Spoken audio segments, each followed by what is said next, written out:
vision beyond the sight that reveals any object or place, attaining the space of oneness with the source cause, Paramashiva. That was the translation of this beautiful verse. Let us now see the Apta Pramana, where Bhagavan Krishna initiates Arjuna into the power of third eye. In the Hindu Purana of Bhagavad Gita, Bhagavan Krishna initiates Arjuna into the power of third eye. And in the 11th chapter of the Bhagavad Gita, Arjuna completely narrates the cosmic form of Bhagavan Krishna as he sees it through his third eye. So let us see the verse where Bhagavan Krishna beautifully initiates Arjuna into the power of third eye. Natu mam shakyase drashtum manenaiva swachakshusha divyam dadami te chakshuhu pashyame yogamaishwaram. But you cannot see my cosmic form with these physical eyes of yours. Therefore I grant you divine third eye. Behold my cosmic opulence. Grants Arjuna with the divine third eye, with the power of third eye reading, where Bhagavan Krishna beautifully shows his Vishwarupa Darshan to Arjuna, and Arjuna completely is able to narrate it as he sees through his third eye in the 11th chapter of Bhagavad Gita. And let's see the outside broke. Atma Pramana. And in Swamiji's own words, the first experience that I was able to see everything around me, above me, the whole 360-degree vision, 10 directions below me, above me, everything. I realized not only I was able to see, I was able to feel and experience all of that as me. So Swamiji beautifully shares that as a 12-year-old boy, when he was sitting on the sacred rock of Pavarakundri, where Devi also got enlightened, he had the complete 360-degree vision. And Swamiji was able to manifest and not only able to see everything, was able to also feel that as him. Let us now see the Pratyaksha Pramana, the empirical evidence from observation and scientific experimentation. The study measures compare metabolic cell activity of the brain in the conscious and meditative states of the third eye using the positron emission tomography, the PET.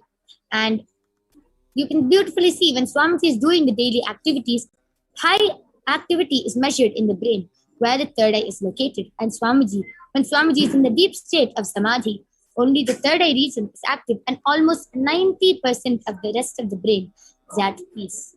So let us now witness the Sakshi Pramana, the experiences and results of the extraordinary happenings through the Balasans and the initiated disciples of the Supreme Pontiff of Hinduism. So let us now get ready to witness the extraordinary demonstration of the power of third eye being manifested by the Balasans of the Nithyananda Gurukul. So we'll be back with you after a short break and you will be witnessing this extraordinary Shakti.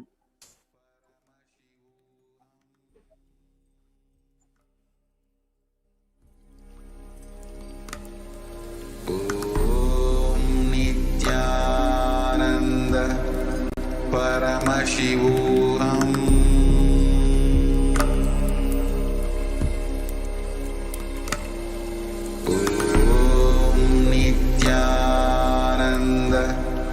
Paramashivoham.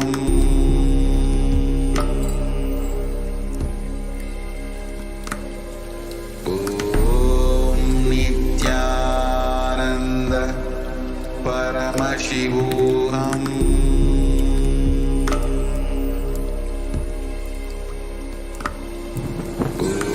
Om Nithyananda Paramashivoham.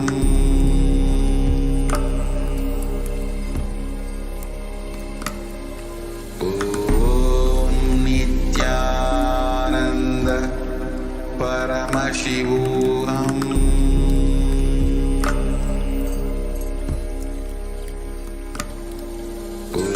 Om Nithyananda Paramashivoham.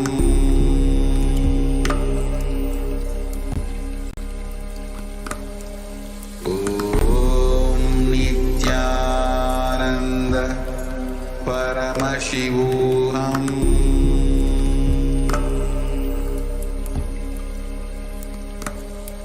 Om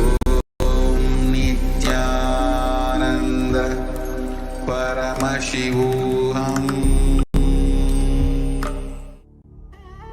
What I mean by the word Kailasa, listen intensely. Enlightenment ecosystem, literally enlightenment itself, in your own home, wherever you are. If you cannot come to Kailasa, it's okay. Kailasa can come to you. Kailasa coming to you is Kailasa.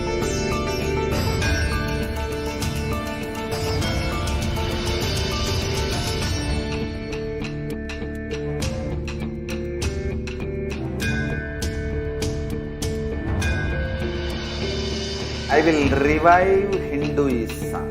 I am a Hindu revivalist, not by any revolution, but by evolution.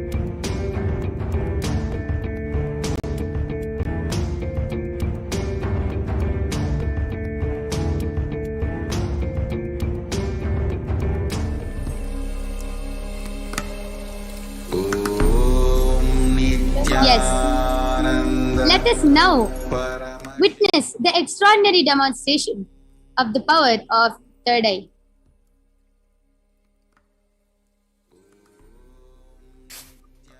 I have with me Manitya Kaladharananda and Manitya Virajananda, who will be manifesting the power of third eye in front of all of you today. So, along with me here, I have an eye band, and you can see that in front is a complete opaque sheet, and behind is a thick sponge where the eyes can comfortably fit in. And you can see that under there is no space between the sponge and the opaque sheet for any light to enter, and even on top. So this is actually an ophthalmologist certified eye band, certified and tested by one of the top 10 hospitals of India, and it is certified and told that even with the eyes open, no light can enter through this eye band. So it is medically, scientifically tested and proven that no light can enter. This is the eye band that I'll be placing on Manitya Virajananda and Manitya Kaladharananda.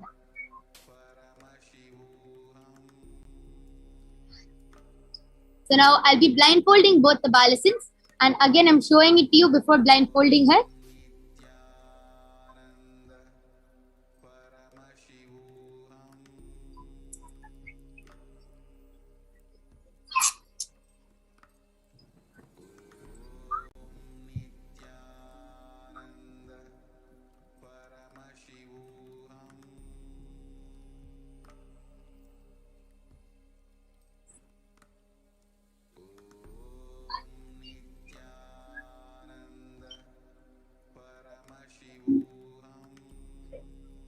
Yes, Mavirija, are you comfortable?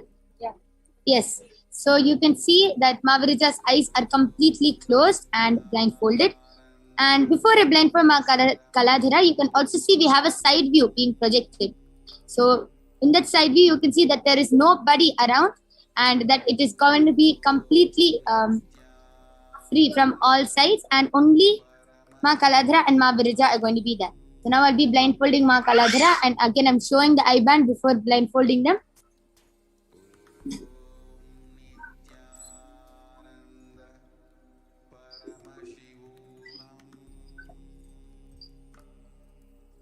Yes, Ma Kaladhara, are you comfortable?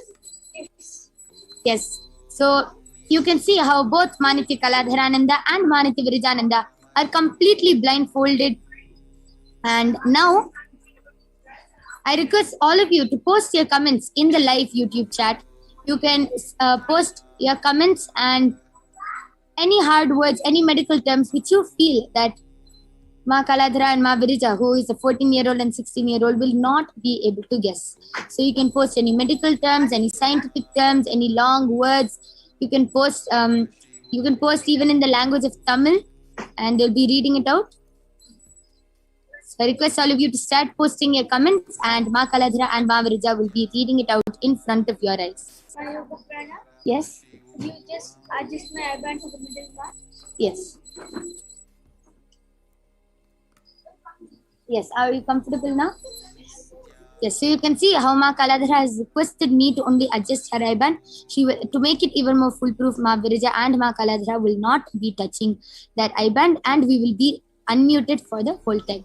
So I request both of you to turn to your right, left, up, and down.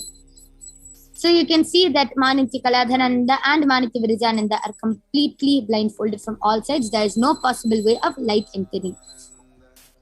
Yes. So, Ma Kaladhara, Ma Virija, you can start reading the comments.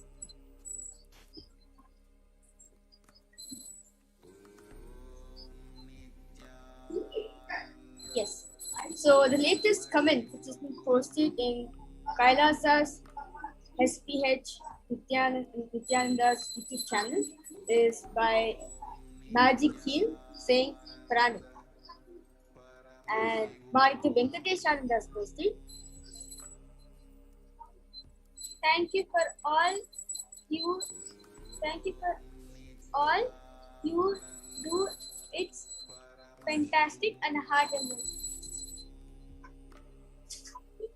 And the previous comment is from Manitya Rakananda KUTPIANNAN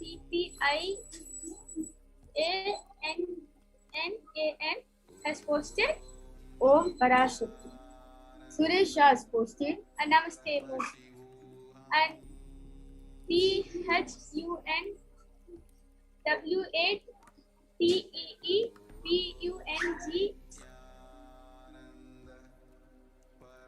light color through Namaskar emoji and 5 red color emoji. And again, Suresh has posted Om Nithyananda Paramashivam. And Magic has posted. Actually, he's supposed to write wow, but he wrote 2 by mistake in the start. Yeah. And Harish has posted how to come. And the next comment is from Magic HEAL has posted which place I am from. And Pragya Rajput has posted blessings my new born baby son. Yes, amazing. You can see how both Manitya Virijananda and Manitya Kaladhananda has beautifully read out all your comments, and how they've even read out Tamil comments and in even a different language. So let us now witness the extraordinary Shakti of body scanning. So I request all of you to stay tuned, and you will be witnessing the extraordinary Shakti of body scanning by the Balasins and the Nithyananda Yogis of Kailasa. But before that, I'll be removing the eye band of Manitya Virijananda.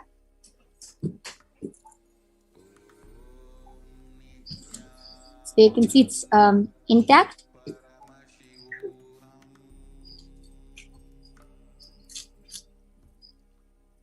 And Ma Kaladhara's eye band. Yes.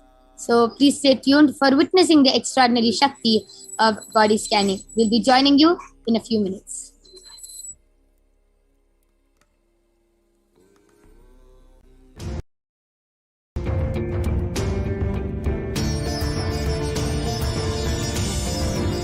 And setting model community.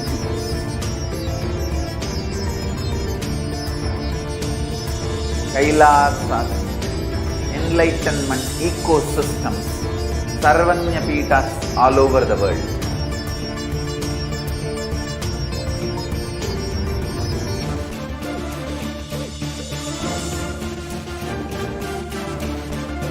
All powerful cognition, knowledge, only when you live, power manifestation and possibilities manifestation happens.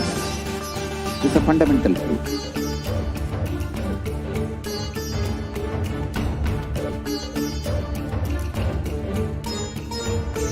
Hinduism cannot live exclusively as one sampradaya. No. All sampradayas of Hinduism is an ecosystem.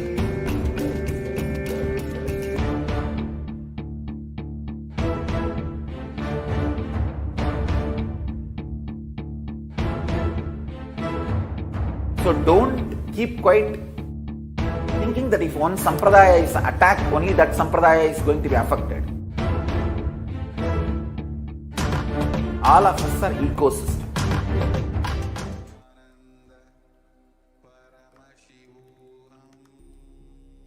Yes.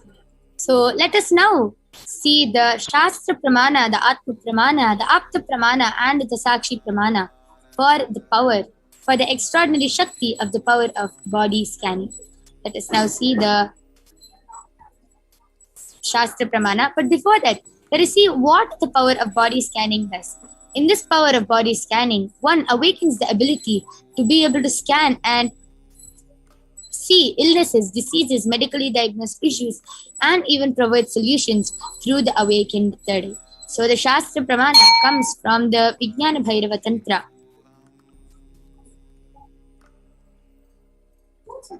Swadehe jagato vapi sukshma sukshmatarani cha tattvani yani nilayam dhyatvante vyajyate para. Bhagavan Paramashiva beautifully says, cognize deeply that from the subtle to the subtlest constitutive principles of the whole body, Swadeha, or of the whole universe, simultaneously consist of the essential reality. They are being absorbed in their source cause, Paramashiva. And by the experience of such restful awareness, one becomes complete from all the thoughts, and the ultimate universal divine power, Paradevi, Adi Shakti, is revealed, and the supreme power manifestation happens. So let us now see the Apta Pramana, the reference of the power of body scanning from the life of a Siddha named Teriyar. Teriyar was a Siddha and one of the prominent disciples of Agastya. One day, a man suffering from a severe headache came to Agastya for healing, and Agastya uses the power of body scanning and scanned the man and told that the cause of the headache is because there's a small type of terai, a type of frog, sitting in the man's brain. Agastya immediately instructs Teriyar to perform an open head surgery and remove the frog. After the surgery is successfully completed, the person is healed and is completely, permanently cured of the headache. Thus, he gave the name Teriyar. So, this is a beautiful Apta Pramana for the power of body scanning from the life of a Siddha. This was 5,000 years ago, and they were able to manifest the power of body scanning, and they were even able to conduct open head surgeries. So let us see the Atma Pramana, where the Supreme Pontiff of Hinduism, Jagat Guru Mahasannidhanam, His Divine Holiness Bhagavan Nithyananda Paramashivam, has time tested and verified this science. On the 22nd of December, His Divine Holiness reveals how he uses the power of body scanning, paraphrasing his words. Only when I had a multiple compound fracture, I was forced to go for surgery and therefore for medical checkups related to that. At that time, they detected heavy metal quantity in different organs of mine, and it was revealed that I had been poisoned without our knowledge. And immediately I used diagnostic methods and the power of body scanning to study the condition of the body and found out what the problems and imbalances had happened and where the balance had to be done. I used allopathy as a second opinion to just verify my findings. You can see how beautifully Swamiji manifested the power of Shushada, going beyond pain. So beautifully, all these incarnations, all these avatars who land down in this form, in this world, just manifest divine leelas, so many divine leelas in their life, and how they play these divine leelas just for the devotees and disciples to understand and get a higher cognition. So let us now see the Sakshi Pramana. You can see so many disciples and initiated devotees of Swamiji are manifesting the power of body scanning and sharing their experiences and results of how they are able to manifest these extraordinary powers. And now let us see a live demonstration of the power of body scanning being manifested in front of all of you now. So we'll be back with you in a few minutes, and you will be seeing and witnessing the Balasins and the Nithyananda Yogis of Kailasa manifesting this extraordinary Shakti of body scanning. So till then, all of you can post all your comments, whether you want a body scanning request all for this extraordinary power. You can call all of them and you can request for a body scanning, and we'll be back with the Balasins and the Nithyananda Yogis, and you can witness this extraordinary Shakti. So we thank all of you for joining us. Please stay tuned, and in a few minutes we'll be back.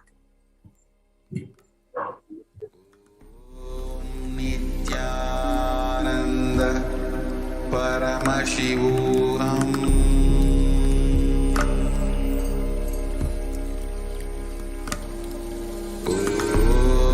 Nithyananda Paramashivoham.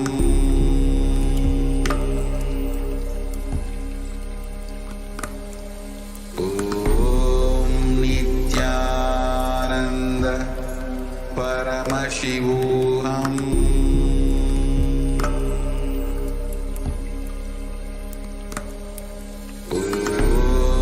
Nithyananda Paramashivoham.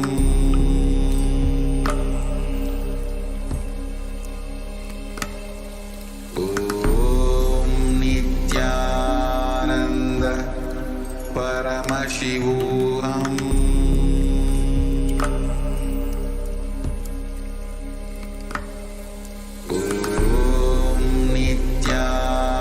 Nithyananda Paramashivoham.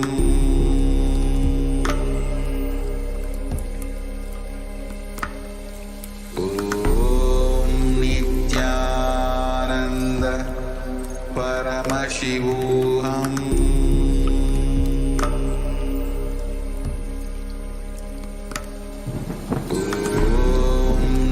Nithyananda Paramashivoham.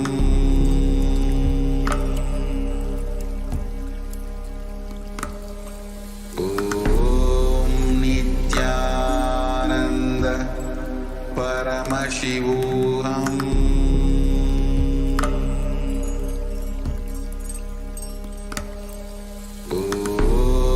Nithyananda Paramashivoham.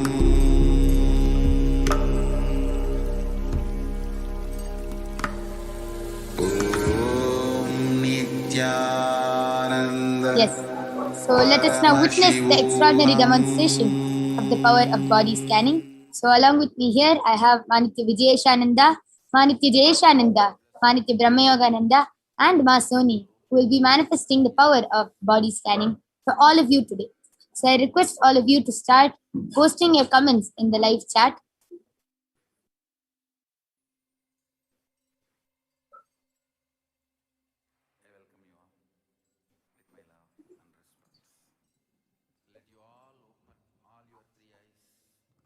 Okay, so Suresh Shah Aya has requested for a body scanning.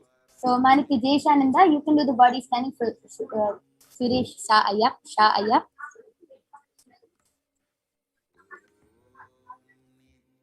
Okay.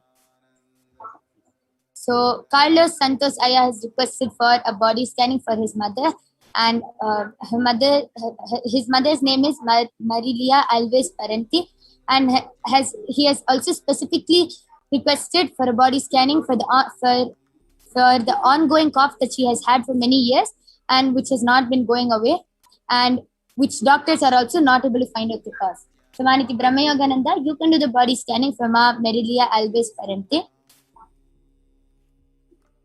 Okay, and Karthik Rajputaya has requested for a body scanning for his mother, and specifically he has asked, there's a red spot in her right eye since today morning. Please tell me something about that, if possible, the reason for that and the solution. So Soni, you can do the body scanning for Karthik Rajputaya's mother, and Karthik Rajputaya's mother's name is Sarika Rajput. So you can do the body scanning for Ma Sarika Rajput.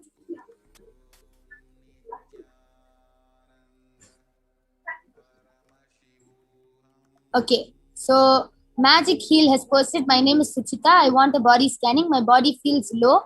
Always want to know the reason for it. Please help me with the body scanning. So Maniti Vijayeshananda, you can do the body scanning for Ma Suchita. And once any of you are ready, any of the Balasans or the Nityananda yogis, you can immediately start revealing what you're able to see. Yes, so Father Santas, I'm done with the body scanning for your mother, Marilia Alvis parenting. But Paramsa revealed to me is that why she's having a cough for so many years is because her immune system is really weak. So even the little dust that goes inside makes her cough a lot. So Paramsa revealed that for some time till she makes her immune system strong, she should wear a mask and try her best to avoid to stay away from dusty places. And she should immediately start taking pastoral every day and neem this every day. And if it's possible, she should do the Prathama Vinyasa Krama, yoga also every day, and listen to Satsang. Do all the spiritual practices Swami is telling. She doesn't have to do it as much as like whatever is possible, she can do it. And till she starts building her immune system, she should wear a mask and stay away from dusty places. And her coughing will stop in 1 or 2 weeks. Yes, so Kailas Antosaya, this is a body scanning for your mother, Ma Marilia. So I request you to get back and reveal whether you're able to relate with what Ma Brahma Yoga has revealed through her third eye. Yes, Manati Deshananda, you're ready. You can go ahead. And for Suresh Shah Aya, I request you to also translate it in Tamil. Yes. Aya, so Paramashiva உங்களுக்கு நிறைய முடி கொட்டுது அப்புறம் உங்க பாடி ஃபுல்லா experiencing vitamin D deficiency அதுக்காக தான் உங்க பாடி ரொம்ப லைக் லோவா வீக்கா அண்ட் நிறைய stomach issues gas acidity cramps எல்லாம் சேர்த்து ஸ்டமக் இஷ்யூஸ் ஓவராலா உங்க பாடி இருக்கு. ஸோ அதுக்காக பரமசிவா என்ன ரிலீவ் பண்ணாரு, நீங்க you should start taking vegetarian food. Slowly start taking vegetables and vegetarian food, nothing else. Junk food எடுக்கக்கூடாது. அப்புறம் ஹரிதாக்கியும் கேஸ்டர் ஆயிலும் Haritaki night castor oil morning எடுக்கணும். அப்புறம் முடி கொட்டுறதுக்காக என்னன்னா உங்க பாடி டூ மச் ஹீட்டால ஈவன் உங்களுக்கு hair loss experience loss. So அதுக்காக பரமசிவா என்ன யூஸ் பண்ணாங்கன்னா நீங்க வெட் கிளாத் எடுத்து உங்க வயிறு ஸோ இப்போ உங்களோட ஹீட் அப்சார்ப் பண்ணி அப்புறம் நிறைய தண்ணி எனி டைப் ஆஃப் ஃப்ளூயிட்ஸ் அது juices but throughout the day நீங்க நிறைய தண்ணி ஹைட்ரேட்டடா வச்சுக்கணும் பாடி. ஏன்னா you have like dryness also. So இதுதான் பரமசிவா யூஸ் பண்ணுறாங்க. Yes. So Suresh Shaya, this is a body scanning for you. Manati Deshananda has revealed. I request you to get back in the chat and share with us whether you were able to relate with what Ma Jesha has revealed. Yes. And is anyone else ready? Yes, Masoni, you can also go ahead. Nithyanam, I did the body scanning for Sarika Rajput and Paramashiva revealed that you have too much heat in your body, ma. That's why the red mark in your eye and you have ulcers in your mouth. So Paramashiva revealed the solution as you should drink minimum 6 liters in a day or 8 liters maximum. Or you should take a haritaki in the night after eating a dinner. Yes. So, Ma Sarika Rajput, this is a scanning for you, which was requested by Karthik Rajput. So, I request you to get back, Aya, whether you were able to relate with what Paramashiva has revealed through Masoni's study. Yes. Manati Videshananda, you can also go ahead. So, I did the scanning for Mark Sanchita. Now, what Paramashiva revealed regarding the reason as to why your body is feeling very low energy is number one, there is a lot of mental baggage that you hold, a lot of worrying that you're doing constantly, which is reflecting in your body. Number two, you are very inactive throughout the day, especially during the morning hours. You're very, very inactive. Hence, the entire of the day you feel very good. And these are the main two things that Paramashiva revealed. And the reason and the solution that Paramashiva did is number one, getting a lot of to break the laziness and boredom, to really push yourself by keeping small goals every day. Doesn't have to be something that's really big, but just having a couple of goals every day and making sure that you meet them. The low self-confidence that is being held will actually come out of it, and hence the worrying pattern that you're holding will start going away little by little. Number two, you should also make sure that there's a lot of water consumption that is happening throughout the day, especially in the morning hours. Make sure that you at least drink a liter or two of water, and you should also make sure that you have more than 1 cup of neem juice in the morning. And going out for a walk, maybe out in fresh air. I understand the COVID restrictions, so at least go to the balcony or the terrace in the morning. Have the area to go in the backyard, and that will also be really great. If you start practicing just being active throughout the day, right? Even especially in the morning hours, you will be able to come out of this easily, and the weight or the heaviness that you're feeling in the body is another reason as to why your body is very, very low in energy, because your mindset has become that much. So you really have to come out of that.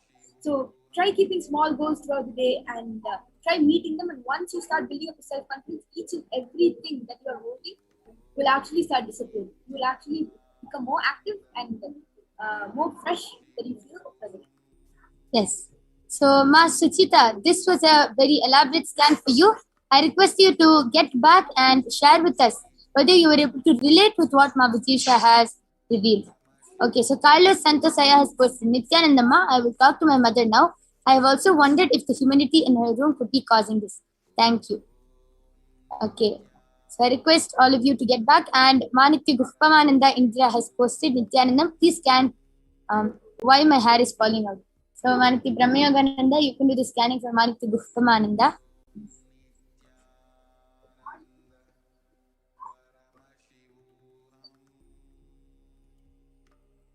And Karthik Rajput has gotten back telling, okay, so that means it's not major problems. My mom needs to drink more water every day and that red spot will be removed. Yes. So, and he has also posted, thank you. Yes, Saya, just to drink more water, it is because of a lot of heat is what Paramashiva reviewed. Okay, and Anasuya Padavatan has posted, Ma, please scan me, I'm very stressed. So Manitya Jayananda, you can do the scanning for Anasuya Padavatan.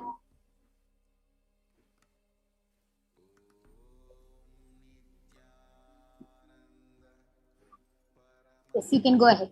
Yes, I did the body scanning for Manitya Guppamananda, and my parents have revealed to me that why the hair is falling so much is because it's being pulled too much. So tying it too tight, and otherwise also it's getting pulled too much.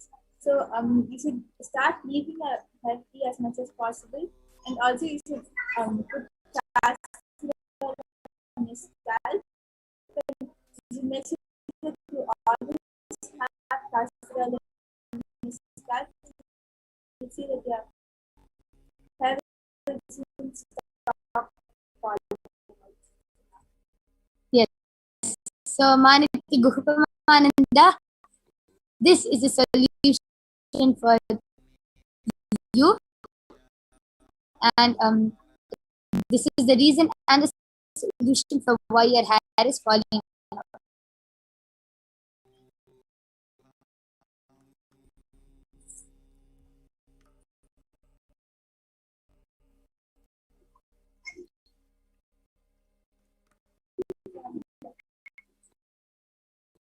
Yes, Majesha, you can go ahead. So,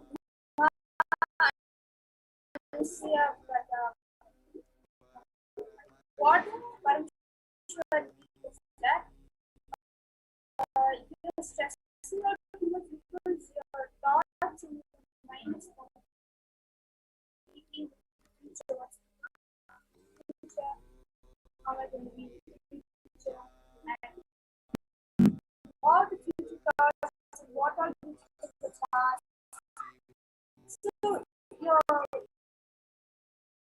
mind is battling between the past and the future constantly. Hence, you're not able to do the work that is present at present. So you are getting your past and your future in your present. Hence, you're stressing out too much, and whatever outcome you're supposed to deliver is not happening. So what Paramashiva said, you have to do intense completion for it, and there are a lot of videos on YouTube regarding this completion, science of completion that Bhagavan is reviewed, and you can see one of those videos, and you can put the right method to do the completion. and it will really do you justice, because you will be complete with the past. You'll be so peaceful for what all happened in your past. At the same time, you will not have thoughts regarding the future, because Swamiji has always said that you have to live in the present. So whatever you do in the present and complete the past will impact whatever that's going to happen in the future as per what I want. So this is what I said. Yes, so Ma Anusuya Padavatan, this is a scanning for you. So I request you to also get back. And Ma Suchita has gotten back the link. Thank you so much. Yes, I can relate to it. We'll surely work on the things too. Yes. So just follow what Paramashiva has revealed as a solution and you will be completely healed. Yes, and with this, we thank all of you for joining us in today's Power Manifestation segment. And you can join back with us at 2 o'clock a.m. IST and 4 o'clock p.m. IST. And please stay tuned for the upcoming segments. We thank all of you for joining us. Thank you, Nithyanandam.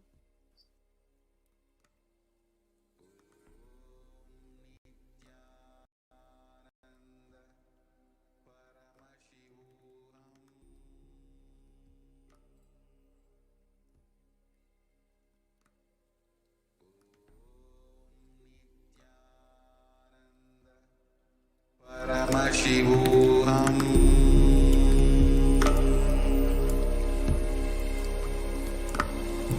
Om Nithyananda Paramashivoham.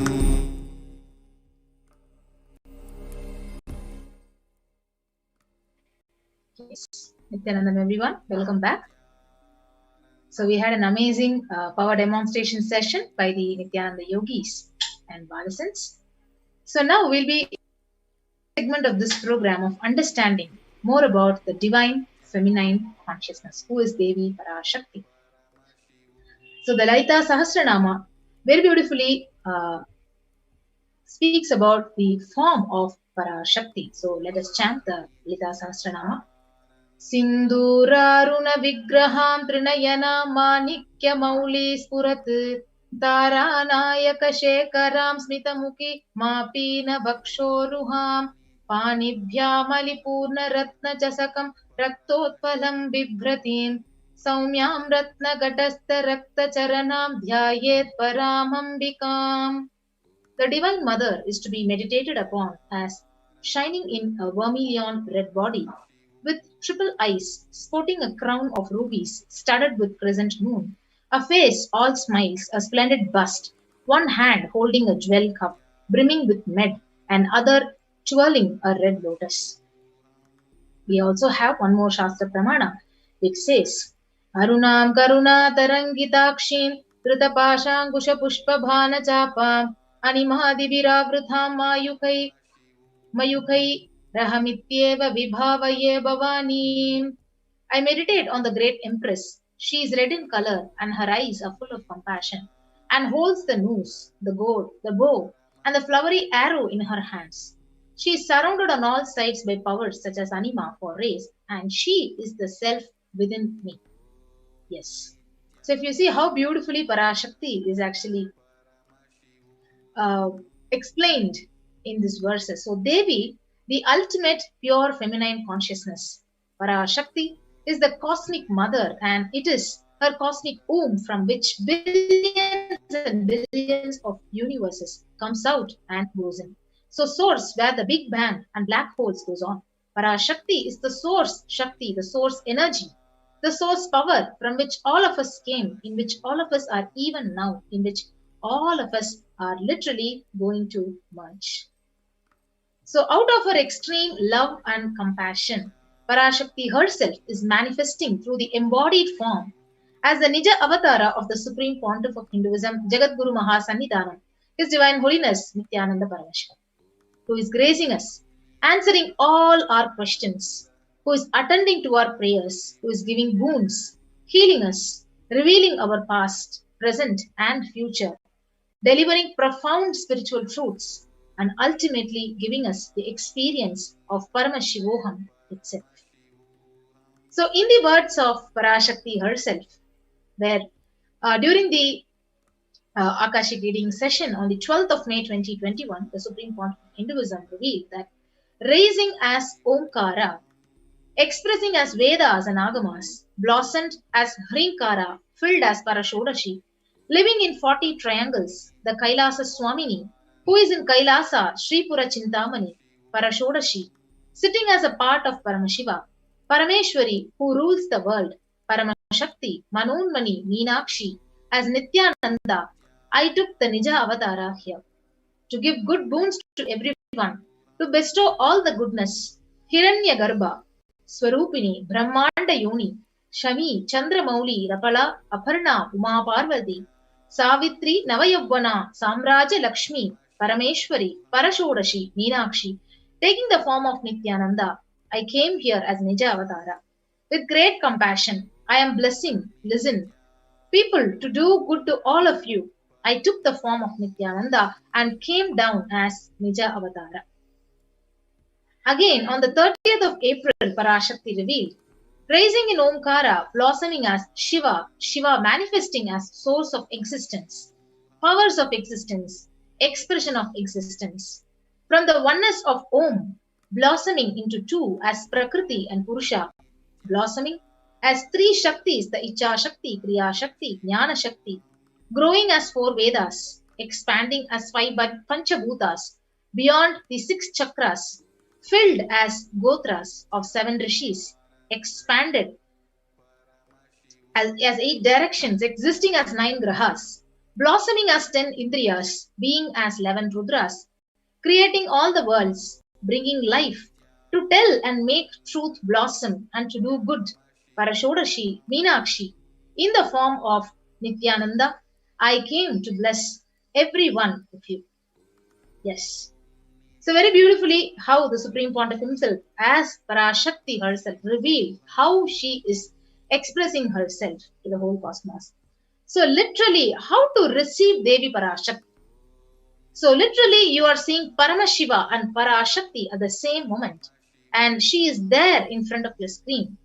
So always receive her very traditionally. So Bhagavan himself has beautifully said, keep 2 betel leaf, 1 banana, 1 betel nut and 1 coin in front of the screen and watch and have the darshan of Parashakti. So the coin is actually considered as a traditional dakshina. And in Hindu tradition, it can be of any lowest value. For example, in India, it can be even 1 paise. In US, it can be even 1 cent.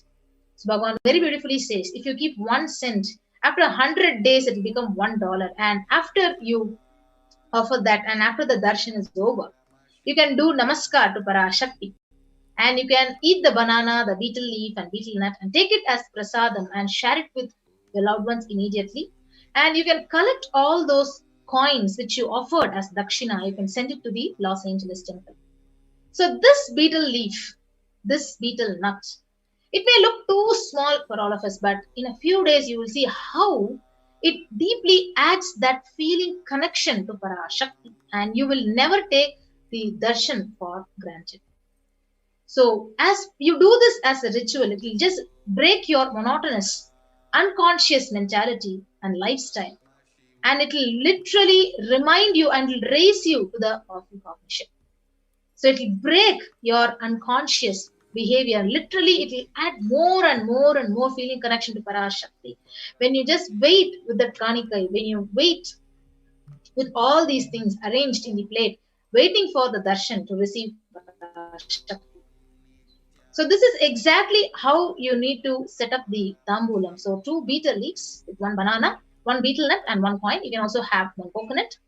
So this is how exactly you need to set up the tambulam, the traditional way of receiving Parashakti before the darshan. So you can actually set up these all these items on a plate and then keep it right in front of the camera and prepare before the screen opens for Devi Parashakti to start her Akashic reading revelations to the world. Yes. So with that, let us understand more about what are Akashic records before we get on to the next segment. So we'll be right back after a short break.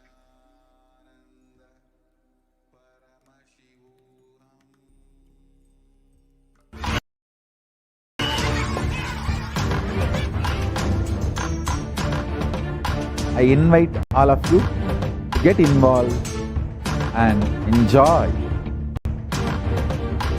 Hinduism by the principle of Dharmo Rakshati Rakshitaha.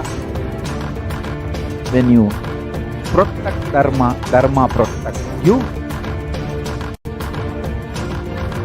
We will make the whole planet flourish spiritually. The spiritual prosperity will happen to the whole planet. We all have to coexist together.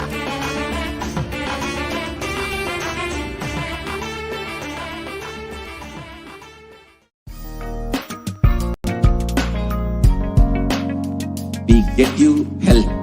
We get you ability to build beautiful relationships in your life. We get you direct spiritual support, and we make sure you become wealthy.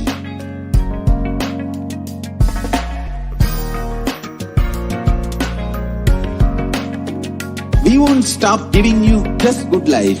We will literally not stop till you live enlightened life. Yes. So welcome back. So let us understand now more about what are Akashic records. So Akashic records are the records which are created in space.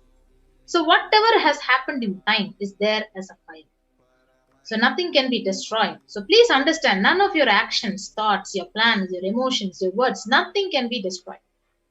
So Akashic records are the cosmic archives of everything happened, happening, and will happen. Yes. So Akashic records are the verbal, the visual, the 5-dimensional document. So whatever is happening is continuously getting recorded in the cosmos. So all the information you collected from all your births is actually recorded in your DNA. So you can access some of them just to understand and not to waste your time doing the same actions again and again. And that is why when you have the Akashic reading session directly from Parashakti, you will not waste your time and you will actually directly know what should you do and what is the purpose of your life and how to manifest your future. So exactly Parashakti reveals it very, very precisely. So it is not a prediction.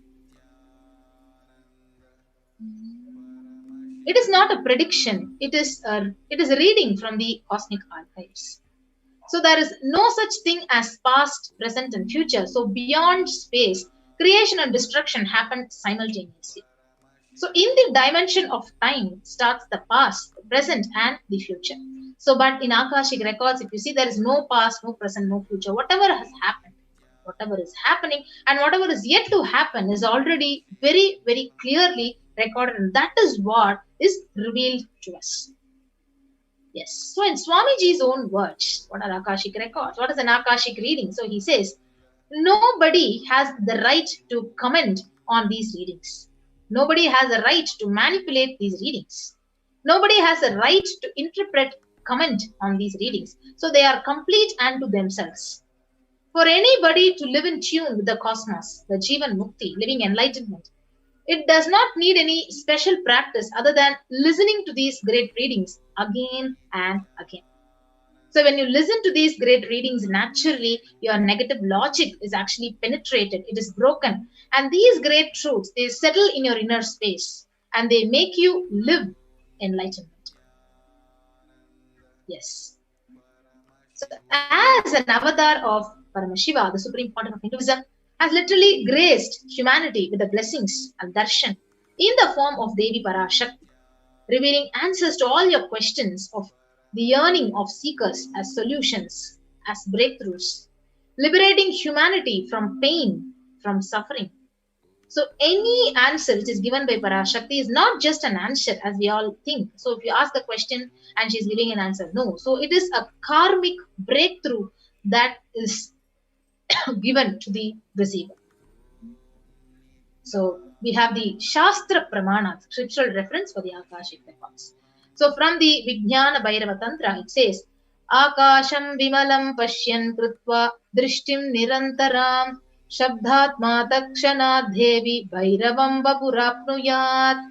Bhagavan Paramashiva says, looking at the spotless infinite etheric space, Akasha, beyond the sky and clouds, one should fix one's gaze without blinking continuously and make the body and inner space steady and motionless.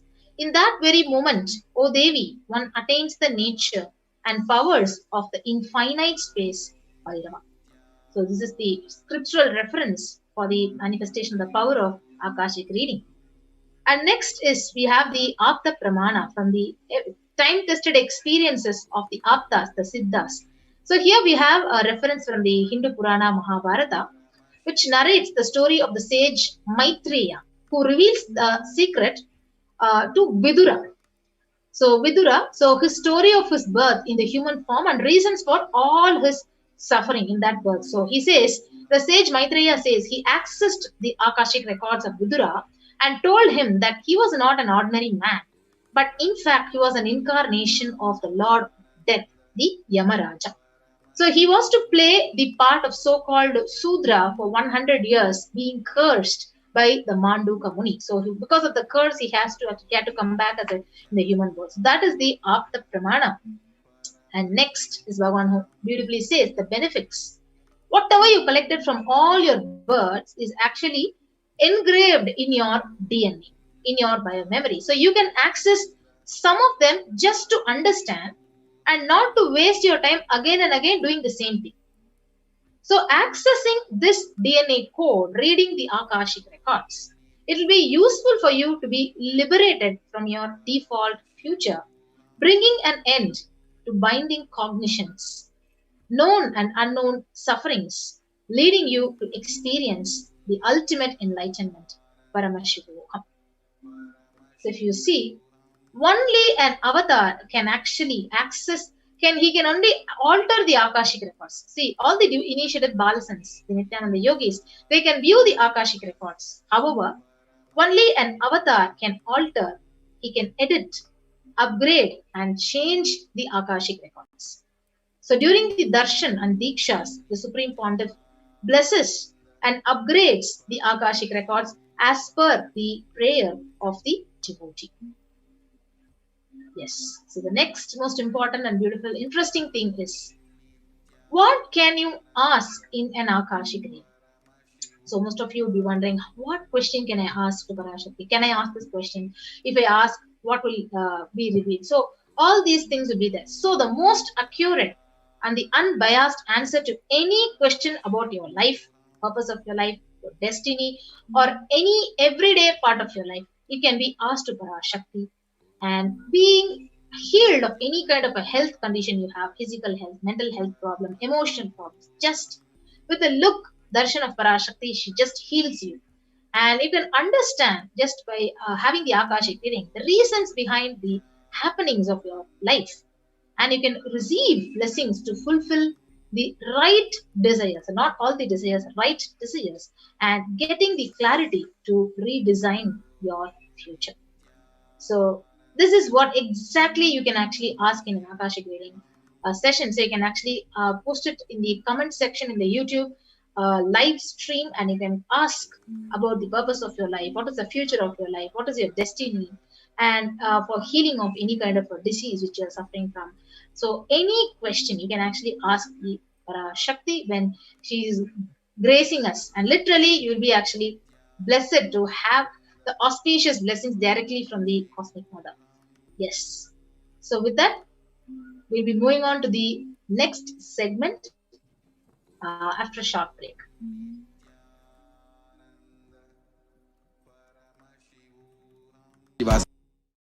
Space of Paramashiva, powers of Paramashiva, being of Paramashiva.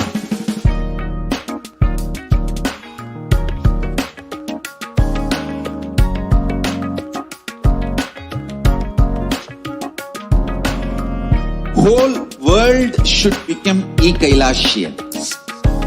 I want the whole world to know Hindus have something great to contribute to the world.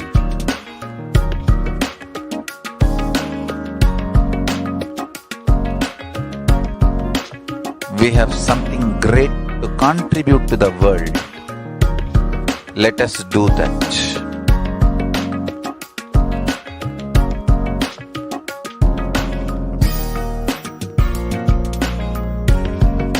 Kailasa is proper customized spiritual service helping you to identify your root patterns of suffering.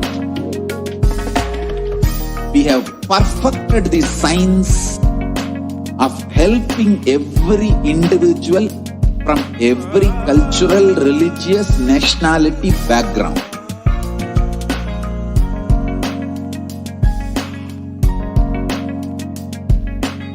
You will have lowest reactionary assumptions, highest awakened response, alive response for life continuously.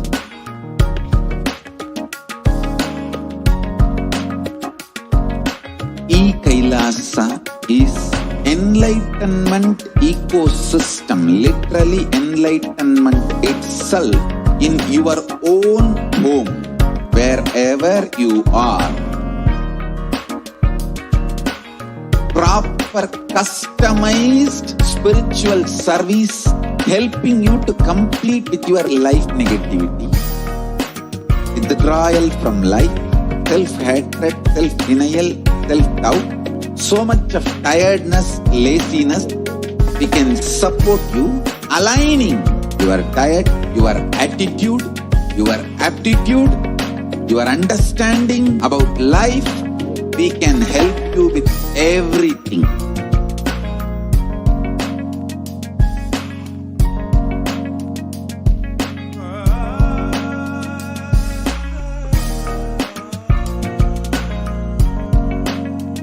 If you are interested in enlightenment, we will immediately bring this to you.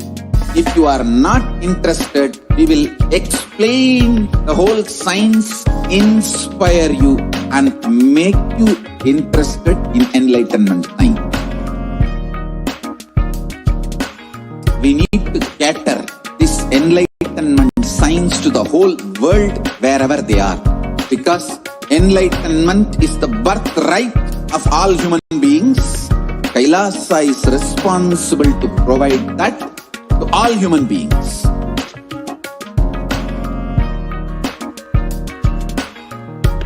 Kailasa is the totality of the knowledge I received from my gurus and practice manifested in my life, perfected by teaching millions of people from all cultures, time zones, backgrounds, genders, nationality, race, from every creed.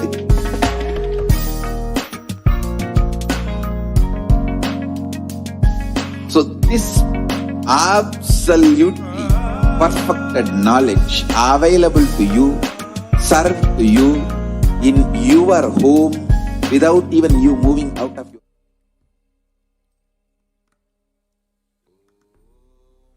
Yes, Nithyananda, welcome back.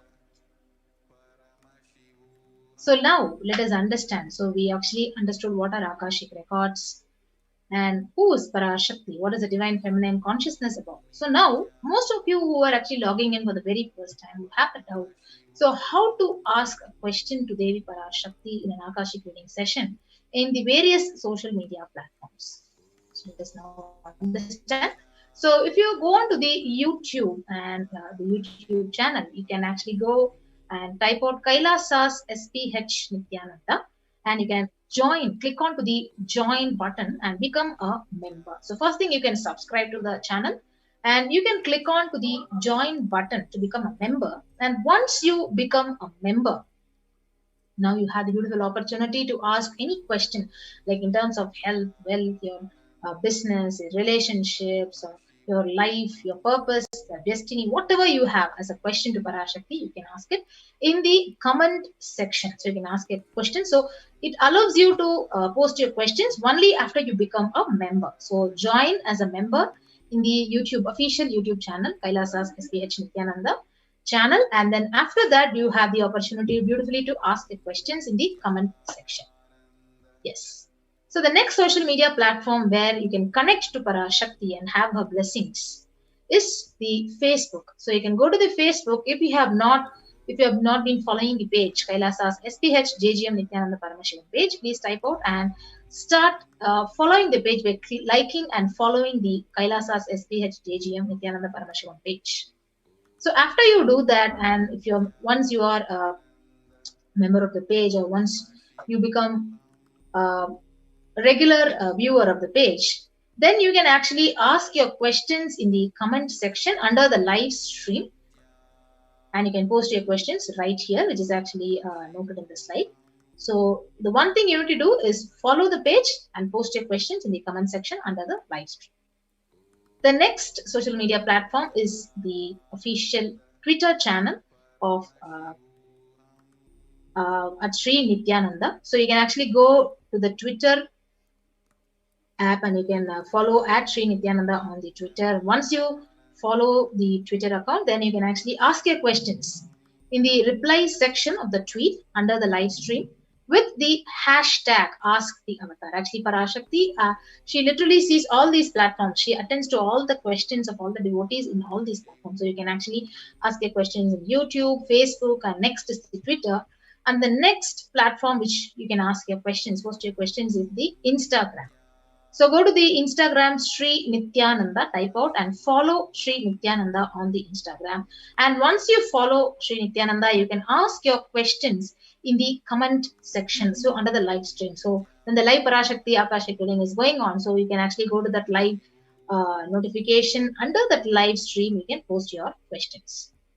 And one next opportunity is you can actually search for Kailasa.org, the official website, and ask questions on the WhatsApp chat. So it's a beautiful opportunity. Once you log into the website, you will be guided to the WhatsApp. An automatic response will be given, and immediately you can post your questions to Parashakti when the live Akashic reading session is going on. So you can log into the website and ask your questions here in the WhatsApp chat. So these are the various ways by which you can connect to Parashakti when the live Akashic reading is going on. So you can ask your questions in YouTube by joining as a member of the Kailasa's SPH Nithyananda Paramashivam channel. You can actually follow the Facebook page, official page, and post your questions under the live stream. You can also follow at Sri Nithyananda in the Twitter, and you can post your questions, tweet with the reply hashtag Ask the Avatar. Then you can ask under the Instagram. You can also ask in the WhatsApp chat of the Kailasa.org website. So various ways where Devi is actually extending her arms, and she's literally waiting to shower us with all her blessings and auspiciousness. So let us get ready. So if you have not become a member, if you have not followed one of the Facebook pages or Twitter or Instagram, right now you can go ahead and do that. Take a few minutes and do, and we'll be right back after a short break.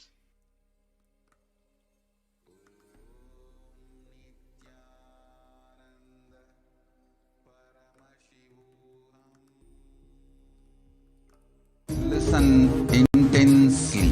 Life, consciousness in you does not end while your body drops dead. It moves from different universes, vertical time zones, lives in different time zones as per its free will, knowledge, desire, but ultimately to get enlightened, complete liberation, Paramashiva Padam, your soul has to come back to this karma bhumi, the Bhumandala.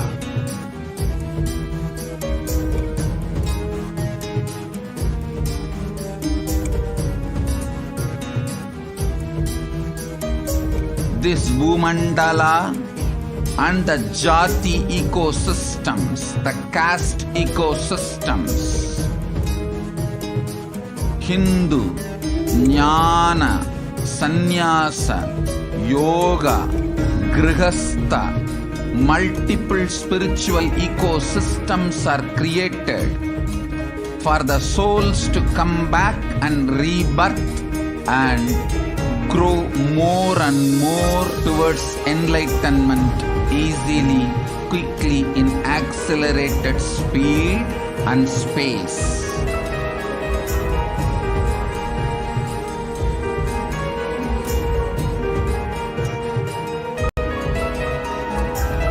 Understand the secret of Sayujya Mukti.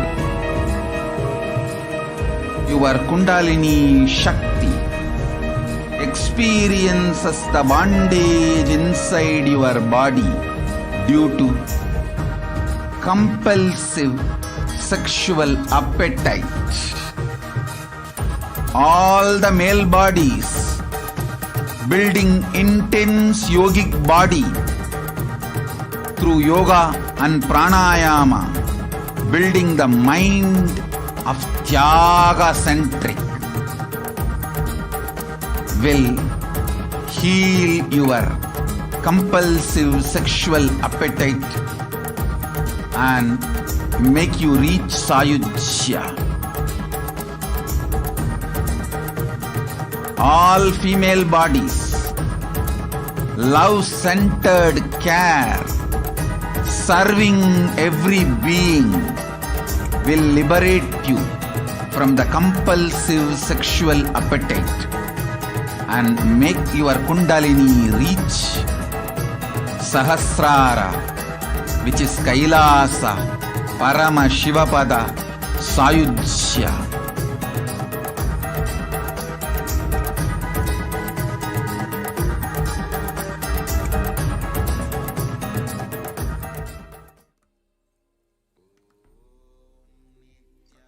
Yes, welcome back.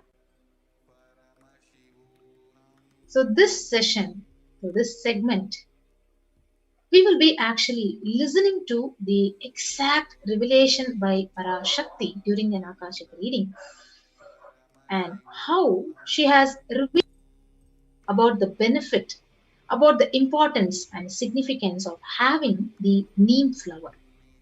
So let us now first listen to Parashakti, and followed by that we'll be having the translation to what Parashakti exactly revealed.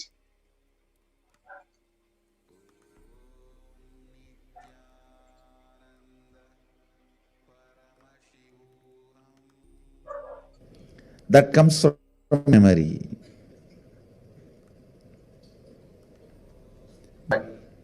The way you cognize you, your inner image. Satyayugam birandida.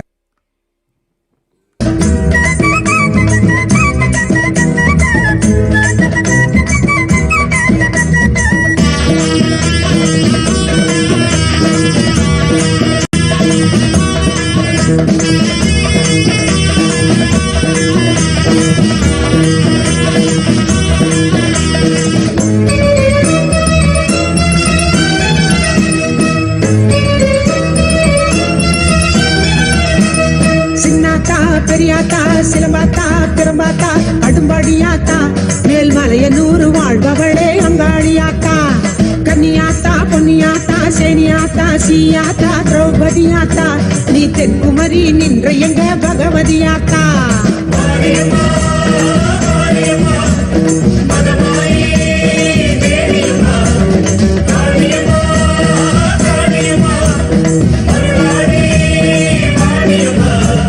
செல்லாத்தா பூவாத்தா நாகாத்தா தேனாத்தா அழகு முப்பாத்தா நீ ஆயிரமாய் பேர் படைத்த மாரியாத்தா.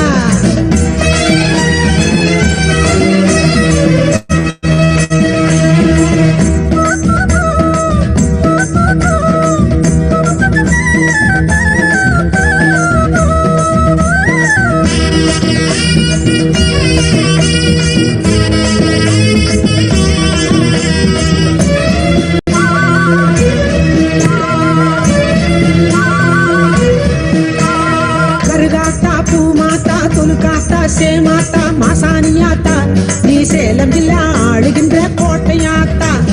குன்னாத்தா கோனியாத்தா நாச்சியாத்தா பேச்சியாத்தா வடிவுடையாத்தா நீ ஆதி பராசக்தி என்னும் ஒரு ஊராத்தா.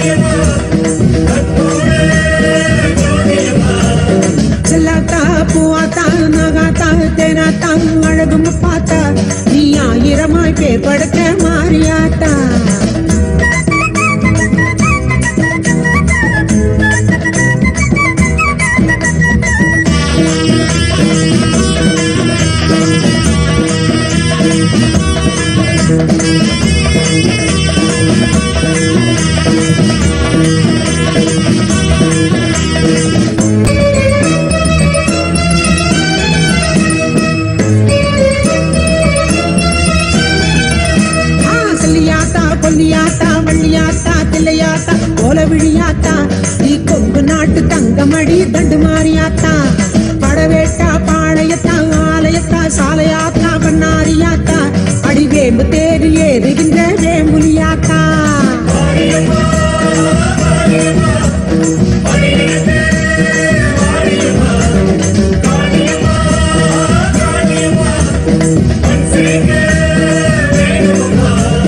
செல்லாத்தா பூவாத்தா நாகாத்தா தேனாத்தா அழகுன்னு பார்த்தா நீ ஆயிரமாய் பேர் படைச்ச மாறியாத்தா கண்ணாத்தா பொன்னாத்தா சீமாத்தா பாலாத்தா கண்ணபுரத்தா நீ கோடி கோடி கண் படைச்ச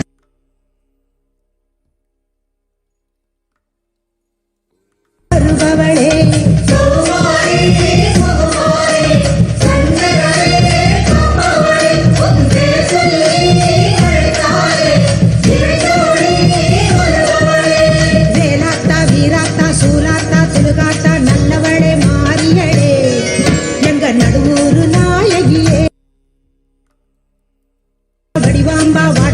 தீர்ப்பவளே எங்க வட்டப்பாறை மாறியளே ஞானாம்பா தேனாம்பா காளிகாம்பா கற்பகாம்பா காவலுக்கு நின்றவளே எங்க காமாட்சி தேவியரே பிரம்மாணி கல்யாணி பேரருளை புரிபவளே அடி பாஞ்சாலி பத்ரகாளி பக்தர்களை காப்பவளே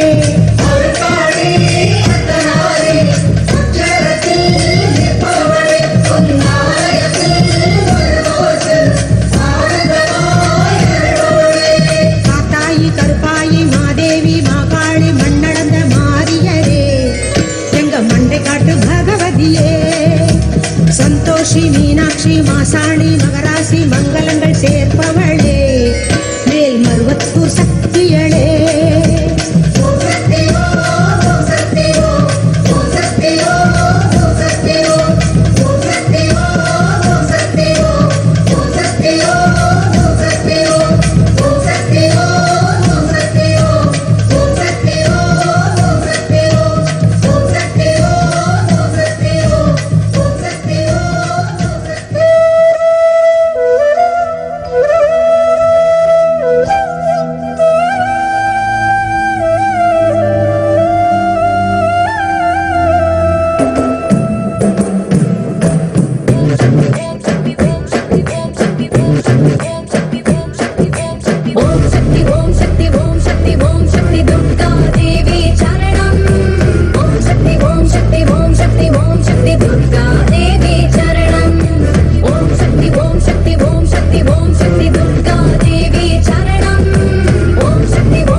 उद्भवी परमेश्वरी जगन्नायकी जगदीश्वरी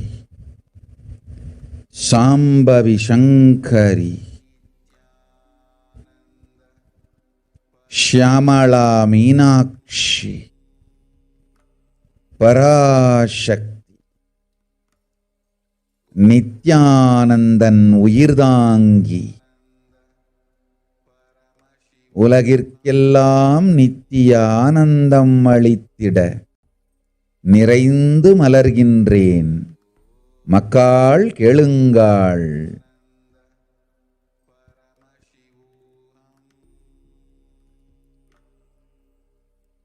இவ்வுலகில் நிகழ்ந்திருக்கும்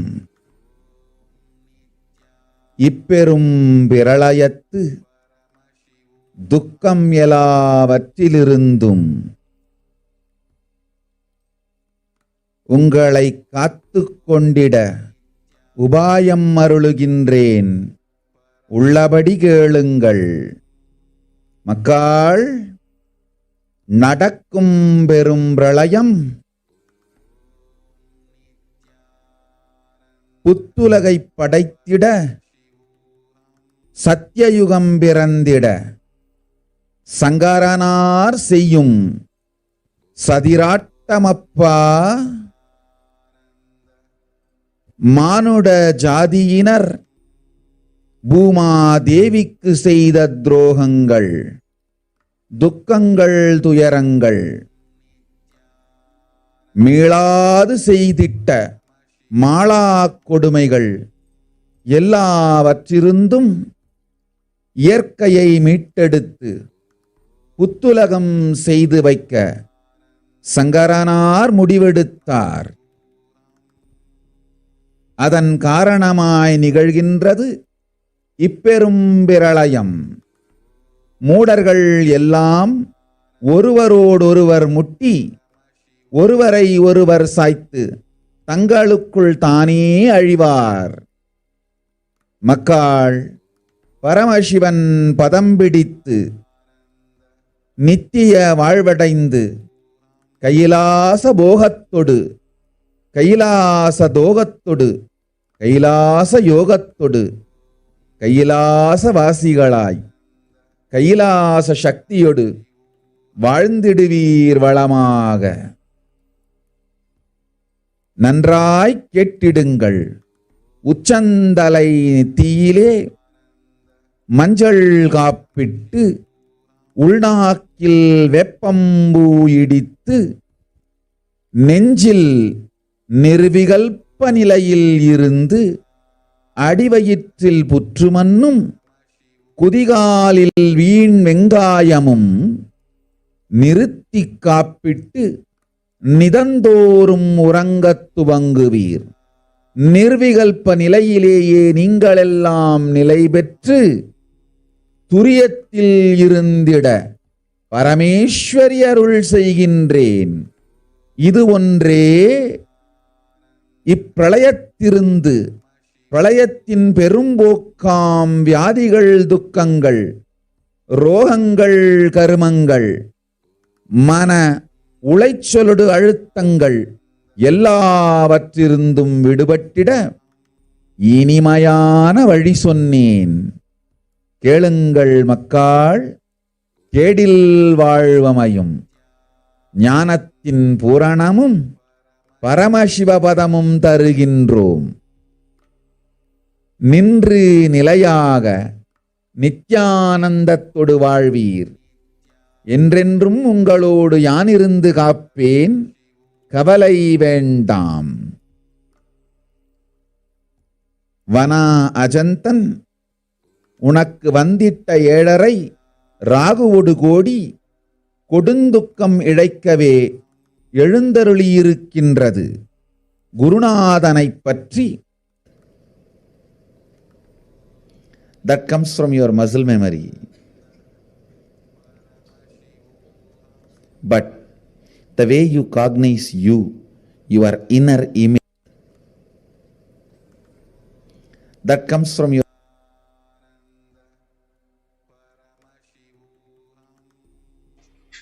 So what exactly Parashakti has revealed? So Devi's word exactly translated here. So listen intensely. Parashakti has revealed. Apply turmeric in forehead. Intake flowers of neem in your inner tongue. Be in unclutched state in your heart. Have the anthill soil in your lower abdomen. Onion in your heels as a protection. And go to sleep every day. You will be established in Nirvikalpa state and be in the state of Turiya. Parameshwari, I am blessing you all. Only this is the sweet way to get rid of diseases, sufferings, ailments, karmas, mental stress, depression of this pralaya. Oh people, listen. Life without any hardships will happen. I am giving you the completion of enlightenment and Paramashiva Padam. Let you live in Nithyananda with stability. Always I will be with you and protect you. Don't worry. So this is what exactly Parashakti has revealed, that the importance of applying turmeric in forehead, having the neem flowers in your inner tongue. So let us actually analyze this one concept, what Parashakti revealed. So having the neem flower. So in one more satsang, in her Akashic reading, she has also revealed how to sit in Padmasana. So let us also listen to that small video clip and come back. You will be able to sit in Padmasana like me. Eat the rice with a neem flower. This is the instruction for all the humanity. Neem flower and the rice will heal your body and remove all the pains, induce flexibility, samana and prana, detox your body and clear apana. Om.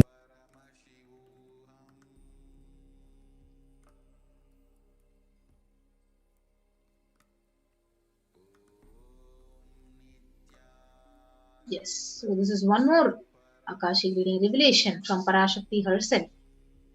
So where she says, you will be able to sit in Padmasana like me. So eat the rice with neem flower, and this is the instruction for all humanity. Neem flower and rice will heal the body and remove all the pains, induce flexibility, samana, prana, detox your body and clear the apana. So this is the significance of the neem flower. Bhagavan Parashakti herself has actually revealed. So if you eat this every day, you'll be able to literally sit very comfortably in Padmasana, heal your body, and your body will become more and more flexible. So if you see the neem tree, these are the various benefits of the neem flower. So neem tree offers several health benefits. So all parts of this tree are useful and known for its medicinal use. So the flowers, just like the neem leaves, have plenty of therapeutic benefits, which explains its many uses in its Ayurvedic medicines since ages. So neem itself has such a medicinal value, and it actually is a very important part of the Ayurvedic medicine. So what is the first benefit of the neem flower? So as Parashakti revealed, so neem flowers help in improving your digestive health. So they are used mainly in their dry powdered form for cooking. So it can also be included in its fried, boiled, dried, roasted forms in rice dishes and in sauces for therapeutic purposes. So you can actually use this neem flower every day for your digestive health. So next is for your weight loss. So neem flowers are extremely effective in losing fat, mostly from the belly area. So any one of you who want to lose weight, so the flower is known for its potential properties, helping in the fat breakdown. So you can actually ingest this neem flower in the powdered form for your weight loss as well. And dried flowers, they can be powdered and consumed every morning, mixed in a glass of warm water, and it helps in cleansing your liver and removes unwanted toxins in your body, literally detoxes your body, and it is literally good for liver health as it purifies your liver. And next most important thing is it detoxes your blood. So dried neem flowers in their powdered form can be consumed every morning with a glass of water, and it helps in blood detoxification and it purifies the body internally. That means clearer and glowing complexion. So anyone who wants a very clear glowing complexion, you can actually have this neem flower every day, as how Parashakti herself revealed. So not only flexibility, not only you'll be able to sit in Padmasana, it has innumerous benefits as given by the various rishis and siddhas of ancient ages. So the next benefit of neem flower is it improves metabolism. So consuming the neem flowers on a regular basis, it helps in improving your metabolic rate. So it improves blood circulation. It is good for your immunity, and it literally offers great positivity. So once you cleanse your body, it literally actually gives you a fresh feeling, detoxing your whole body, your whole blood, your liver, and all the organs, internal organs of your body. So neem flowers are also used in the treatment of belching, nausea, anorexia, and intestinal worm. So especially for deworming. So this neem flower and neem leaf is very, very good remedy. So Ayurveda says that leaves are magical for the eyes and beneficial for treating headaches and the skin. So we also have one of the scientific references which says neem flowers caused hypolipidemic effects when administered on rabbits. So the dietary neem flowers caused a marked increase in glutathione transferase activity in the liver and also possesses chemopreventive potential on the mammary and liver carcinogenesis. So in turn, it actually prevents cancer. So it acts as an anti-carcinogenic agent. So every day when you have this, it leads to a potential anti-mutagen against various carcinogens that may lead to cancer in your body. So neem flower is considered as an antiseptic that can cleanse your system, and it is also known to cure skin impurities when it is applied on your skin. So here is where how to ingest, how to take this neem flower. So Ayurveda says during the summer, the month of Chittirai, as a tradition, neem flower, jaggery and salt, they can be mixed and they can be eaten. So when you have it in this form, it balances heat in your body and it balances the pitta in your body.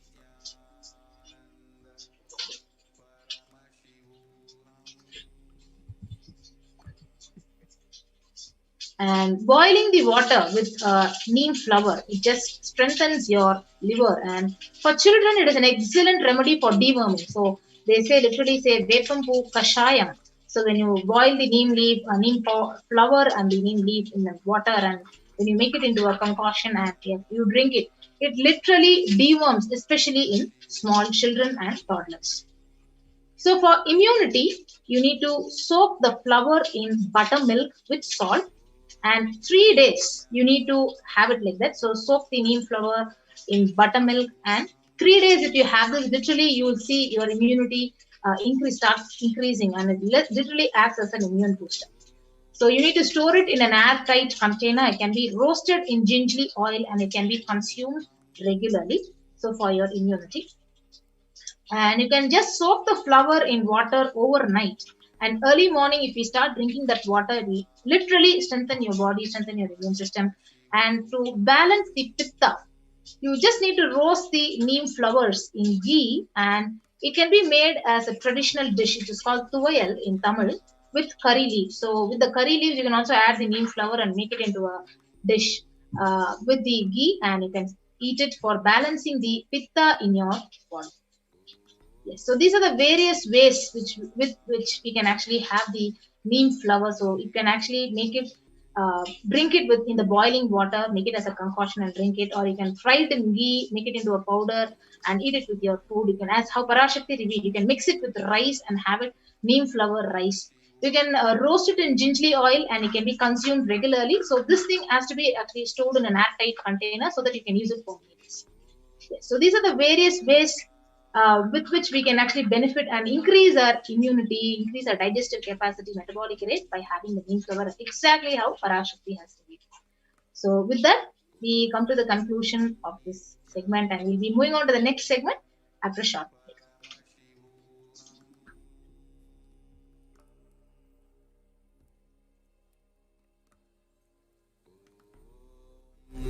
Nithyananda Paramashivoham.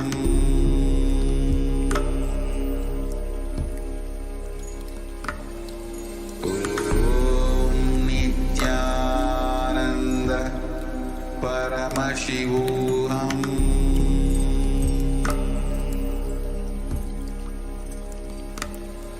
Om Nithyananda So, the next Devi Parashakti's revelation that we are going to understand and internalize today is when Devi Parashakti revealed the sacred secret of Hindu birth. Of all the different types of birth, being born as a human is the greatest gift. And of being born in the human body, being born to a Hindu parents is the greatest of the greatest gifts. And it comes with a certain responsibility. So now, let us listen to Devi Parashakti's revelation of the sacred secret of Hindu birth, and we will also be sharing the translation of what Devi Parashakti has revealed. Let us listen to this.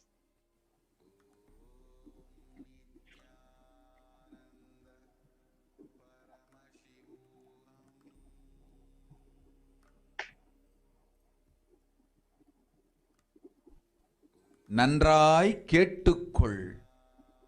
உன் கேள்விக்கு உன்மூலமாய் உலகெங்கும் இருக்கும் இந்துக்கள் எல்லோர்க்கும் அளிக்கின்றேன் உத்திரம்.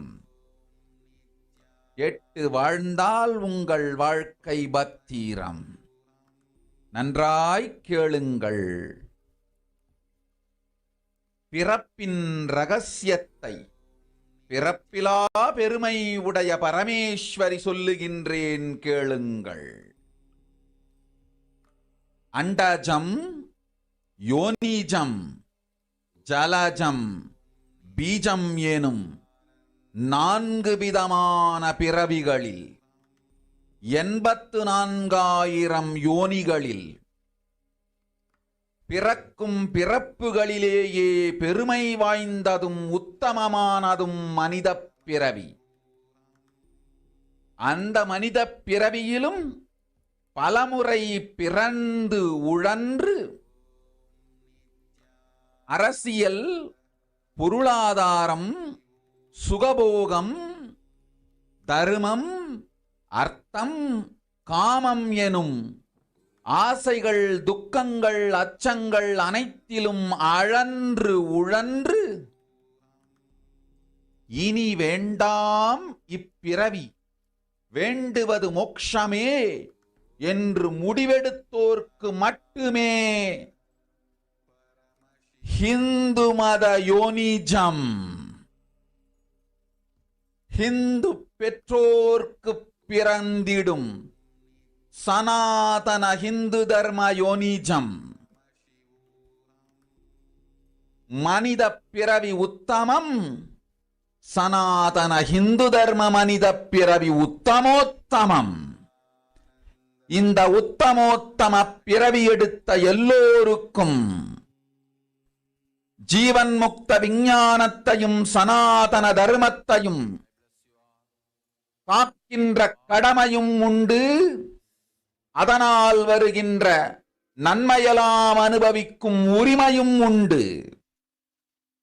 இந்த கடமையை செய்வோம் என்று சத்தியம் செய்ததனால்தான் அந்த உரிமை அளிக்கப்பட்டது. பூமிக்கு வந்தபின் மனம் மயங்கி மதிமயங்கி சனாதன தர்மம் காக்க மறந்ததனால் மாயை அவர்கள் உயிரை பறிக்கின்றாள். நன்றாய் புரிந்து கொள்ளுங்கள். உயிரை கொடுத்தாலும் தர்மத்தை காப்போம் என்று உறுதி எடுத்தவர்க்கே சனாதன ஹிந்து தர்ம யோனிஜம் அளிக்கின்றேன் யான். உடல் பெற்ற பிறகு ஊழிப் பெருவலியால் ஆசை அச்சங்களை உதறவிடாது, உதறியும் விடாது சனாதன ஹிந்து தர்மம் காக்க மறந்தோரை உயிர் வாழத் தகுதியில்லாதவர் பட்டியலில் உடனடியாய் மாயை சேர்க்கின்றாள். அதனால் ராட்சசர்களும் அசுரர்களும் தானாகவே இவர்கள் உயிரை எடுக்கின்றார். நன்றாய் புரிந்து கொள்ளுங்கள். உயிரை கொடுத்தாலும் தர்மம் காப்போம் என்று நிற்பவர்க்கு நிலைத்திடும் வீரஸ்வர்க்கமும் கைலாச பதவியும், எக்காரணம் கொண்டும் தர்மம் காக்க மறந்த உத்தமோத்தம ஜனனமான சனாதன ஹிந்து ஜனனம் பெற்ற மக்களுக்கு இல்லை வேறு கதி. சனாதன ஹிந்து தர்ம மனித ஜனனம் உத்தமோத்தம மனித ஜனனம். உங்கள் உரிமை உலகில் அதிகம், உங்களுக்கு கடமையும் உலகில் பெரிது. தர்மம் காத்தாலே கடமை, தர்மம் காக்காதார்க்கு உயிர் வாழும் உரிமை இல்லை.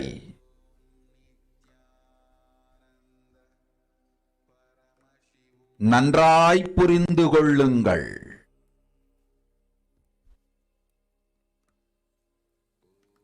உத்தமோத்தம பிறவியான சனாதன ஹிந்து தர்ம பிறவி எடுத்த எல்லோரும் புரிந்து கொள்ளுங்கள். உங்கள் வாழ்வின் முதற்கடமை தர்மம் காத்தல். தர்மம் காக்க தர்மம் உங்களை காக்கும்.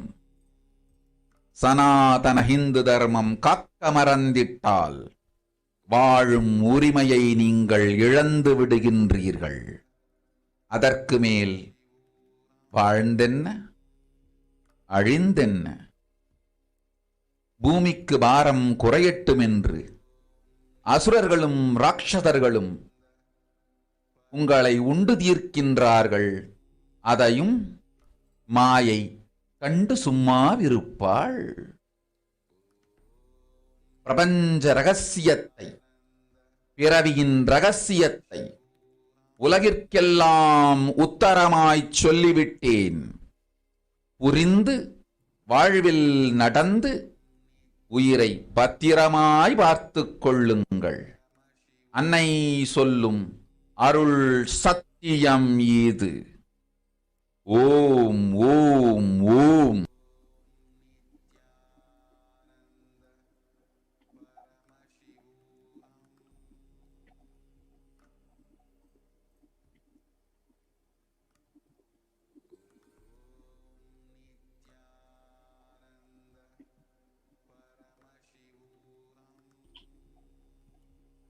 The translation of what Devi Parashakti revealed. Listen. Andajam, Yonijam, Chalajam, Bijam. Like this, in 4 types of birth, 84 lakh yonis. In all these births, the most greatest of the birth, greatest birth of them all is the human birth. Andajam means born from a egg, like that. Yonijam, born from a yoni. Jalajam is born from water. Bijam is born from seed. So beings can come into existence either from the egg or from the yoni, means which is the womb, or from water or from a seed. Like this, 4 types of births, 84 lakh yonis. There are different types of wombs. And in all these births, the most greatest of the birth is human birth.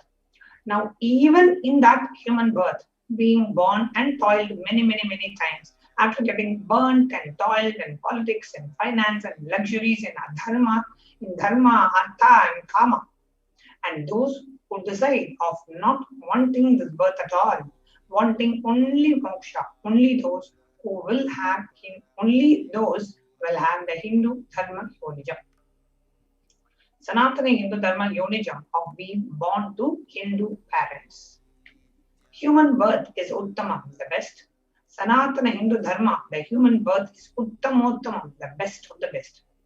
Everyone who took this Uttamottamam birth has a responsibility of protecting the signs of living enlightenment and Sanatana, the Hindu Dharma.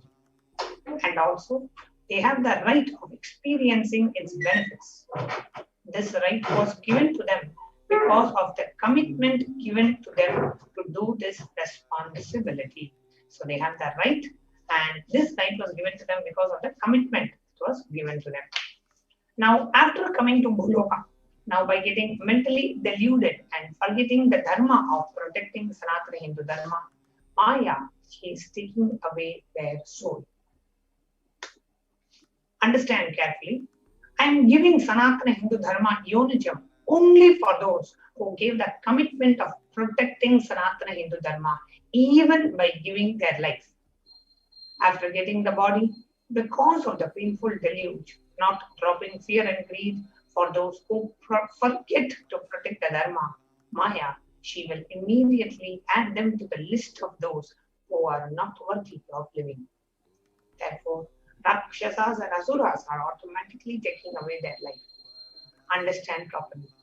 For those who stand that even by giving their life, they will protect Sanatana Hindu Dharma, will permanently have Veera Swarga, they will reach heaven, and Kailasa, the Kailasa Padavi, the space of Kailasa. For any reason, people who forget to protect Dharma, having the Uttama birth of Sanatana Hindu birth, there is no other way for them. Sanatana Hindu Dharma human birth is the Uttamottama human birth. Your rights in this world are immense, and also your responsibility in the world is large. Protecting Dharma is your responsibility. Those who do not protect Dharma, they do not have the right to live. Understand properly. All those who took the Uttamottama birth, which is the Sanatana Hindu Dharma birth, all of you understand. The first responsibility of your life is protecting Dharma. If you protect Dharma, Dharma will protect you. If you forget to protect Sanatana Hindu Dharma, you lose the very right of living. After that, who bothers and what bothers whether you are alive or dead? Asuras and Rakshasas will eat you so that the burden on the earth is reduced. Seeing that, Maya will just keep quiet. Now, let us take a moment to understand the responsibilities of a Hindu. If I am born to a Hindu parent and if I am a living, practicing Hindu, what are the responsibilities I have? And in this context, we want to share the importance of the need of a Hindu nation. How the Hindus have lost the Hindu nation and the responsibilities that we have in reviving re-establishing the Hindu nation on the planet Earth. Now, a short introduction to Hinduism. Hinduism represents the world's most ancient yet progressive indigenous spiritual tradition. It is an open framework model of civilization that stands for global peace, vegetarianism, non-violence, yoga, worship of nature, temple-based living, manifesting spiritual powers, inherent divinity of every being. Now, the Hindu nations were ecosystems where more and more enlightened beings could be produced so that the enlightened civilization would be kept alive with and its great gifts shared with the world. Now let's take a look at some of the references of the Hindu nation from the Hindu scriptures. The first reference is from Valmiki Ramayana, the Yuddha Kanda, the 128th verse, chapter, verse 99 to 101. It says, at the time of the rule of Bhagavan Rama, there were no widows to lament, nor there was any danger from wild animals, nor any fear born out of diseases. The world was bereft of thieves and robberies. No one felt worthless, nor did old people perform obsequies concerning youngsters. Every creature felt pleased. Everyone was intent on their virtue, turning their eyes towards Rama alone. The creatures did not kill one another. People survived for thousands of years, with thousands of their progeny, and all free of illnesses and grief.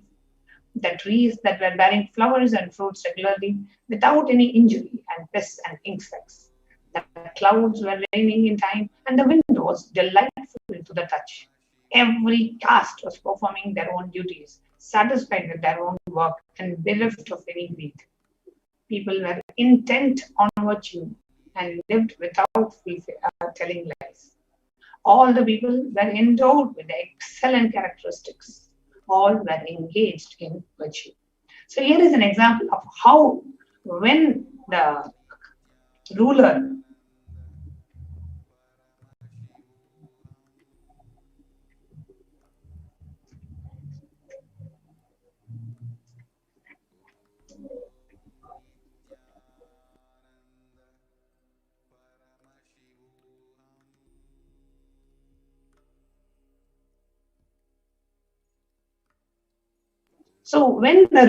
and the people, when they take responsibility for the keeping the tradition alive, when they take the responsibility of Sanatana Hindu Dharma, how the nations existed. Here, one of the best Hindu kingdoms and the best ruler, Bhagavan Rama.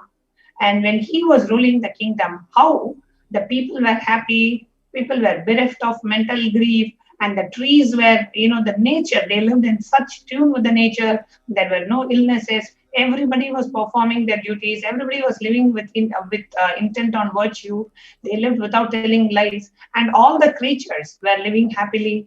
This is how Hindu nations were and are supposed to be. Not just at the time of Rama. During the time of Yudhishthira in Mahabharata, it's very beautifully describes Hastinapur kingdom, which was ruled by Yudhishthira. He says, the Devas granted rains to fulfill all wants. The world became free of all disease. There was no hunger or thirst anywhere. There was no mental suffering.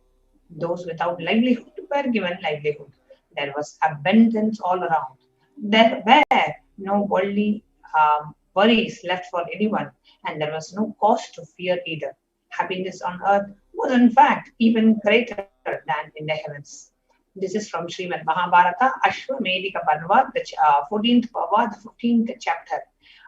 Sage Vaishampayana, the narrator of Mahabharata, speaks to King Janamejaya, the grandson of Pandavas.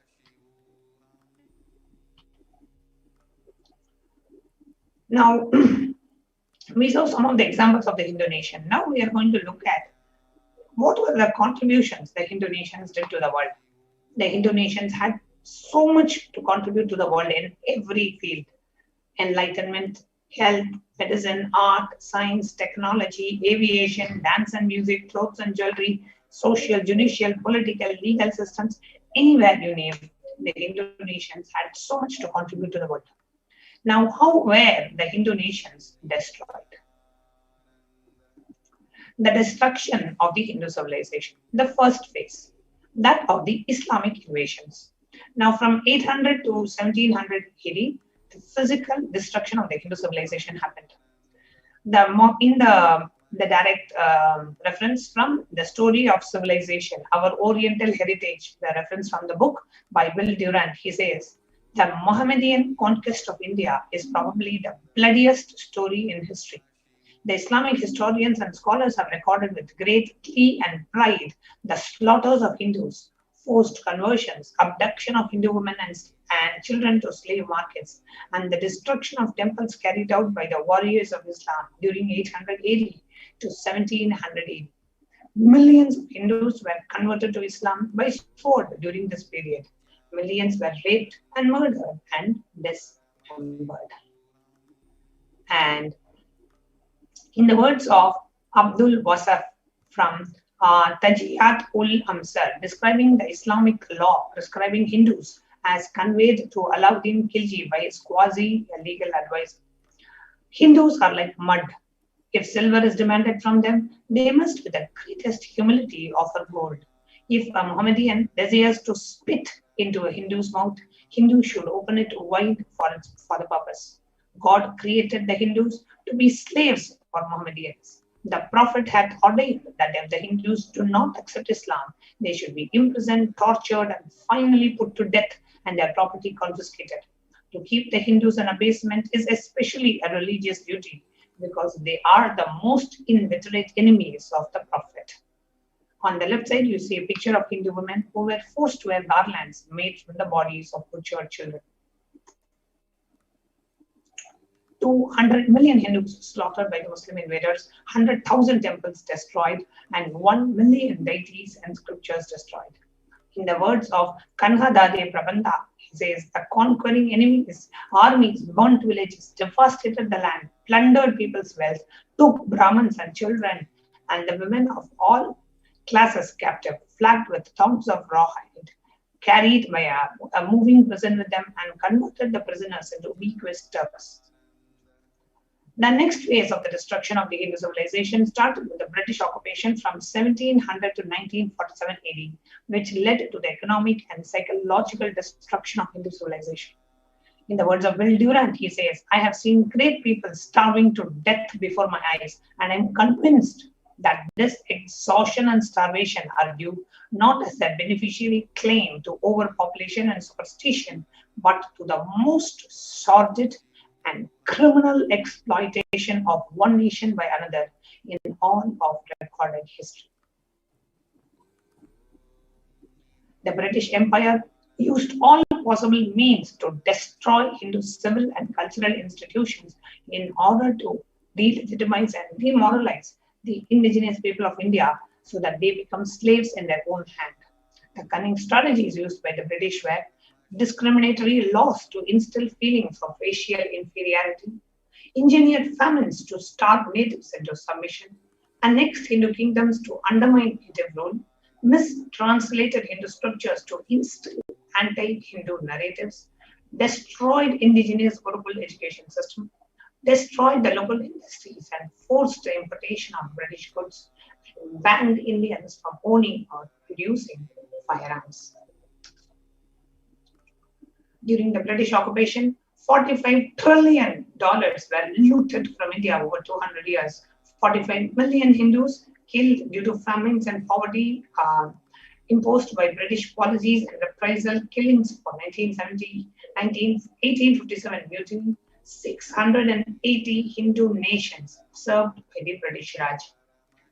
In the words of the Member of the Parliament of India, Shashi Tharoor, he says, the British came to one of the richest countries of the world. Over 200 years of exploitation, looting and destruction reduced it to a foster child of a third world poverty.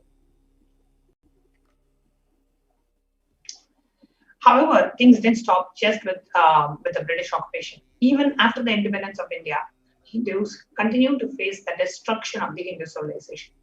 Now, in the words of Jawaharlal Nehru, the first Prime Minister of India, he says, what a disgusting and savage people we are. Politics, progress, socialism, communism, science, what are they before this black religious savagery? In the words of Ambedkar, who was the first Law Minister of India and the principal architect of the Indian Constitution, he says, if Hindu Raj does become a fact, it will no doubt be the greatest calamity for this country. No matter what the Hindus say, the Hinduism is a menace to liberty, equality, and fraternity. It is incompatible with democracy. The Hindu Raj must be prevented at any cost. These are the direct words of the India's first Law Minister. The modern Indian legal system, academia, and media all systematically undermine, suppress, and delegitimize the Hindu institutions and culture. To give an example, the Indian Constitution established government control of government control and taxation over Hindu temples, schools, etc., while other religions are free from interference. The Article 26 to 30 of the Indian Constitution discriminate against Hindus by giving special rights and benefits to non-Hindus through government benefits, scholarship, etc. Hindu kingdoms and self-governance has been abolished. Anti-superstition laws are passed to criminalize only Hindu practices. Mainstream Indian academics describe Hindus as sexist, racist, backwards, and oppressors. Negative media portrayals of Hindus in Bollywood TV and in television. Now, the media narratives are also used to abuse, demoralize, stereotype Hindus.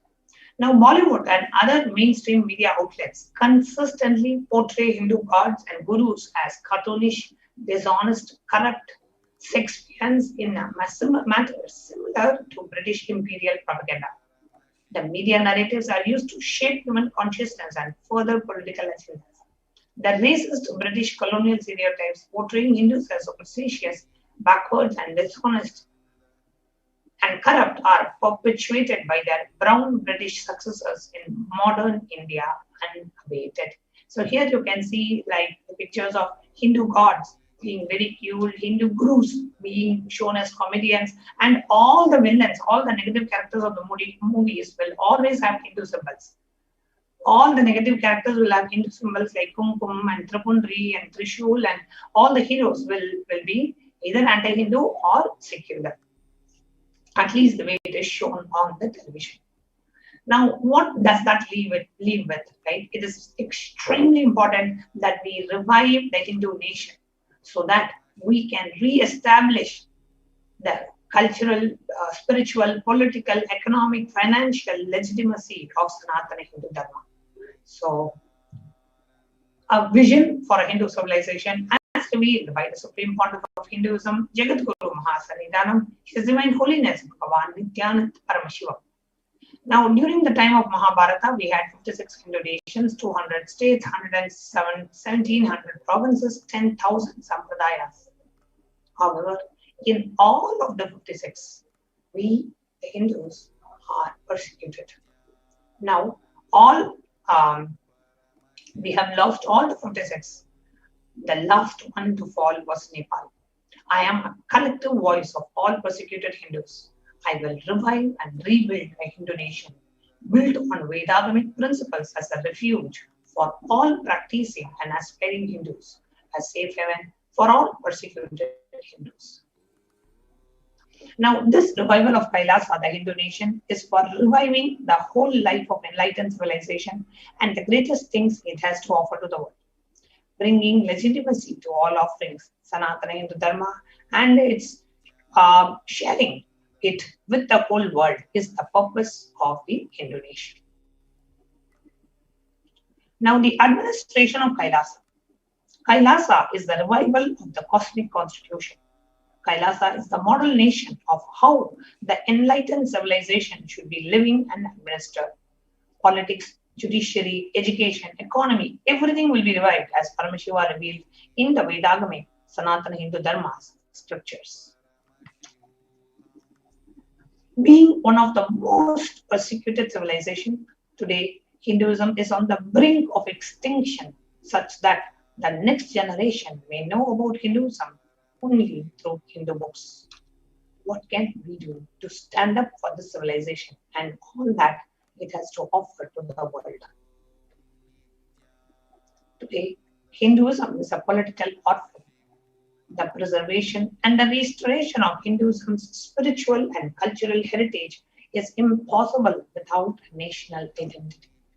So what can we do to save Hinduism? It is important that we reclaim our Hindu identity. Now, if you are healthy, wealthy, rich, successful, peaceful, happy, respectable, have a stable family, have a stable mental setup, understand Hinduism is responsible. Your Hindu identity is responsible. The Hindu scriptures are responsible for your successful life. It is the Hindu scriptures which give us the best mental setup, the powerful cognitions to lead our life. All the best things we have, the Hindus have. The Hindu scriptures are possible. Hindus are the richest and the most successful ethnic community in the world. The Hindu scriptures, Hindu lifestyle, our enlightened masters are responsible for this. The Hindu thought currents are responsible for our successes. And it is not just anti-Hindu elements being active, it is Hindus, we being inactive, is responsible for the whole destruction of Sanatana Hindu Dharma. Let us now take responsibility for Hinduism and let all Hindus all over the world, let us reclaim our Hindu identity. So it is the responsibility of us Hindus to revive the enlightened civilization again and again and again and give all the gifts of enlightened civilization to humanity. The revival of the enlightened civilization, Kailasa, the Hindu nation, is and has become a dire need for humanity. So it is an invitation to all the Hindus, all living, born Hindus, practicing Hindus, those who are sympathetic towards Hinduism, those who are curious towards Hinduism, wanting to explore and enjoy Hinduism. We invite each and every one of you to be a part of this great revival of Kailasa. So why we need Kailasa, the only Hindu nation? What is the need of the Hindu nation and how it is needed for humanity? Let's listen to the Supreme Pontiff.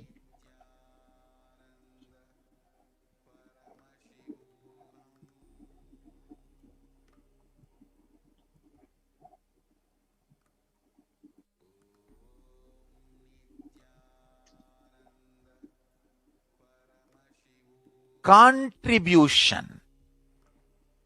Hinduism, Veda Agamas have great things to contribute to the world.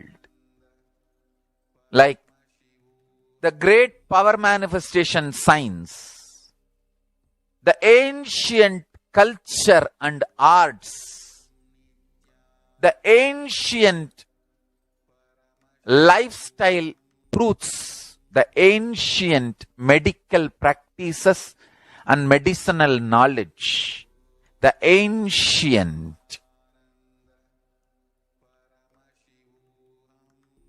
indigenous cultural heritage and jewelry, perfume, dance, music. In every level, Hinduism has so much to contribute. Veda, Agamic traditions have so much to contribute. To share all this with the world, to contribute to the world.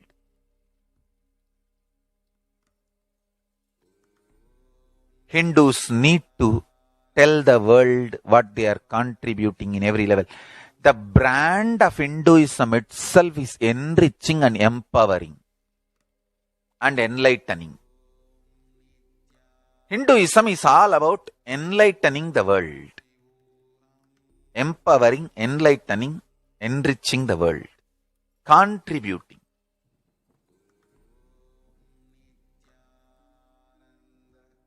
That is our spiritual life. That is our spiritual strength. That is our spiritual core principle. O humanity, I request you with folded hands, some one corner of the world, if you just give me few hundred acres, I will keep this whole science alive. Leave it for the whole humanity freely. Fortunately, Paramashiva has given me the power to decode all this Hindu medicinal system, Hindu judiciary system, Hindu social law and order system, Hindu power manifestation system, Hindu mental sciences system, Hindu yogic sciences, the sciences of Hindu biology, Hindu physics, Hindu psychology, Hindu physiology, Hindu chemistry, all this Paramashiva has given me the power to decode. Whatever the remaining scriptures are available with the humanity, Paramashiva has blessed me, and I have collected, not only I have collected and organized, I can decode. This whole science can be kept alive in any one corner of the world. Just few hundred acres are given for me to live peacefully and exist peacefully. I can store this whole thing alive and contribute it to humanity. Humanity can become better and better and better. I can make the planet Earth so much better place to live. I am here to contribute, and I will continue to contribute.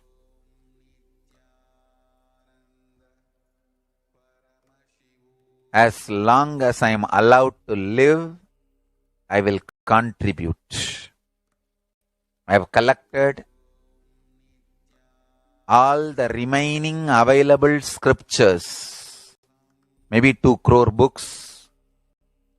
2 crore means 20 million, I think, books on Hindu physics, Hindu chemistry, Hindu biology, Hindu physiology, Hindu psychology, Hindu law and order, Hindu social system, the power manifestation sciences of Hinduism, yogic sciences of Hinduism. I have collected, and Paramashiva has given me the blessings and power to decode.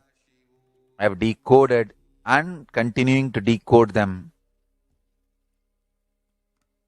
If the humanity, somebody is kind enough to give me few hundred acres in one corner of the world and let me live peacefully, I can keep all these scriptures there and go on sharing with the world, revealing and go on contributing. I don't need anything other than 1 cup of curd rice every day. That's all. Over.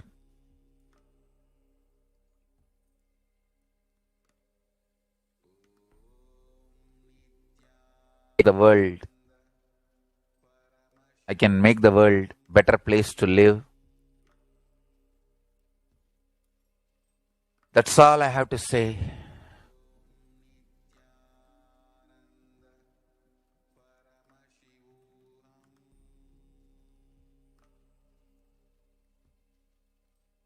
Thousands of medicines are described detail in ancient Siddha and Ayurvedic scriptures.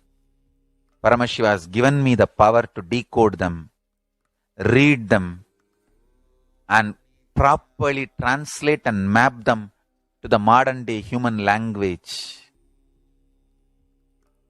And I am ready to work 20 hours a day. I just need few hundred acres where I can sit peacefully and keep this library, run a Gurukul where thousands of people can learn this and share it with the world. Understand?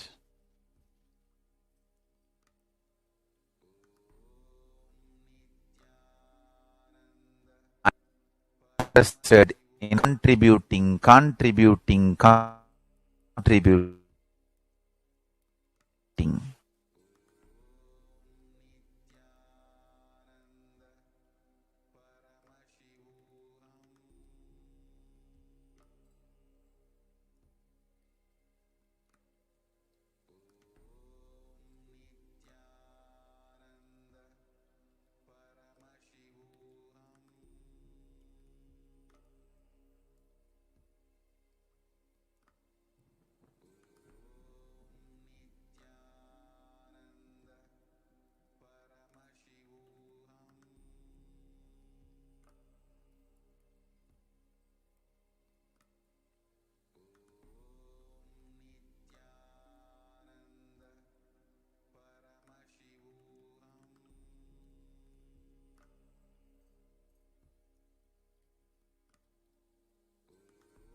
Listen intensely.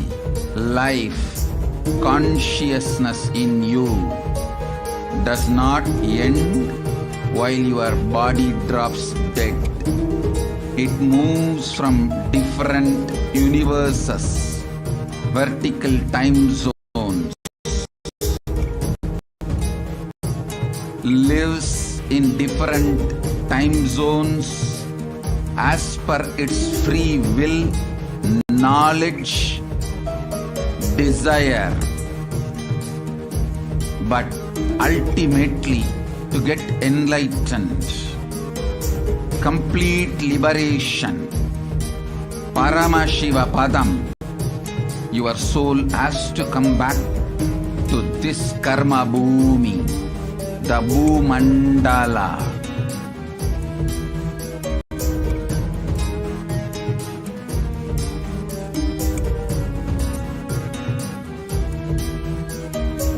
This Bhumandala and the Jati ecosystems, the caste ecosystems,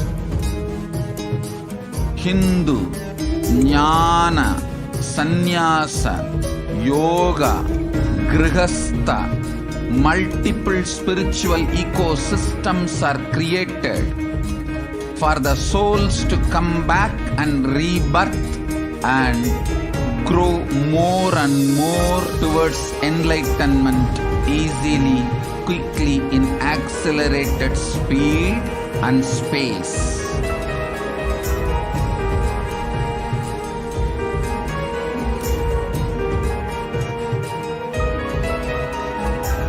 Understand the secret of Sayujya Mukti. Your Kundalini Shakti experiences the bondage inside your body due to compulsive sexual appetite. All the male bodies building intense yogic body through yoga and pranayama, building the mind of Tyaga centric, will heal your compulsive sexual appetite and make you reach Sayujya. All female bodies, love-centered care, serving every being, will liberate you from the compulsive sexual appetite and make your Kundalini reach Sahasrara, which is Kailasa, Paramashivoham, Sayujya.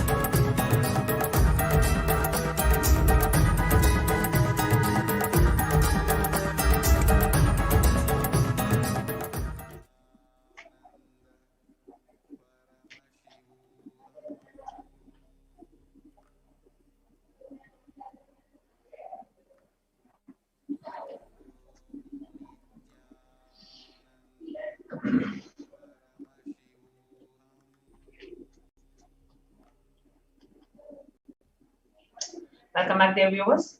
Apologizing for the technical glitch. Just wanted to share that it is only through the revival of the Hindu nation Kailasa that we Hindus can take responsibility for the revival of Hinduism, for reviving all the things that Sanatana Hindu Dharma has to bring to the world, whether it is revival of the Hindu medicinal system, the Hindu educational system, the Hindu legal system, the Hindu economic, the Hindu economy, the Hindu food, or the Hindu way of lifestyle, everything. The knowledge of enlightenment, the science of enlightenment, the Hindu libraries, the Hindu scriptures, everything can be revived only if we are able to revive Kailasa, the only Hindu nation. So let's all join hands, and Devi Parashakti herself has revealed that if Hindus, we do not take responsibility to protect Sanatana Hindu Dharma, then it is the biggest miss. It is our responsibility and the duty of every Hindu born to Hindu parents. It is our duty, and we have committed to protect Sanatana Hindu Dharma. And now we are in the age of the avatar. So it is our responsibility, every Hindu's responsibility, every Hindu who is born to Hindu parents, who is born to Hindu parents, it is our responsibility to revive Sanatana Hindu Dharma.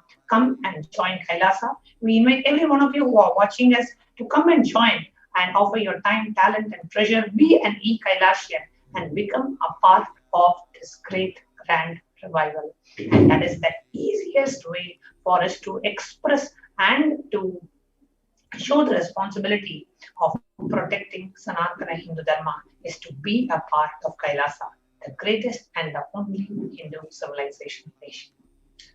So with that, it's time for us to move on. And if you have any questions, and if you would like to share anything about Kailasa, you can go ahead and put it in the comments on YouTube.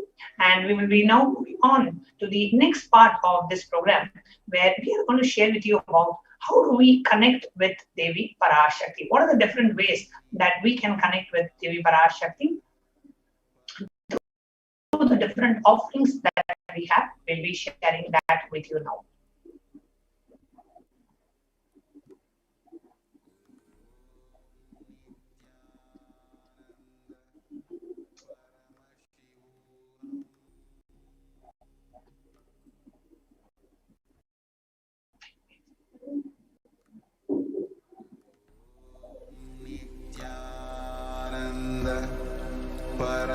Paramashivoham.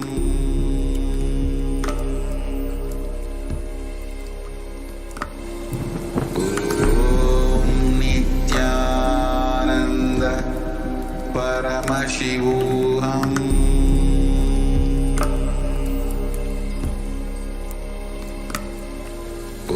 Om Nithyananda Paramashivoham. What are the various offerings that we have for Devi Parashakti? How can we connect with her as she lands to manifest through the Nijavatara of the Supreme Pontiff of Hinduism? Contribution.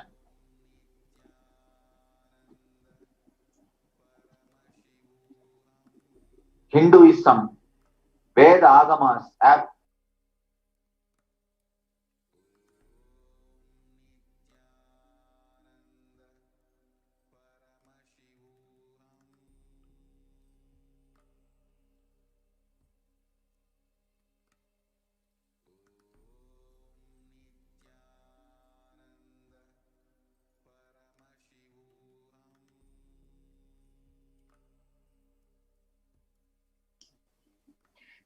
So what are the different ways? The first offering that we have is the e-hundi offering.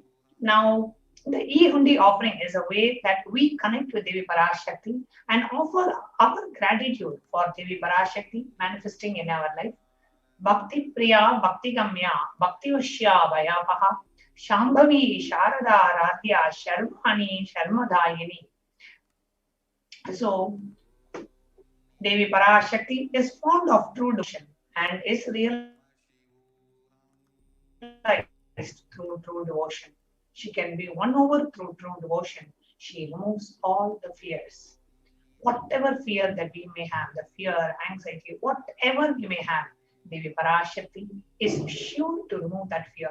And it is stated that Devi can be worshipped, especially at this time when we are going through so much of fear and anxiety due to the pandemic and job loss and so many things that are happening. Just connect to Devi Parashakti every day. Literally, Devi Parashakti lands to bless us all, to shower us with the boons, to protect us from whatever the deadly pandemic. She says, none of my devotees, just hold on to my faith. None of my devotees will be affected with corona. So just pray to Devi Parashakti, connect with her, and offer your gratitude in the form of e-hundi offering. You can offer any amount in the e-hundi. It is like we go to a temple and we put some money in the temple hundi. So here we are doing it online. So you can offer your gratitude to Devi Parashakti by visiting tiny.cc/Devi-offerings. I request the NTV operator to please project the link for the offerings.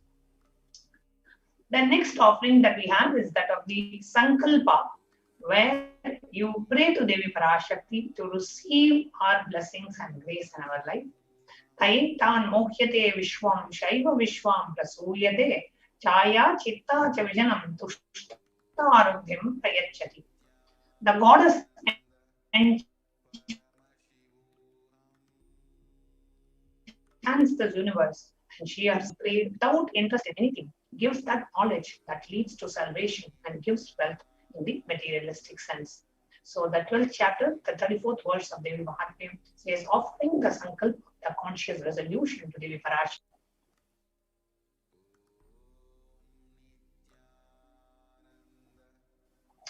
Blesses the person offering with all the fruition of the desires and wishes that he is earning for. So pray to Devi Parashakti, offer the conscious resolution to Devi Parashakti to receive her blessings and grace.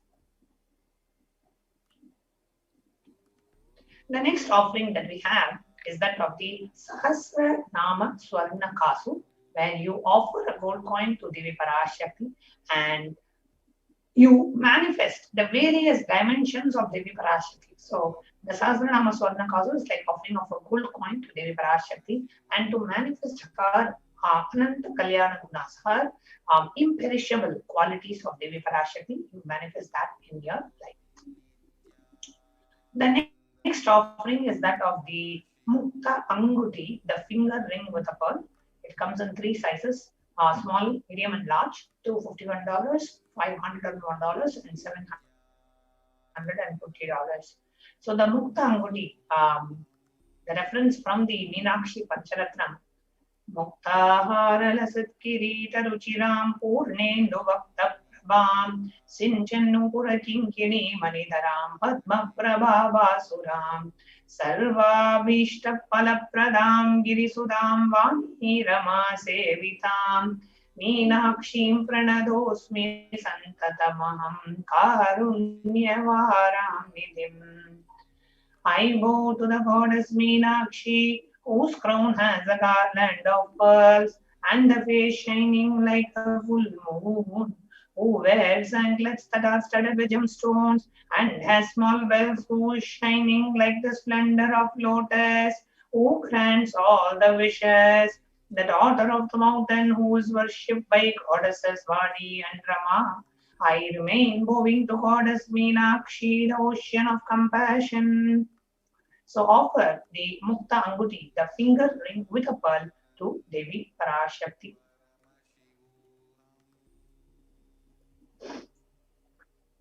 So offering of a Mukta Anguti and receive the blessings to be showered by her compassion and pure love in all your business endeavors. So the offering of the Mukta Anguti is $251.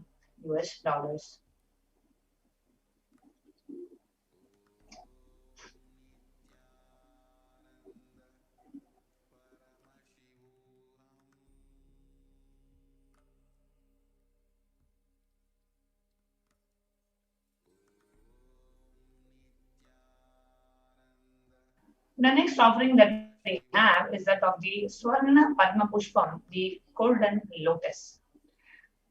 Now, in the Kamika Agama verse, it says, Ashta Vidyesha Rupeta Kumbhavarna Samyutam Sarve Shashrutra Vastadya Hema Pankaja Bhushitaha Sapi Dana Chachu Saku Chascha Pakapilva Parapradaha Snapana Dhyaya Samsiddha Pramanena Samanvitaha. So, all the kalashas should be wound around with a suitable thread covered with a new cloth. They should be adorned with a lotus flower made out of gold. So,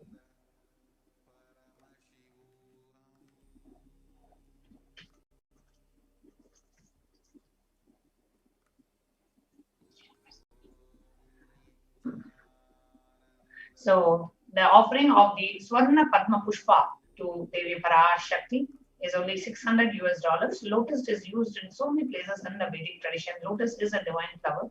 So offering of the golden lotus to Devi Parashakti and be blessed to have the state, space, powers and the very being of Paramashiva in our inner space amidst any and every adverse situation in life. The next offering that we have is that of the Swarna Mitti, the golden touring. Nakaditi Samchanna Namachana Tamoguna Patmadhya Prabhajala Parakruta Saroruha. You whose brightness from the two nails destroy the darkness of ignorance from the minds of your devotees who prostrate at your feet. You whose brightness from your 2 feet overpowers that of the lotus flower. So offer the Swarna Mitti to Devi Parashakti and to be in constant gratitude for receiving her blessings in even the most difficult aspects of your life. Offering of the Swarna Mitti is $750. The next offering is that of the Swarna Mangtika, the golden hairline jewelry. The Swarna Mangtika represents the nectar flowing from the Sahasrara Chakra, which is fully opened. And offer the Swarna Mangtika to receive the overflowing gratitude, to express and to receive blessings of achieving the blissful state, overflowing gratitude and the space of complete completion. So it's only $750 and you'll be able to offer this jewelry to Devi Parashakti. The next offering that we have is that of the Pratyaksha Pada Puja, which is an offering of gratitude, immense gratitude to Devi Parashakti, and the offering of the Vastra Seva, which is the offering of a cloth. You want to offer a sari to Devi Parashakti, you can offer the Vastra Seva. and offering of Vastra Seva and Pratyaksha Pada Puja. Both of them are $1,008. And you manifest all the auspiciousness and the blessings of the Supreme Pontiff of Hinduism, Jagat Guru Sanidanam, His Divine Holiness, Bhagavan Nithyananda Paramashivam.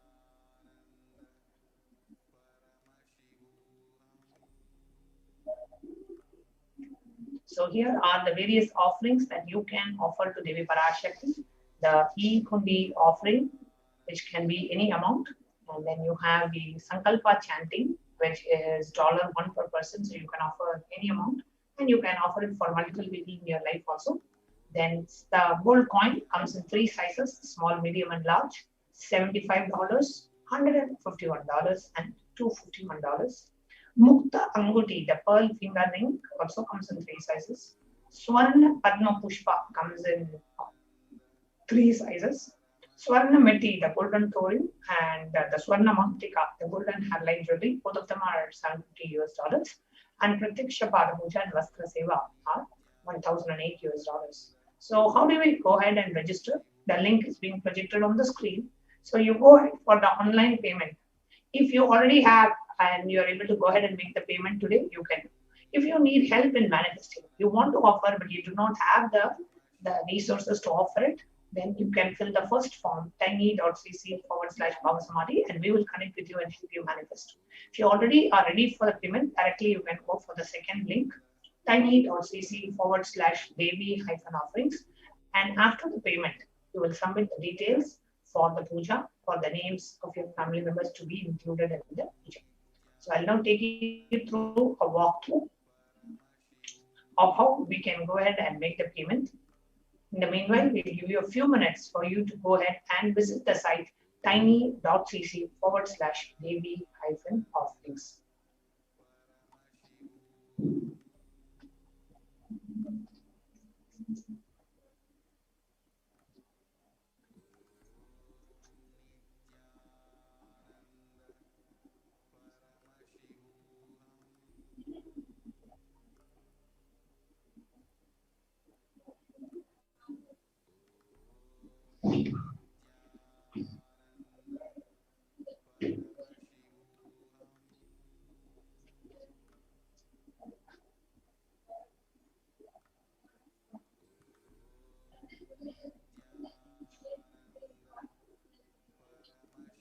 Let's take a moment and visit tiny.cc/Devi-offerings. And when you go and visit that link, it will open up this page which shows the Parashakti Bhavasamadhi Darshan donations. And here you can choose what is the offering that you would like to do. So this page, I request every operator to project the link on the screen, tiny.cc/Devi-offerings. And you can choose any of the options or the offerings that we have. Let us say I want to offer the Pratyaksha Pada Puja. So I click on that and I say add to cart. When you add to cart, and then you can always come back and add anything else. Let's say you want to do a Pratyaksha Pada Puja and you want to offer a golden lotus. You want to do both. So go to add to cart and then you come back. Right click and say back. Go to the previous page again, and then you can choose any other offering that you would like to add to the offer. So you can just make like a one-time payment for all instead of doing single payment for each. So we come back and here you say I want to offer like Sankalpa chanting, and you want to do it for 5 of your family members. Increase the quantity of the offering to 5 and then add to cart. Now, when you come to the card, it will say, okay, now $1,008 for Pada Puja and $5 for the Sankalpa chanting. It will show both. Verify the total amount and then proceed, go down and proceed to checkout. So here it says $1,008 and $5. And here if I want, I want for 6 people in my family, not 5. So you just put here number 6 and then say update to cart. It will now show $6, and then in the bottom it will show the total amount. $1,008 plus $6 is $1,014. Okay, great. Click on proceed to checkout. Now, when you click on proceed to checkout, you will be directed to a page where you can enter your billing details, credit card details, all the payment related things. You can enter that, and then go to the bottom of the page and click on purchase or place order. So here we have the billing details, then orders, credit card details, and then click on I have read through the terms and conditions, and on the right side you will say place order. Now once you are able to successfully go through the payment and finish the payment, the next step that you will do is you will come to tiny.cc/Sankalpa 2021. Now if you go to this form, it will show you all the details of the person who is making the offering, and then the payment or date and the order number and the like a screenshot of the payment, etc. to be uploaded. So here is the Sankalpa 2021 form. You fill all the disclaimers, payment amount, date, Baba Samadhi Darshan.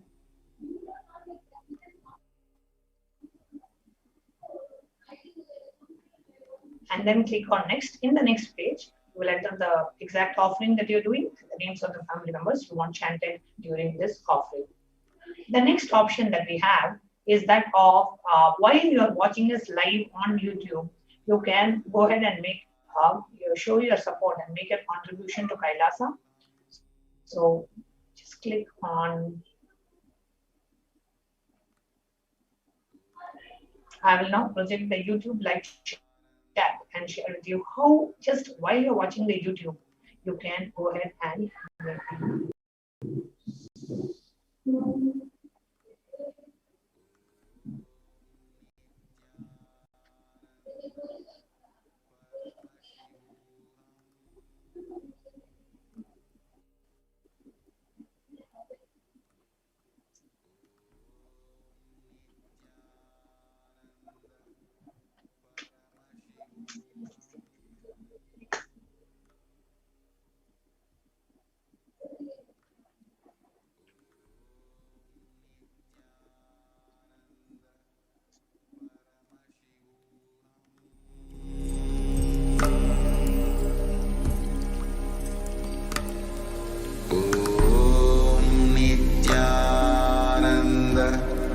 Paramashivoham.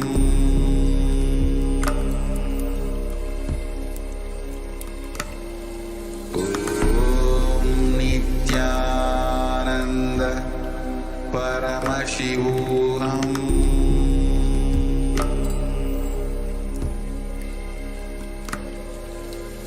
Om Nithyananda Paramashivoham.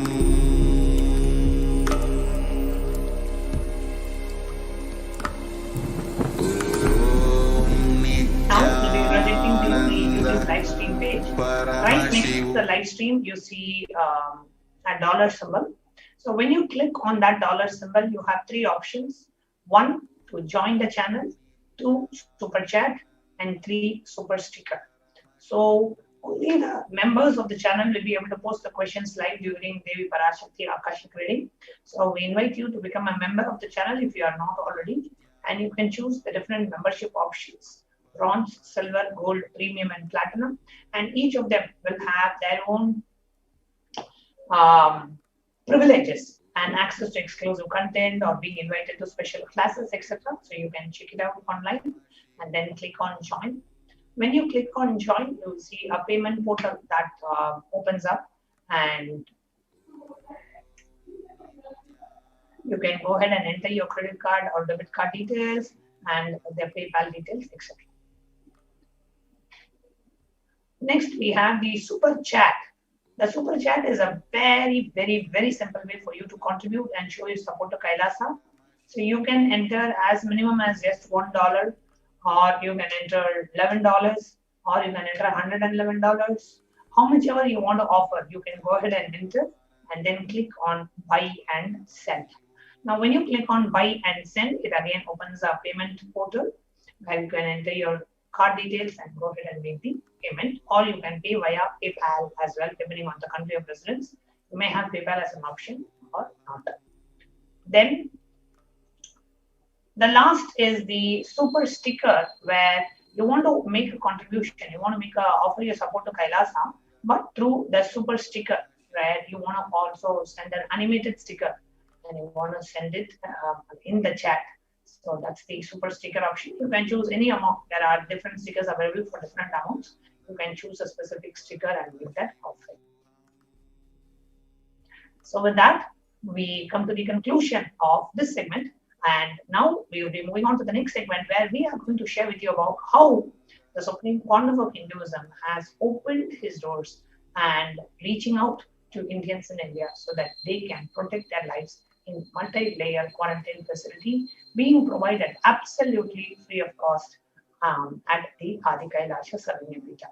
So let's now move on to the next segment, and I'll be inviting the administrators of Adi Kailasa Sarvanyapita in Bangalore to come forward and share how the campus is being prepared for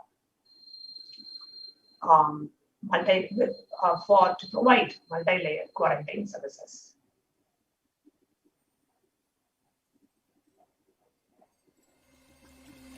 I welcome you all with my love and respect. Let you all open all your three eyes.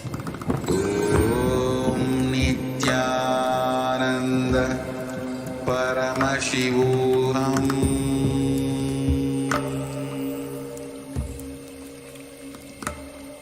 Om Nithyananda Paramashivoham.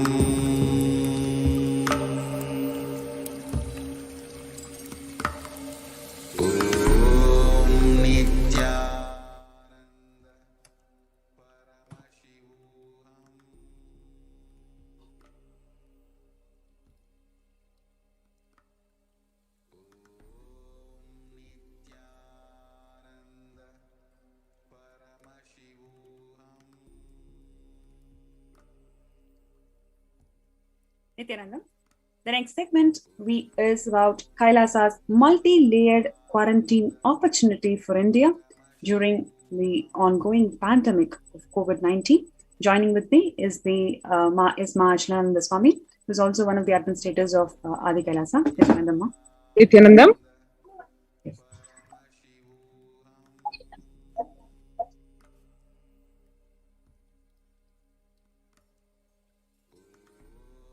Now, before we enter into the segment, let us quickly go through the revelations of Devi Parashakti to the world, what she has revealed to the world on 12th of May, about a month ago.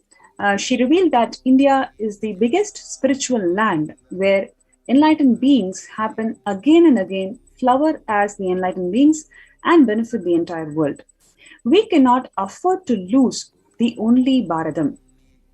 We cannot lose the enlightenment womb.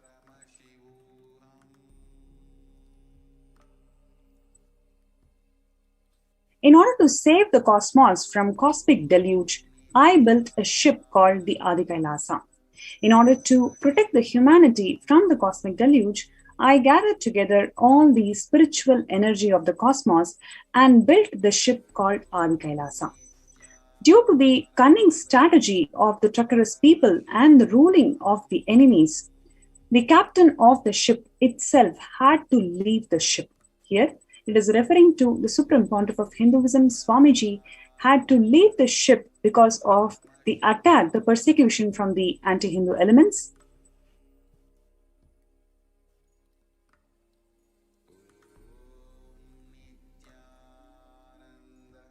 Now, let all come and take a good bath, get protected and get healed and get all the benefits. Make use of the ship which I built out of huge grace and compassion, and protect yourselves from the huge cosmic deluding destructive dance. For India, I made the ship as protection, the Nithyananda Navapashana Lingam in Vaidya Sarovar. Go to Adi Kailasa. Crores of people will come there looking for health, Navapashana, water feast and medicine to get the health and protection and enlightenment. For all of them, give Annadan. To protect India from the great destruction, I, Parashakti, made this huge ship.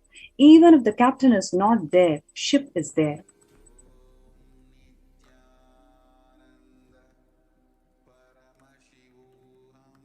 Now, what we saw was the revelations from Adi Parashakti, where she has beautifully revealed to the world how one can protect themselves from the ongoing pandemic. It is because of the Supreme Pontiff of Hinduism's effort, Swamiji's effort to build this AK ship as a cosmic protection for the entire humanity. And Devi Parashakti also revealed that even if the captain of the ship had to leave the ship, it is because of the assassination attempts and the persecution by the anti-Hindu elements. The captain of the ship had to leave the ship. And now today, let us see the contributions of the Supreme Pontiff of Hinduism. What are the contributions? What are the unique contributions that Swamiji offered to the whole of the humanity? And why is that the anti-Hindu elements attacked him and persecuted him for more than a decade? What are those contributions that affected them? So let us go to that segment.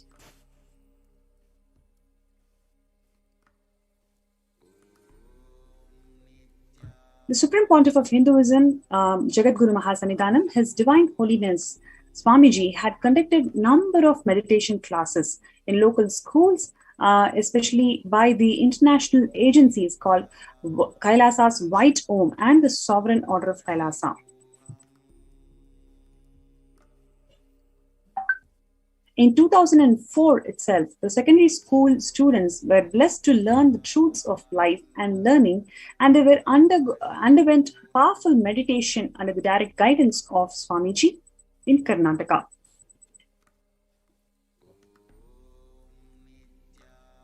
In 2006, Swamiji conducted several meditation events in different schools. So what you're seeing today is now in the slide is a picture from Trichy in Tamil Nadu, where Swamiji is conducting these meditation events for the school students.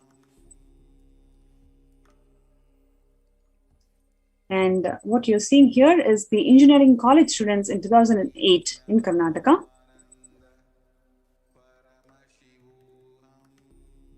In 2006, the first confluence for world peace to honor the memory of those who lost their lives and of those who risked their lives to save others during the terrorist attack at the World Trade Center on September 11, 2001.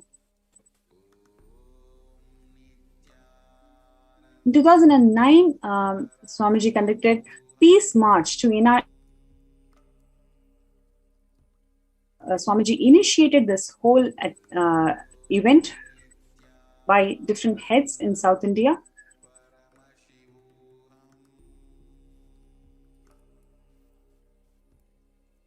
And here you can see peace walk by the peacekeepers of the Sovereign Order of Kailasa, walking several miles in South India to promote peace and unity amongst different religions.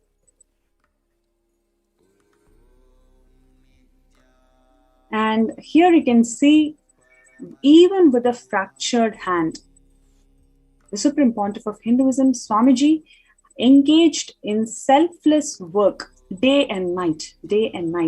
He inspired the peacekeepers of the Sovereign Order of Kailasa to engage in such selfless service, leading the nation of Kailasa by example. In 2011, the Supreme Pontiff of Hinduism had a multiple compound fracture with the bone protruding out of the skin. Despite that, in 2013, 2 steel implants that were fastened in 2011 were removed as the bones had healed completely. This picture is after the surgery. Despite that, you can see the Supreme Pontiff of Hinduism is day and night selflessly working, selflessly serving people with the same blissful smile as we would see him in any satsang.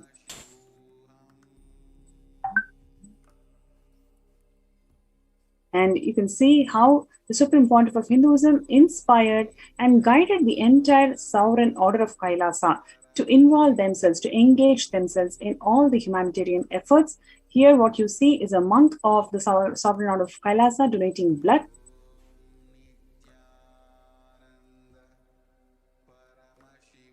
In 2009, the representatives of Kailasa's Red Om handing over their collected donation for the Karnataka, the Chief Minister's Relief Fund.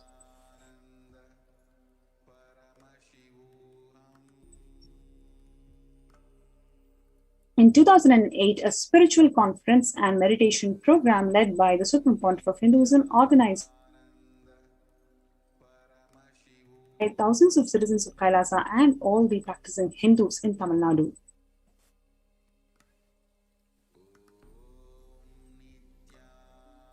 Here, it's a beautiful message from the former President of India, Dr. APJ Abdul Kalam, to the Supreme Pontiff of Hinduism, where he says that he's happy to note the 5th anniversary of the Nithyananda Dhyanapitham of Swamiji and for creating a peaceful environment in the society by making the citizens spiritually aware is an important societal mission, which he understands is being performed by Swamiji's mission in 33 countries across the world.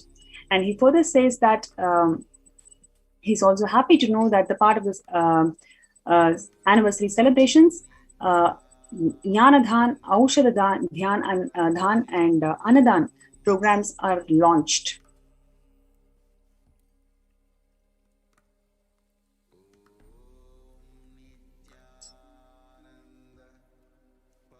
The former President of India, late APJ Abdul Kalam, also shared that Swamiji, it is such a beautiful joy to experience your blissful smile. When we were children, we lived blissfully, smiled a lot, and we were really happy and fulfilled. But as we grow, we lose your smile. Yet, when I see you carry and radiate such a divine bliss. Yes, and you can see the same bliss Swamiji carried throughout his entire public life. Whether he was worshipped, praised by millions of his devotees or persecuted by the anti-Hindu elements, in all moments, he was only carrying that blissful smile.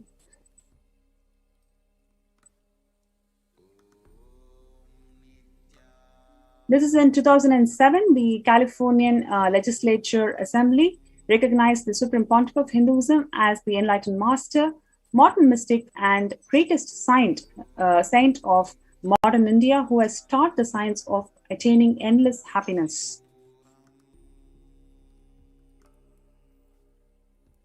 In 2007, the Senate of the state of California, recognizing the Swamiji for his spirit, dedication, and efforts to raise the awareness of the Vedic tradition and to usher positively on global peace and universal brotherhood. In 2009, Californian Legislature Assembly recognized the Supreme Pontiff of Hinduism of his leadership and outstanding commitment to communities around the world, service and selfless devotion to students of International Vedic Hindu University.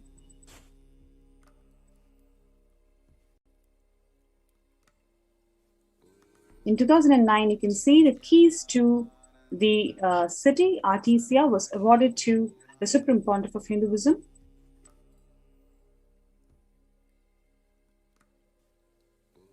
In 2009, he was recognized by the Honorable Jim Carigianis, who's a Member of Parliament, for his contributions as a Global Peace Ambassador. In 2009, the Oklahoma City has acknowledged the Supreme Pontiff of Hinduism for his unselfish service to the people of Oklahoma City while serving for their spiritual well-being.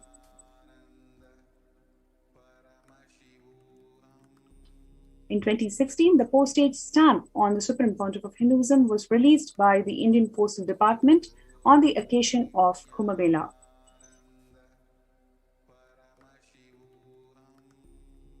In 2015, the Senate of the State of California has recognized and congratulated His Divine Holiness for highlighting and educating the community on Kumbh Mela. And in 2015, the Nithyananda Hindu University was authorized by the Akhila Bharatiya Akhada Parishad as the only organization that can conduct this festival outside India.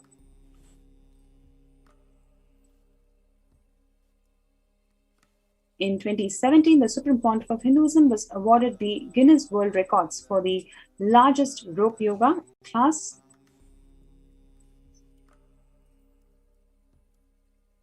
And in the same year, in 2017, the Supreme Pontiff of Hinduism was awarded for Guinness World Record for the largest pole yoga, the Shivastamba Yoga class.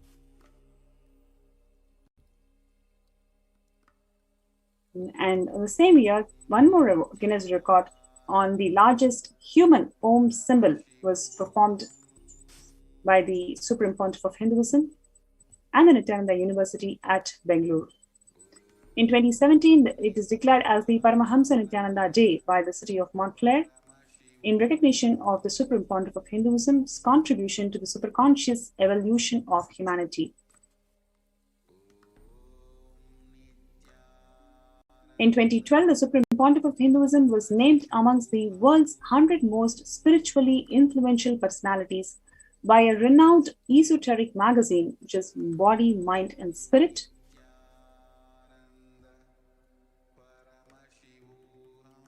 In 2018, the Supreme Pontiff of Hinduism was conferred with the honorary doctorate in humanities by the Commonwealth University.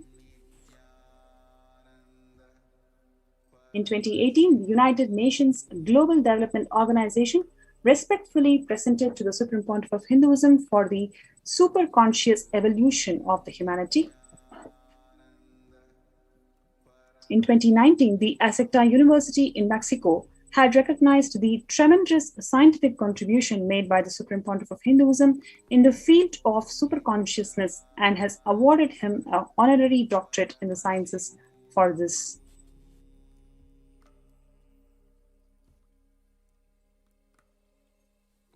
So before we go to the next segment, if you are feeling you need to be protected with this ongoing pandemic, and if you want to feel secured, Swamiji has opened the de facto embassies, the spiritual de facto embassies in India, for you to enjoy the free food, accommodation, stay, internet services, and spiritually evolve yourself during this ongoing pandemic. So you have this opportunity, and if you're interested, you can join, register yourself in kailasa.org/Kailasa Care, KAILASA.org/KAILASACARE.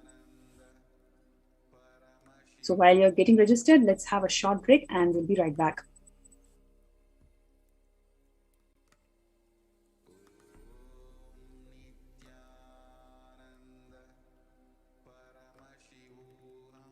Listen intensely.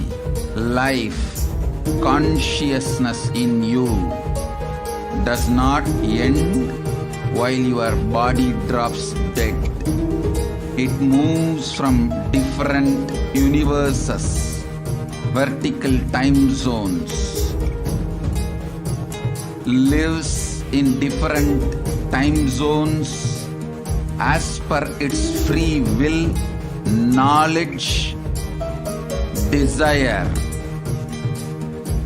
but ultimately to get enlightened, complete liberation, Paramashiva Padam, your soul has to come back to this karma bhumi, the Bhumandala.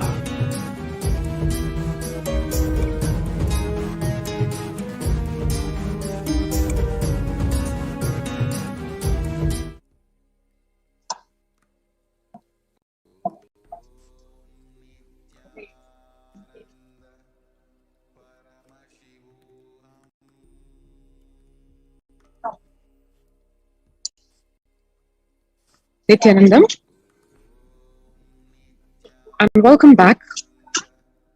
We just saw a very, very brief glimpse, probably not even the tip of the iceberg, of the contributions of the Supreme Pontiff of Hinduism over the last over 2 decades, more than 25 years. Contribution in various fields ranging from humanitarian services, religious services, social services, spiritual services, reaching out to one and all, being by being, not not just leaving it at the numbers, but actually contributing to every life directly.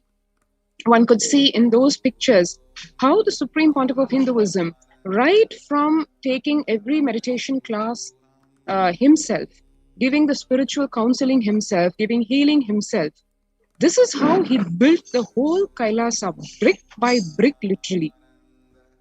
The whole aim of Kailasa, as we all know, is to revive that enlightened civilization, the Hindu civilization, Sanatana Hindu Dharma, in all its dimensions and glory. Needless to say, that singular aim and the one-pointed vision of the Supreme Pontiff of Hinduism and the very evident meteoric rise, if one could see the photographs with the dates, we saw how right from the time when the Supreme Pontiff of Hinduism was taking classes for engineering colleges for students to just in a couple of years, he's already on a worldwide tour addressing the people around the globe. And as we saw in the certificates of recognition, practically across the world, he got recognized by all kinds of institutions as well as the governments, cities inviting him with open arms, literally giving the keys to their cities so that he could come and enrich the citizens of that city. Accolades just showering on him. Across the world, everybody recognizing the direct contribution of the Supreme Pontiff of Hinduism to bringing about peace and harmony in the world and contributing to every individual's expansion, growth, and thereby resulting in a beautiful, blissful community, society, city, state, and a nation. Now that is exactly what irked the anti-Hindu terrorist militants who did not and have never wanted Sanatana Hindu Dharma to come to be alive, because it is directly against their vested interests of holding people under their power, be it physically through enslavement or psychologically through mental slavery, ideological slavery. So that started a massive persecution on the Supreme Pontiff of Hinduism. What exactly happened? How it was done? What multi-layer conspiracy was made against the Supreme Pontiff of Hinduism? We'll just see in a few minutes. As we saw, for his immense contributions towards eradicating poverty, illiteracy, hunger through free food, gender-based violence, as the Supreme Pontiff of Hinduism has recognized not only the known three genders, but also given with proof what the ancient native tribes have realized in many places, 11 genders that exist, gender apathy, all these. The Supreme Pontiff of Hinduism's revival of the authentic scriptures-based Hinduism irked the vested interests of the atheistic terrorist militant elements on the one hand and the neo-Hindutva terrorists and other anti-Hindu forces on the other. They joined together, colluded, even though their ideologies, so-called ideologies, were just poles apart, ganging up together to execute a massive persecution, ethnocide, genocide on the Supreme Pontiff of Hinduism and his followers and Kailasa at large in a massive way from 2nd March 2010. And this continued unabated for the next whole decade and comprised of over 70 assassination attempts just on the Supreme Pontiff of Hinduism, not including the assassination attempts made on his followers. Over 250 sexual assaults on the Supreme Pontiff of Hinduism and his followers, the community, the Adi Shaivite minority community, monks and disciples, lawfare of not less than 120 false cases over just a decade, massive hate propaganda in electronic media, of over 14,000 hours and print media of over 25,000 articles in 5 years. Destruction of heritage properties worth over 27 million US dollars, and the continuing ethnocide and genocide of over 80 million Hindus worldwide since the last 7 centuries. Yes, you heard it right, 80 million.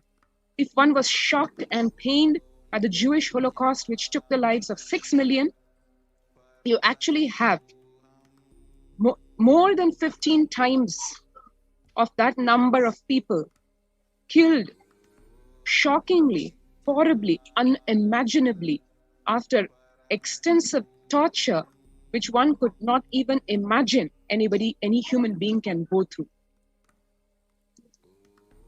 Specifically, if one looks just at the lawfare done on the Supreme Pontiff of Hinduism, leaving aside all the physical assaults and mental assaults that have been done on him and his followers, just the lawfare involved delegitimizing the Supreme Pontiff of Hinduism by hate propaganda, disenfranchising him of his civil and human rights, prejudicing him from a fair representation and fair trial, repeated illegal imprisonment coupled with brazen torture, custodial assassination attempts, supported by system justification process in various forms, including the common processes that are used, basically of bureaucracy in the system, absolute outright indifference, self-deception, keeping the whole society in a deceptive state, and diffused responsibility, where there is no one single owner, where the buck is passed, and right from the top to the bottom, there is just a blame game, and eventually it comes down to the lowest person, who is anyways not accountable, who doesn't even know the big picture. That resulted in multiple ways in which the Supreme Pontiff of Hinduism was not only attacked, but justice was denied, and people did not even and do not still even cognize what has been done to him and what a gross injustice, inhuman behavior, absolute human rights violations have happened. So it's resulted in continued system complicity with torture, murder, and genocide, a well-planned, multi-layer false hate propaganda by the fourth estate of the democracy, which is the media, sustained by moral disengagement. So it leaves the broader public in a state of absolute willful ignorance, because you bring in the factor of morality and how a certain person is so-called immoral, motivated denial, out-group victim blaming, where the person, the victim, is actually made to look as the culprit and he is blamed, and that results in a justification of the dehumanization, the demonization that follows of the person, and literally results in bystander apathy to even something as gross, unimaginable as ethnocide and genocide of a whole community. One can see, we'll just take this time to see just an example of the malicious prosecution that has been done to the Supreme Pontiff of Hinduism as we watch this video.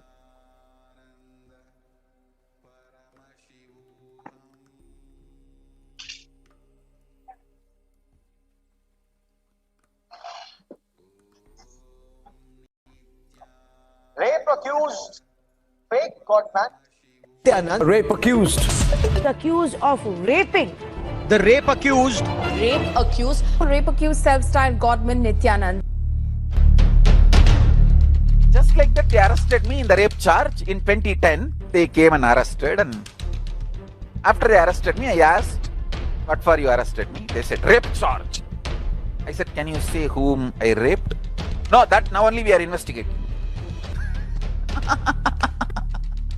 No one is answerable for the whole mess. Even now, there will not be any investigation. Why was Nithyananda arrested on rape charge when there is nobody saying they have been raped? I asked them, do you have any statement from anybody? After the independence of India, around 3,60,000 rape cases have been filed. Only rape case, 376, where there is no victim's name or altered name. Even altered, there is no victim. Usually, if there is a victim who got raped, they will announce in the media and search for, hey, we have a victim and we need accused. We are searching for the accused. Where is the accused? Where he is disappeared? In my case, hey, we have accused here. We want victim. Please come, please come. Facebook ad was given. TV ad was given. And newspaper ad was given for calling for victim. Saying, you please come. We will give you traveling bus fare and we will keep your name secret. Please come, please come. You cannot get justice. Rape accused. Accused of raping. The rape accused. Rape accused. Rape accused self-styled godman Nithyanand.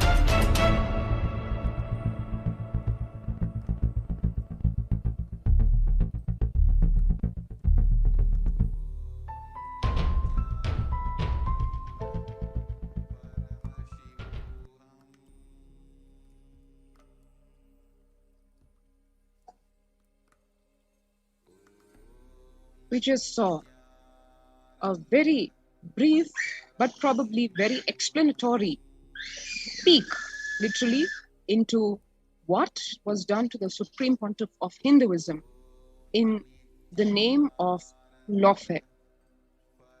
Literally, if we see, the banality of evil has been supported by system justification in various forms, including the commonly used processes of bureaucracy, indifference, self-deception, and diffused responsibility, where the system itself creates an atmosphere of absolute indifference being made to the victim, the whole delusion making the victim actually look like a criminal, and the responsibility of the same not being, you cannot pin it down to one person.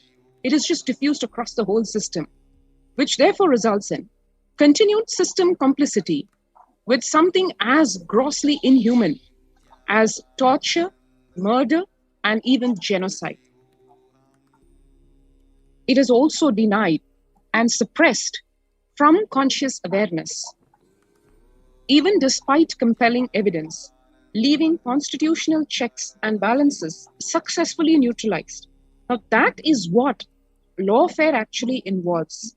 It is not something where, like the pre-World War period, one cannot see through the outright inhuman violations being done. Here, the whole system is made in such a way that even though compelling evidence is there, it leaves even constitutional checks and balances neutralized because it's fueled by a well-planned, multi-layer false hate propaganda by the fourth estate media.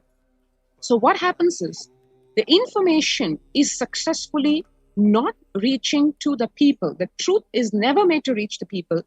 On the other hand, a massive hate campaign is spread. Disinformation is spread using this powerful fourth estate of the democracy called the media.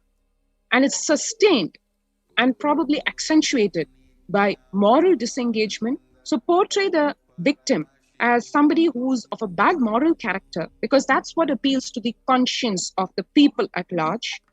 So you leave the broader public in a state of willful ignorance because you've already spread the misinformation. They have no idea about what the truth is. There is a motivated denial that is elicited from the public as a response. And there's a victim blaming. So the person who's a victim is actually blamed because of the disinformation that is spread. And there's a dehumanization of the individual, of the victim. And overall, the whole ambience creates literally apathy, bystander apathy to even something gross as genocide. What is the responsibility of the state, one would ask, in such a case?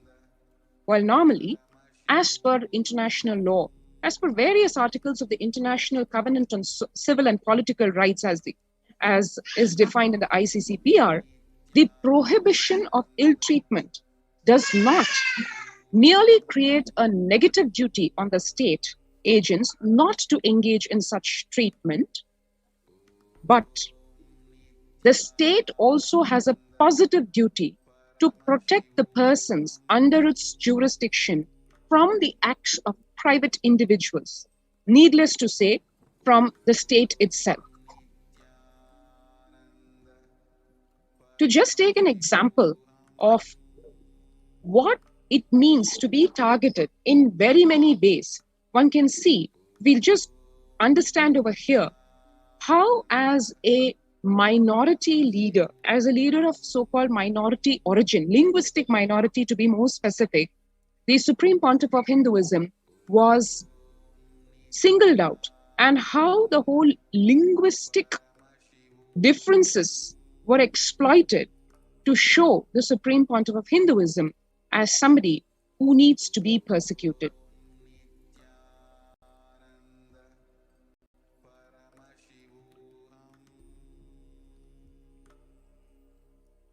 One can see way back in 1956, to be more precise, the different states of India were reorganized. The primary way of the reorganization was using language as the barometer, as the benchmark. Now, this led to the marginalization of people of the Tamil language ethnicity in the areas which were acceded to from the erstwhile Madras Presidency to the newfound Greater Mysore. The city of Bangalore, which itself was founded way back in 1537, predominantly comprised actually people of Tamil ethnicity in its demographic composition. Until 1991, the people of Tamilian ethnicity formed the largest ethnic group in the Bangalore urban district. In fact, if one sees the 1991 census, for the first time recorded a Kannada-speaking majority ahead of the people of Tamil ethnicity in its district. On 25th June 1991, a very seemingly innocuous or maybe not as dangerous decision was made regarding the Kaveri water, the river Kaveri, which flows all the way from Karnataka to the state of Tamil Nadu. The Kaveri Water Tribunal, constituted in 1990, directed the Karnataka state government to release 25 cubic million feet of water to Tamil Nadu within a year. One should understand that the river Kaveri originates in the state of Karnataka. So needless to say, if the state would like to preserve the water of the river for itself, it could easily dam it up. And that resulted in a number of conflicts between the two neighboring states.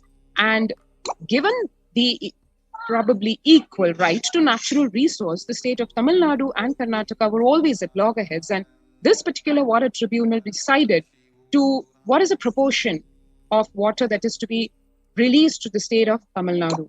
Karnataka issued an ordinance to cancel the tribunal's award, but this was struck down by the Supreme Court of India. In fact, the tribunal's award was subsequently gazetted by the Government of India on 11th December 1991.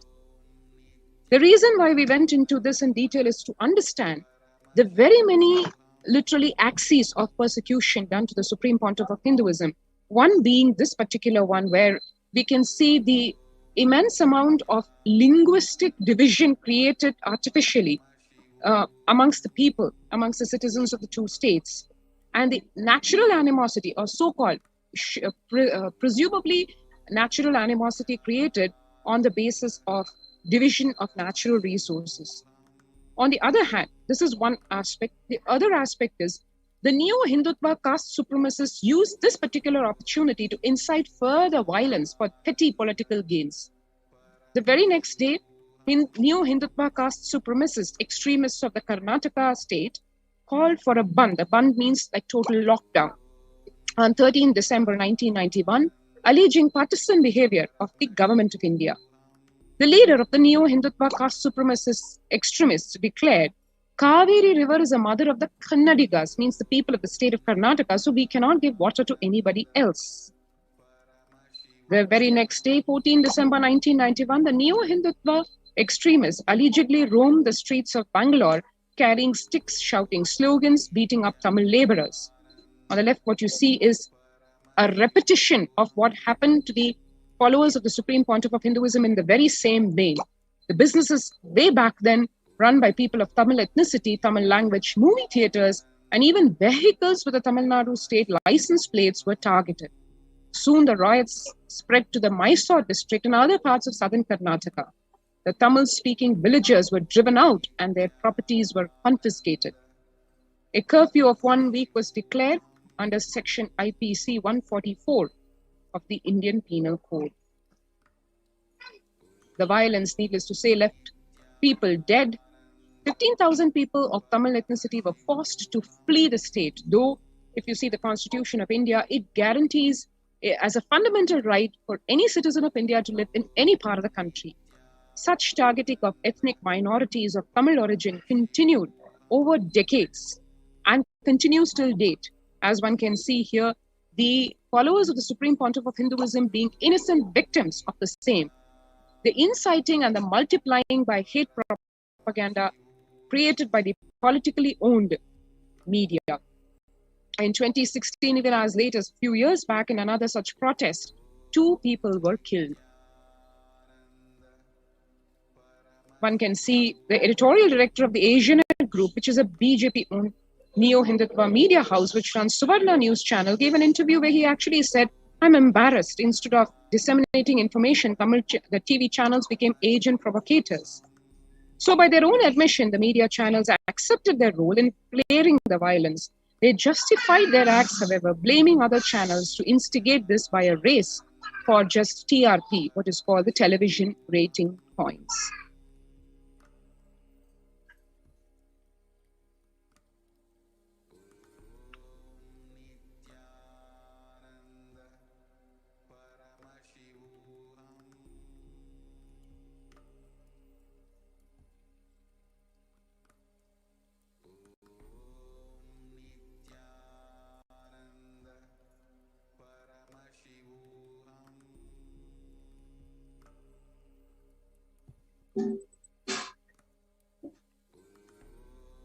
The neo-Hindutva leaders have extremely regressive views regarding the sexuality and the rights of people of non-conformist genders. The views of some go to the extent of justifying rape as a tool to suppress native Hindu traditions for their political agenda.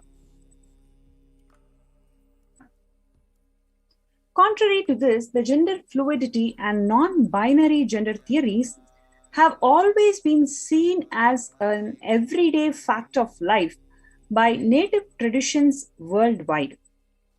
None of the genders were seen as a rule or an abnormality. Since time immemorial, Native Americans recognized 5 genders. Non-binary genders were recognized, documented, and accepted in Greek history. Native traditions like the Adi Shaivite minority tradition in Hinduism has recognized 11 gender identities. So the Sannyas Sampradaya, the monastic order established by the Supreme Pontiff of Hinduism, is unique in that it freely ordains women and allows women to perform temple rituals. Women constitute the majority of the senior leadership in by establishing his vision of Hinduism as not just orthodox, but also a highly progressive and committed to gender equality. The Supreme Pontiff of Hinduism has also ordained men and women from the scheduled caste, scheduled tribe, and Dalit communities, which have been discriminated and sidelined by the neo-Hindutva ideologies.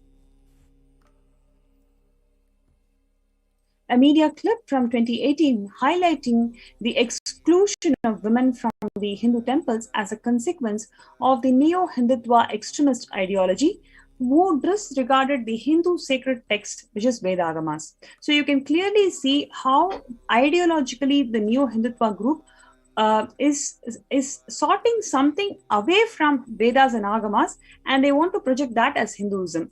While on the other hand, the Supreme Pontiff of Hinduism is reviving the ancient sciences as per Vedagamas, providing the authentic legitimacy of Hinduism to the entire Hindus. So here you can see Manitya Supriyananda Swami, who is the world's first woman Dalit Hindu monk in the contemporary era, who is performing the temple rituals in the main sanctum sanctorum at the headquarters as a female Hindu priest, which is completely ideologically different to these neo-Hindutva groups who are so gender biased. And here you can see a female brahmacharini offering the Aarti ritual to presiding deities in the main sanctum sanctorum at the headquarters of Nithyanandeshwara Parameshwara Devalaya. And Swamiji himself, the Supreme Pontiff of Hinduism himself, giving Devi Bhava Darshan as Devi Meenakshi Amman during different occasions. And today's event is also the Devi Parashakti's Akashic reading event.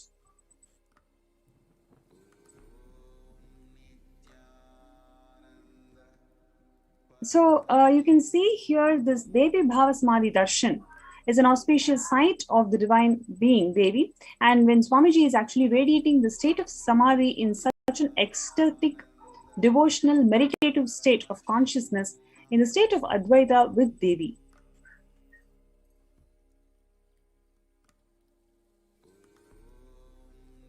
The Supreme Pontiff of Hinduism, Jagadguru Mahasannidhanam, His Divine Holiness Swamiji, has revealed that the Vedas and Agamas recognize 11 genders and prescribe the specific temple rituals to solemnize gay marriage, which is otherwise considered taboo in today's mainstream Hinduism.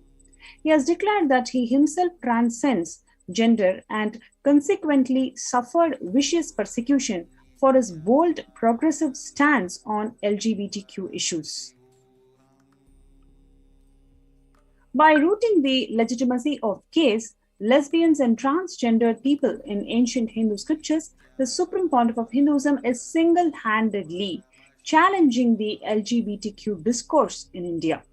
Because of his outspoken advocacy for the rights of women, the rights of transgendered people, and the rights of the members of the LGBTQ community, Swamiji has endured over 70 assassination attempts over the past decade. Elements opposed to the progressive forms of Hindu ideology such as Adi Shaivite minority tradition. For the 2 decades, Swamiji and the dark-skinned ASMT community of Tamil ethnicity have become a target of the Neo-Hindutva hate propaganda in Karnataka. In mere 5 years of inauguration by 2005, the Supreme Pontiff of Hinduism had established the presence of his spiritual missions in 33 countries. This was commended and recognized by various political leaders at the state level, national level, and international level. By 2008, the family of the Chief Minister of Karnataka had actually become devoted to Swamiji. You can see the picture of the Chief Minister of Karnataka taking blessings from Swamiji.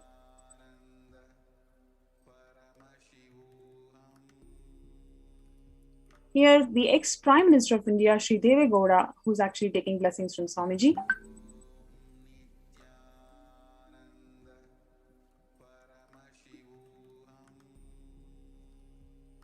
The universal acceptance and appeal of the Supreme Pontiff of Hinduism, not just in Karnataka, but worldwide, was unacceptable to Neo-Hindutva extremists of Karnataka, as his origin is of Tamil ethnicity. The politically owned media was directly complicit in the violence targeting the Supreme Pontiff of Hinduism and the Adi Shaivite minority community. In 2013, a Neo-Hindutva terrorist wielding a sword had issued a death threat targeting Swamiji from the Suvarna News channel as a panelist of the news debate.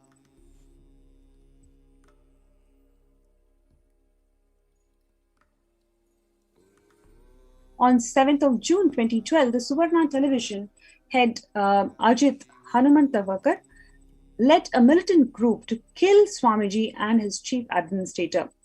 The militants broke the head of the chief administrator with heavy boulder rocks for stopping them from serving an anthrax letter bomb to Swamiji. The state government was also an accomplice in this attack, as the government was led by the BJP, led by political parties who also owned the Suvarna TV channel, who employed the neo-Hindutva militant.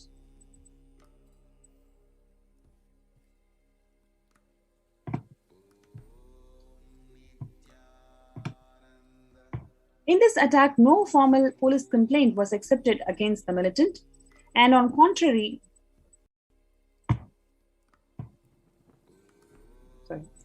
Ajit filed a police complaint against the Supreme Pontiff of Hinduism, supported by an arbitrary order by district magistrate directing the arrest of the Swamiji, or the executive order directing by the court, terming the entire process by government as illegal, without any authority, contrary to law, without jurisdiction. The court did not remedy the situation.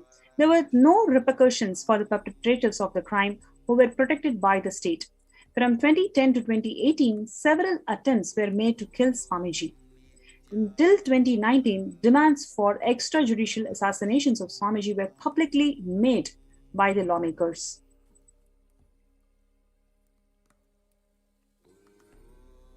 So you can see the amount of contributions that Swamiji has done for the humanity, for which he was persecuted by the anti-Hindu elements and neo-Hindutva groups. And despite all of that, what is he doing? He is only opening his doors of Kailasa more and more to the humanity, unconditionally. You can visit the Kailasas of Swamiji, stay there free with free food, accommodation, free internet services. You can work from home, and you can evolve spiritually. You can improve your health. You can really live most blissful life in the Kailasas of Swamiji, and all here to enable this, Swamiji has gone through immense amount of persecution. Yet it is his grace and compassion that he has opened up all the de facto spiritual embassies of Kailasa to one and all without any exception. So we invite every single person, whoever is suffering in this ongoing pandemic. Especially, we know that India is on verge with the third wave of COVID in September. With this, let's not take any risk. Let us be safe. Let us protect ourselves and the family. Let us join. We invite all of you to join our Kailasa, our Adi Kailasa Sarvanyapeetam's protective preventive quarantine center that Swamiji has opened unconditionally to one and all. So to join us, please register yourselves in kailasa.org/Kailasa Care. With this, we will move to the next segment, which is the Power Manifestation segment. And we'll be right back. Thank you.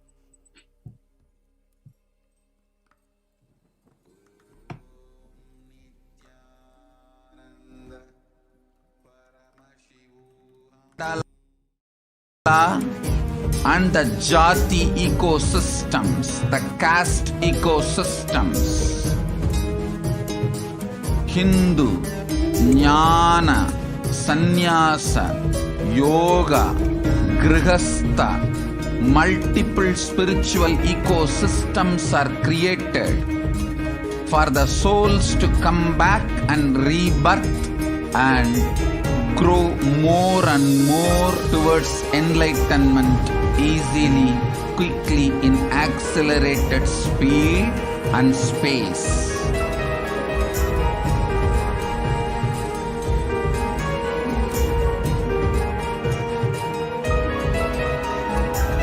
Understand the secret of Sayujya Mukti. Your Kundalini Shakti experiences the bondage inside your body due to compulsive sexual appetite. All the male bodies building intense yogic body through yoga and pranayama, building the mind of Tyaga centric, will heal your compulsive sexual appetite and make you reach Sayujya. All female bodies, love-centered care, serving every being will liberate you from the compulsive sexual appetite and make your Kundalini reach Sahasrara, which is Kailasa, Paramashivoham, Sayujya.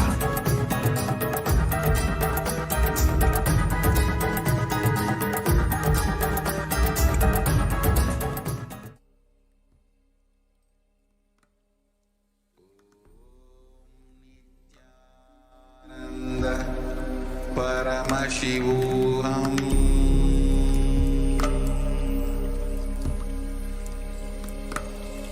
Om Nithyananda Paramashivoham.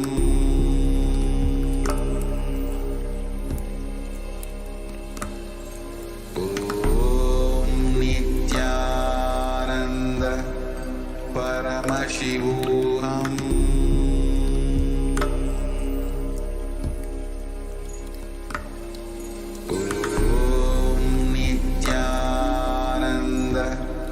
Paramashivoham.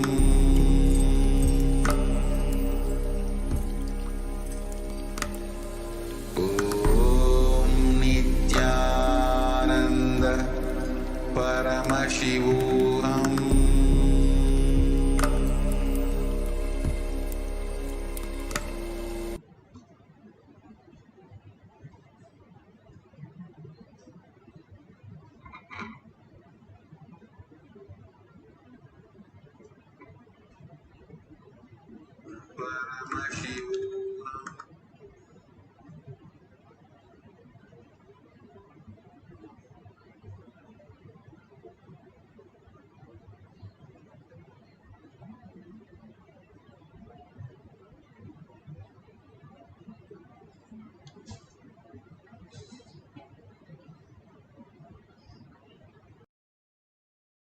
Out of your free will and consciousness, it is powerfulness, that's all. When you fall into sleep, it is powerlessness. When you enter into sleep, it is powerfulness. When you fall into dream, it is powerlessness. When you decide to dream, it is powerfulness. So I have added the ultimate powerfulness, Turiyatita, in your whole being and doing. Manifest all the powers. Understand, power manifestation is nothing but cognitive shift. It is not work. It is cognitive shift. Understand? It is just cognitive shift. It's not work. Work is a 4-letter word. Power manifestation is cognitive shift. Playing life. Playing with being alive. Static matter, dynamic activity, strategic existence, all these three has no boundary. You are one with it. You are alive in everything. Everything listens to you. Everything decides as you want. Power manifestation is cognitive shift, raising your frequency, not work.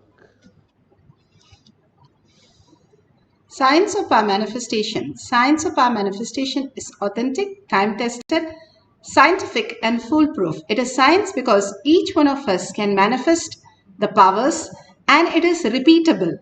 The evidences to show that all humans, each one of us, can manifest all the powers and become superconscious beings. The higher reality of who we are. Bhagavan says we are not humans having the divine, but we are divine and experiencing the human dimension. And the references for all these manifestation from the Shastra, scriptures, the scriptural references, the eternal unchangeable truth revealed in the source scriptures, the Vedas and the Agamas. Apta Pramana. Apta Pramanas are the experience of the Rishis, Munis, Ganas, Nayanamas, Alvars, all the results of their manifestation of all the powers of Paramashiva, and it is authentic, time-tested, scientific and foolproof. Atma Pramana. Atma Pramana, account of His Divine Holiness Bhagavan Nithyananda Paramashivam, this millennium's avatar's personal experience of our manifestation. Shakshi Pramana, experience of the millions of devotee disciple followers all around the world manifesting the powers of Paramashiva. And the Bhagavan has beautifully said that whoever comes to the Kailash courtyard, I myself will initiate them and make them manifest powers. The presence of Bhagavan is in Kailash courtyard, manifesting all the powers of Paramashiva. Pratyaksha Pramana, the scientific study, measuring the effect of being in the enlightened state. Clearly, Bhagavan himself has gone through the scientific study, and the disciples, devotees, followers, balasans, all of them have experienced the thoughtless space, and it is measured scientifically. And clearly it shows in science how you can be in the thoughtless space for few seconds. And because of the Bhagavan's beautiful space for each one of us to make us manifest, that he initiates us into the higher space of consciousness, superconscious space, and makes us manifest all the powers. So whoever comes to the Kailash courtyard, manifesting power group, simply manifest all the auspiciousness, health, wealth, and bliss. Let's go to the Shastra Pramana. Shastra Pramana are from the Vijnana Bhairava Tantra, the Veda Agamas. Shastra Pramana for the power of third eye awakening is taken from the Vijnana Bhairava Tantra, Sutra 34, Dharana 11. Kapala antarmanonyasya tishthanmilitalochanaha kramena manaso dadhyat lakshaye lakshyamuttamam.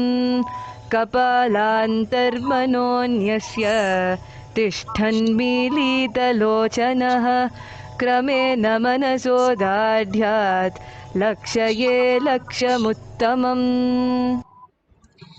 Vijnana Bhairava Tantra, Vijnana, consciousness.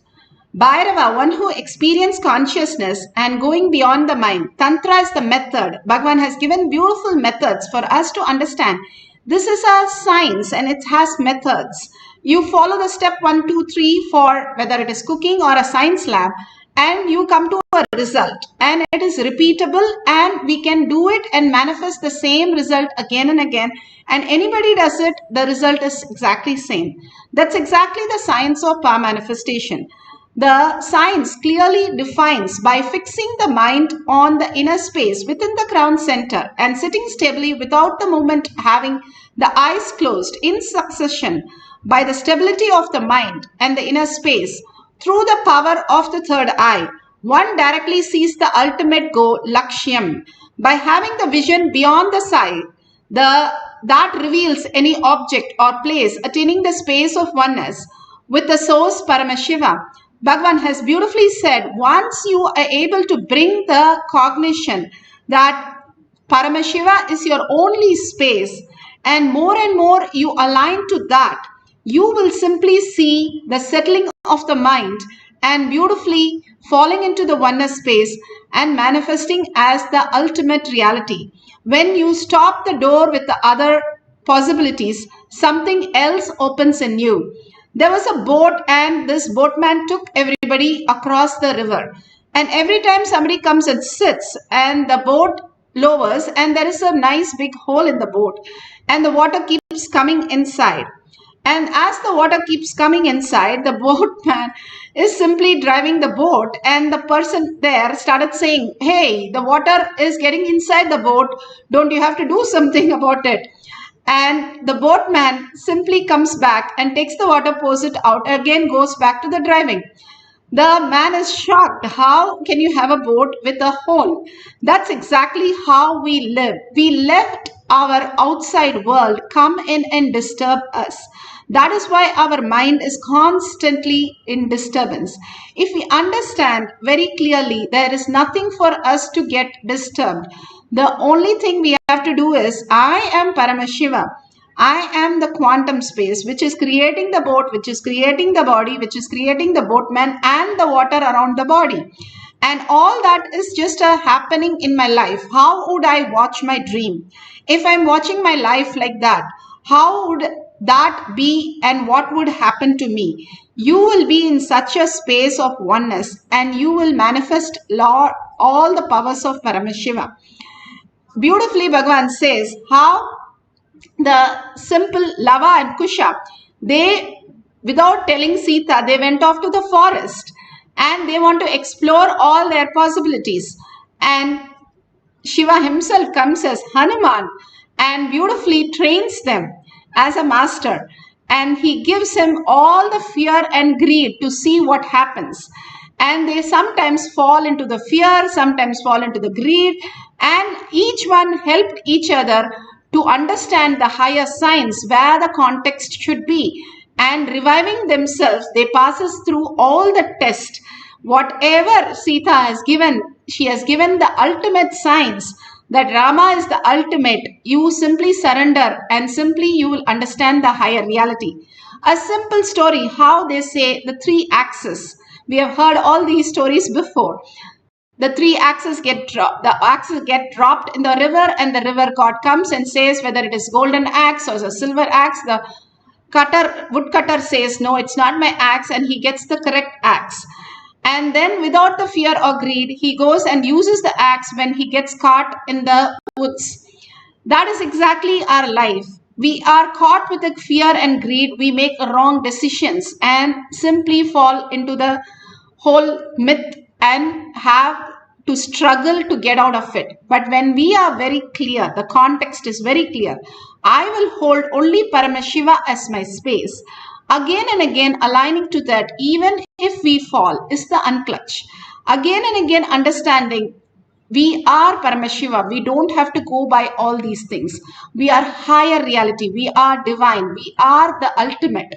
We don't have to struggle like this. All the things that we are struggling, whether it is a pain in the body, whether it is incompletion, whether it's frustration, or we are not getting the money that we want, everything is all our own delusion.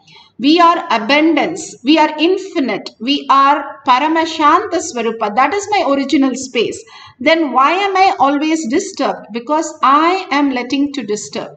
If I let go that, how I let go when I want to go to deep sleep, same way I can let go now also. That preparation again and again is unclutching. And again holding Paramashiva in that space. A new dimension opens up. Only if you start living that again and again, you start experiencing the higher reality. Every satsang, Bhagavan says, I don't say anything new. That is the most shocking thing. But he only again and again says, hey, you are God and you are divine. You are Paramashiva and you can manifest all your reality when you realize that. I am all inside you to manifest, waiting for you to see the reality. So beautiful. Let's go to the Apta Pramana. Apta Pramana are the Rishis, Munis, Ganas, Nayanamas, Siddhas. Here we have Sanjaya. Sanjaya was initiated only for 19 days for third eye. Vyasa initiated him only for 19 days to see the Mahabharata war. But even that was the greatest blessing because he saw not only the Kurukshetra war, what happened there, but he saw all the blessings of Bhagavad Gita, the Vishwarupa Darshana, everything. Very few people got to see it. And Sanjaya was one of them to experience that ultimate space of Krishna and hear the Bhagavad Gita also. But understand, only 19 days he had a third eye that he can see through. People lived only manifesting very small powers. Here Bhagavan is flooding everybody's third eye to make everybody manifest like gods and goddesses. All the powers. Literally, Devi is in a form for us to manifest all of us into gods and goddesses. He's making a superconscious civilization, a beautiful space that all of us can live as gods and goddesses, experience the higher science, and not to struggle as humans. And if we understand what Bhagavan is beautifully sculpting all of us into, that is the ultimate surrender that we can have. If we understand the higher reality, Bhagavan himself speaks in the Apta Pramana how he went beyond the thoughts and merged into the oneness, beyond the fear and greed.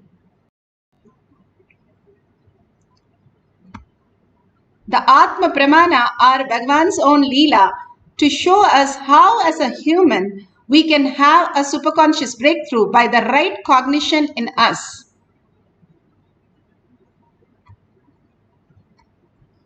Is also nearer than the nearest space. Truth is the inner space of the whole cosmos. Truth is also the outer space of the whole cosmos, pervading and uniformly ever present inside and encompassing this cosmos from the outside. For please listen, what Upanishads wants to declare through this verse: break from something which is making you perceive inside, outside separately, moving, unmoving separately, antara, bahyata separately. Listen. Tannai jati, tate jati, tannai jati. Moving, unmoving separately. What is that that makes you perceive something as moving, something as unmoving? What is that that makes you perceive something is near, something is far off? What is that that makes you perceive something is inside you and something is outside you? Listen. I'm going to repeat, explain once more my enlightenment experience from the context of this verse. Listen. Please listen. Exactly what was that I realized on the Vaigasi Visagam, Vaigasi month, Purnima Tithi, Visaga Nakshatram evening, when I completed 11 and aging into 12. That year, Vaigasi month, Visaga Nakshatra, Paurnami Tithi. This is the way we Indians keep the date in the memory. We don't keep that the English calendar date. Somehow I always kept only based on the Tithi and Rasi and Nakshatra. And so now if you can Google and find out exactly what is the date. Let me describe. Because we never bothered about the Kala. We bothered about only the essence of Kala. When I completed 11 and moving into 12, that year, this has happened. Listen, exactly what happened. Let me describe. As usual, I went and sat on one rock. I did not choose. Please understand. I did not choose. It was just a casual. Usually I'll sit here, there. Somehow that day I sat on one rock, which has become a Tirtha Kshetra now for all our devotees and disciples. I sat casually. Whenever I find time, I'll go and spend time in that space, in that area, because Devi became enlightened there. My Guru Vibhudananda Puri always used to tell, this is Devi's energy field. That place is called Pavalakkundru, Coral Hill. She used to tell, this is Devi's energy space, energy field. So I always used to go and sit there. I was sitting on a rock. To tell you honestly, I was not even doing some serious meditation. I can say in a way the whole ambience was so calm, so beautiful. I decided to close my eyes. Once I closed the eyes, the intensity of my yearning started taking over me. The intensity to realize myself, my true nature, started possessing me. It has taken possession over me. The Kathopanishad declares Shraddha Vivecha. Shraddha just took over Nachiketa. All of you know how fear takes over you, greed takes over you. When a fear takes over you, when you have the panic attack, you just do things. You always feel guilty, shy, let on about it.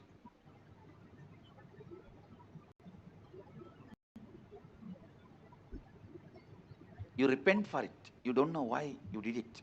Same way, when lust takes over you, when greed takes over you, you do things which you can never logically justify even to yourself.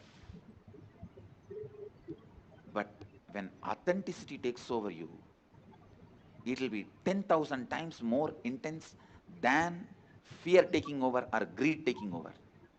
It will be 10,000 times more intense, powerful.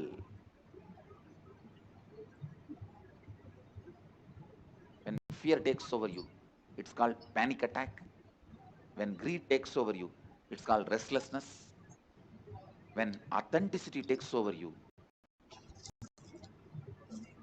it is called satori. My sincere seeking that overpowered me, that's the right word I should use. I just felt, what is it I am seeking? Who is that me who is seeking? Who is that me that is deeply discontented about anything I see, hear? Who is that who is deeply discontented even about my own existence? Listen.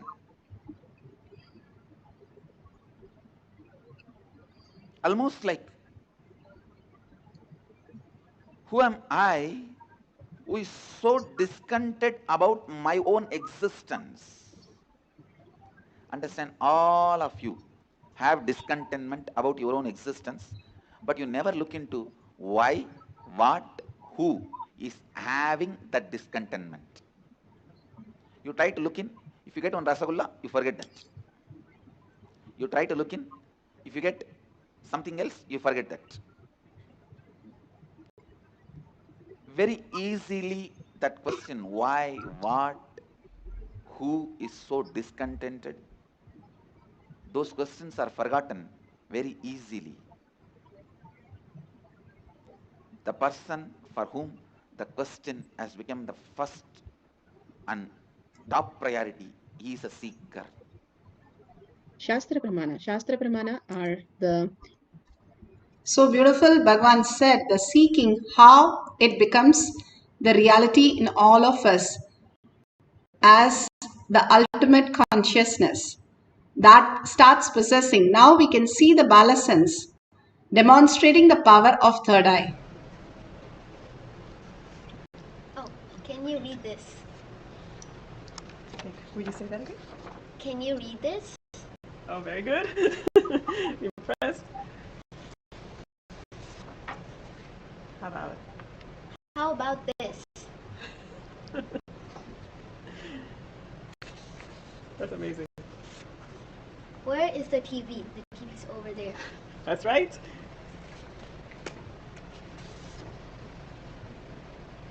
Where is the red jacket?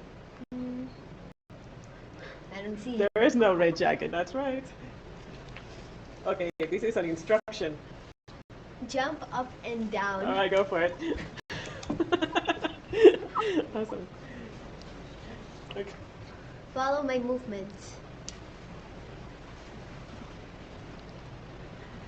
Oh, you're walking better than I am. All right, thank you.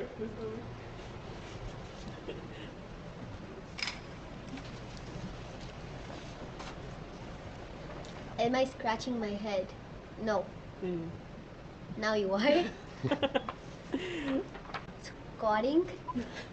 Wow, this is really So beautiful. We can see how the child is able to read through third eye just like any other eye.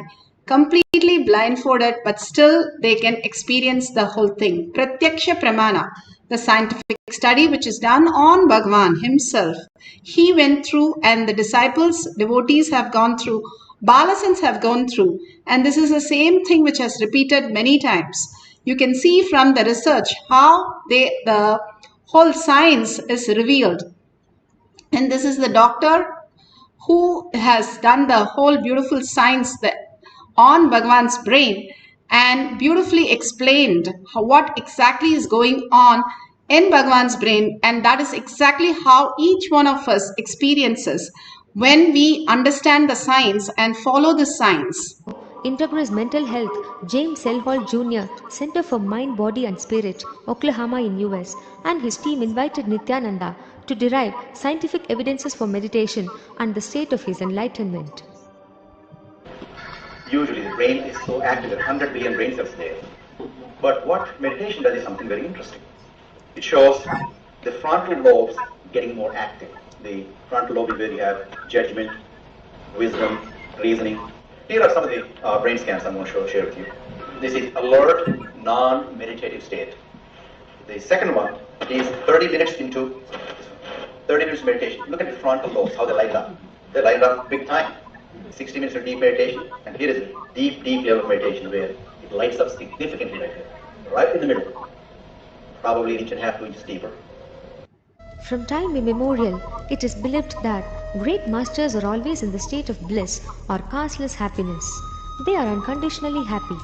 With modern sophisticated equipments, we are able to detect this truth that dopamine secretion is always abundant in the case of Paramahamsa Nithyananda.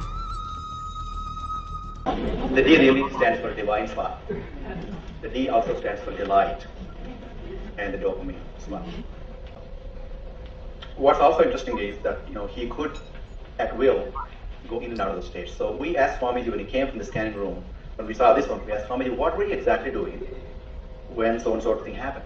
He didn't know what was there. He did not see the pictures yet. He said, really interestingly, there were 3 people there. He said, I opened my third eye. And that's stunning because I learned about third eye as a child. Didn't read about it for a long time, where it is today. But what he said was, I asked him to describe more in detail what does he mean by third eye. And he said, it's a deep meditative state. It's probably a very, very deep state. But he said, it looks like a small petal on one side going and joining. Another side, another petal comes and join together, and then it comes to third eye. Like a blissful state that you experience in third eye. So that's really a very, very interesting and fascinating finding, and we're going to talk about it for a long time. Beautifully, we can understand how the science has manifested as reality in all of us. Bhagwan has beautifully initiated all of us into the same science, that when you are able to hold that oneness space, even for few seconds, it's clearly shown that you can manifest the higher reality because of Bhagwan's initiation into all of us. And Bhagwan clearly says, whoever comes into my Kailash courtyard, I will be there manifesting all the powers. In deep gratitude and oneness space, one can experience this science very beautifully, is what Bhagwan is again and again telling us through all the pramanas, all the evidences. Just now we played. So make sure your eyes, how do we now manifest the powers? Your eyes, when you close it, still there is light. When you make it very dark, then you start seeing it in your third eye. Something else start happening. And if you have the Jnananjan, you can apply in your Kantamala, you can apply in your third eye and your temples. The Jnananjan is simply Bhagwan's very own DNA, what you're applying, which opens up the higher reality. If you do not have that, if you have the Basma from any temple, that's beautiful. Basma, that Aushadas that you have. If you can apply the turmeric regularly when you go to sleep, simply even women and men could apply, Bhagavan says, the detoxing happens in your third eye area. Again and again, he gives the signs for us to understand how it can be done. The detoxification, the calcification of our third eye because of the food habit, because of the lifestyle, because of the thought currents that we cherish. Unlike so much of doubts and confusion and fear in this world, which creates the calcification, which doesn't allow us to do the third eye reading. Now detoxing it again and again and bringing that awareness, and how Bhagavan said, simply that earning to see who I am, and that start possessing me more than anything else, because my only interest was that. And simply I was possessed by authenticity to understand the greater science, which is the greater reality. You are manifester of the world that you are in, and you are the Paramashanta Swarupa. You are more powerful than the nuclear energy.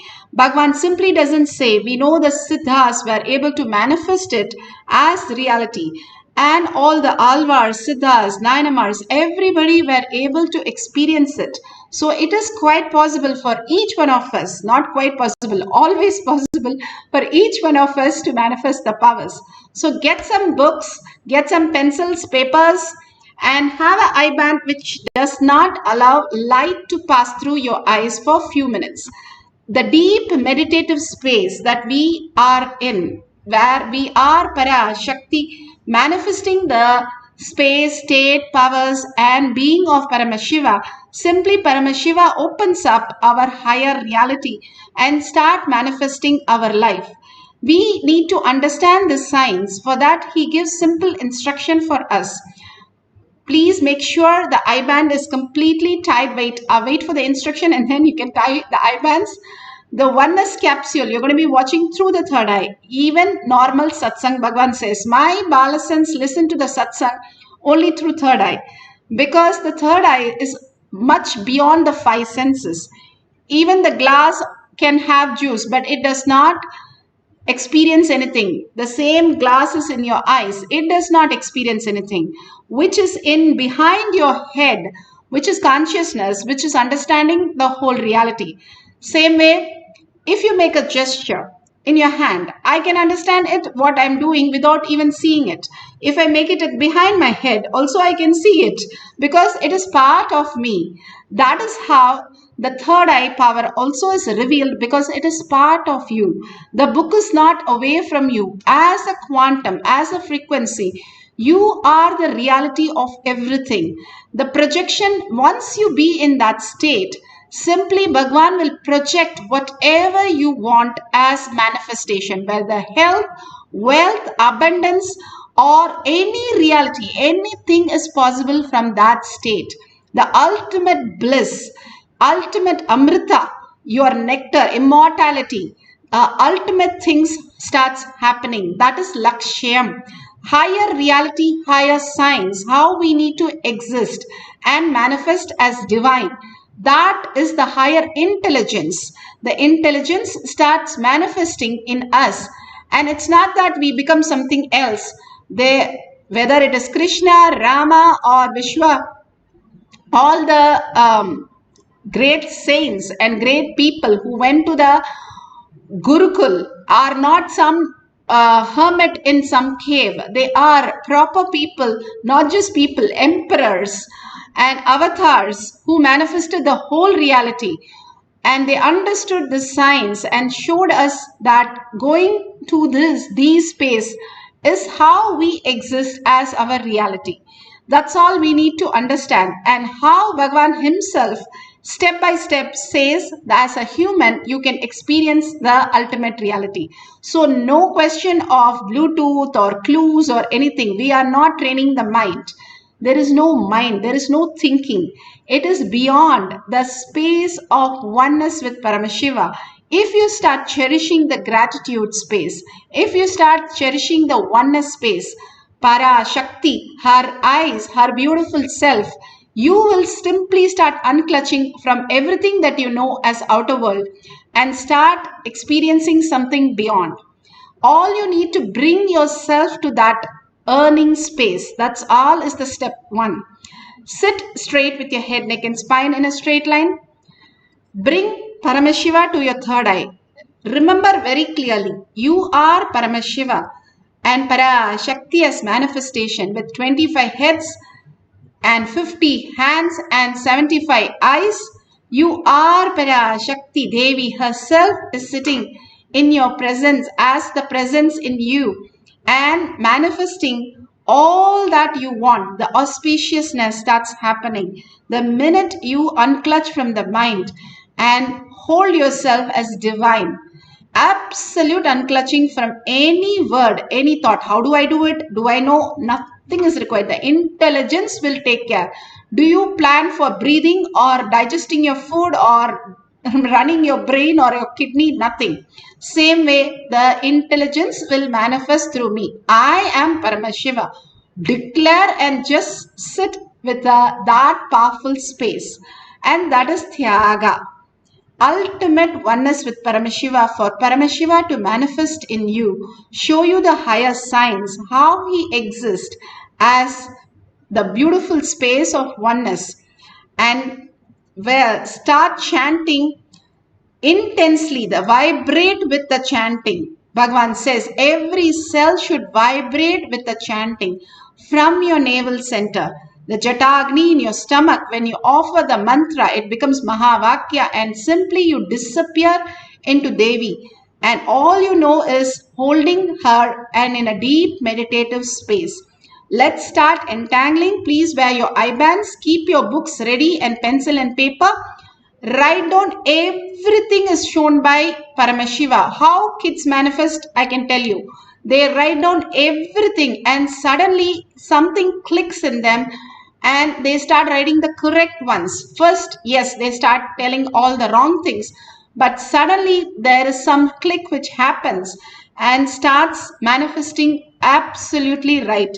More and more demonstration of these powers makes you into that space. When you're put in swimming, you can't sit or read a manual and learn swimming. You have to get into the water.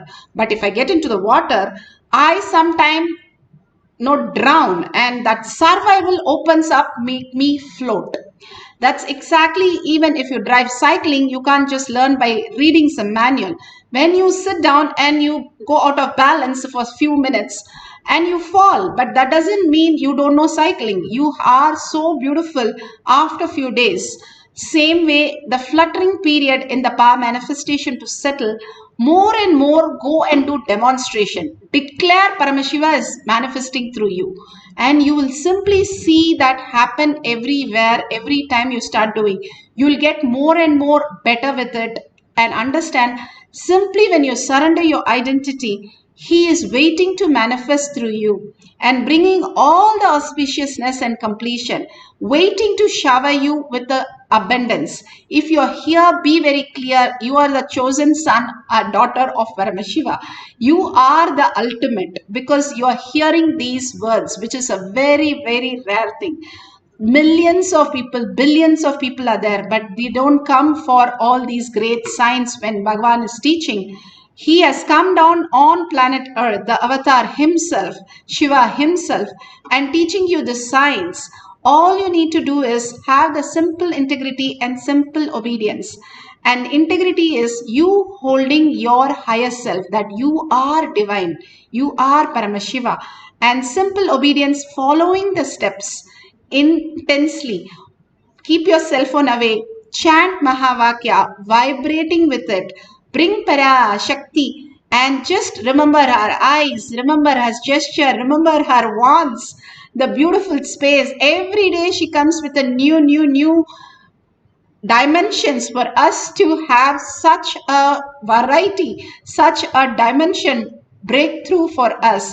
Hold all this and her showering, her blessing, her meticulously attending to details and her commitment for hours together, showering the boons on everybody. This is the planet Earth. We are experiencing Parashakti coming in real and manifesting through us. Hold that cognition and close everything else and start chanting the Mahavakya intensely now to manifest the power of third eye, reading large words blindfolded. Nithyananda Paramashivoham. Om Nithyananda Paramashivoham. Om Nithyananda Paramashivoham. Om Nithyananda Paramashivoham. Om Nithyananda Paramashivoham. Om Nithyananda Paramashivoham.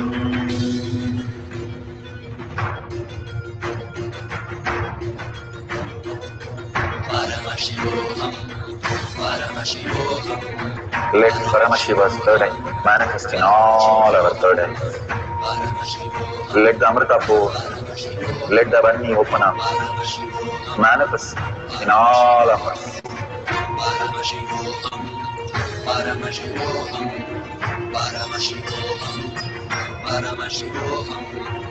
Let Paramashiva overflow, manifest the powers in all our third eyes.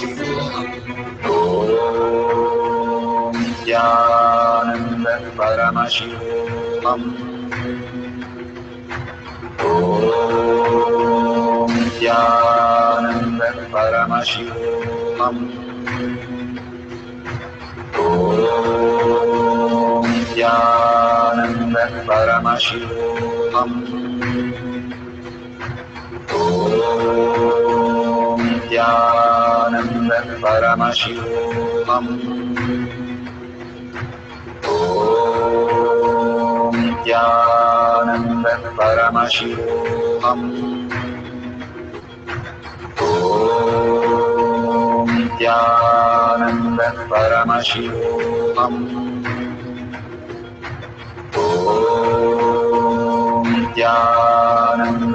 Paramashivoham. Om Nithyananda Paramashivoham. Om Nithyananda Paramashivoham. Om Nithyananda Paramashivoham. Om Nithyananda Paramashivoham. Om Nithyananda Paramashivoham.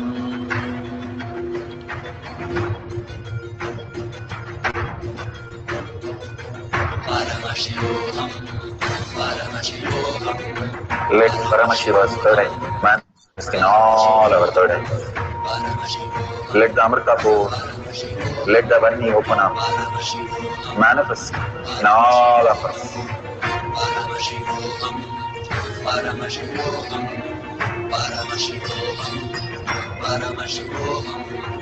Let Paramashiva overflow, manifest the powers in all our third eyes.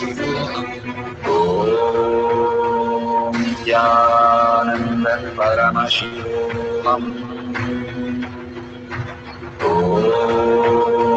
Nithyananda Paramashivoham. Om Nithyananda Paramashivoham. Om Nithyananda Paramashivoham. Om Nithyananda Paramashivoham. Om Nithyananda Paramashivoham. Om Nithyananda Paramashivoham. Om Nithyananda Paramashivoham. Om Nithyananda Paramashivoham. Nithyananda Paramashivoham. Om Nithyananda Paramashivoham. Om Nithyananda Paramashivoham. Om Nithyananda Paramashivoham. Om Nithyananda Paramashivoham. Om Nithyananda Paramashivoham. Om Nithyananda Paramashivoham. Om Nithyananda Paramashivoham. Om Nithyananda Paramashivoham. Om Nithyananda Paramashivoham. Om Nithyananda Paramashivoham.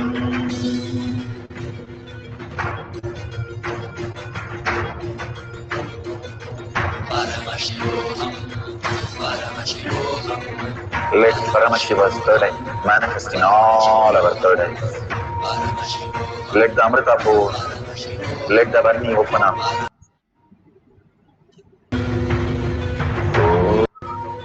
Om Nithyananda Paramashivoham. Om Nithyananda Paramashivoham. Om Nithyananda Paramashivoham. Om Nithyananda Paramashivoham.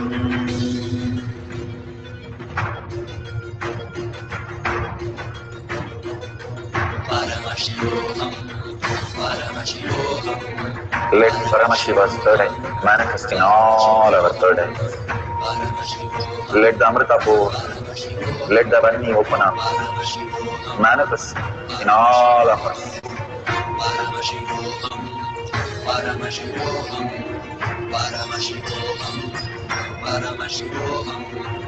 Let Paramashiva overflow, manifest the powers in all our third eyes.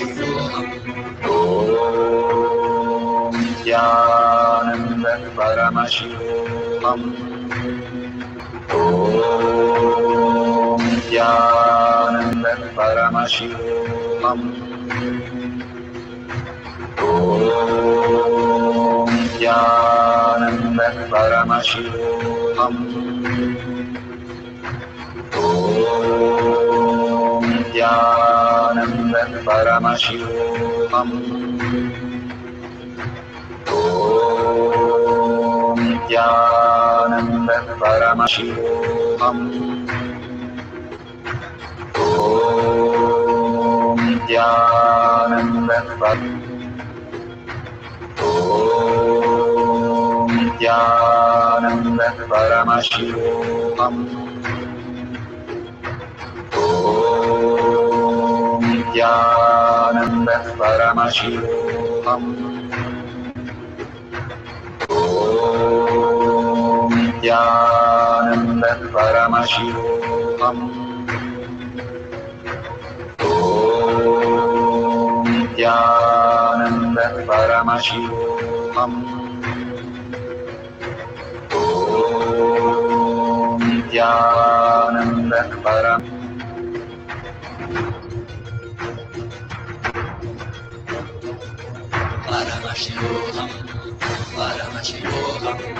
Let Paramashiva's third eye manifest in all our third eyes. Let the Amrita pour, let the Varni open up, manifest in all of us.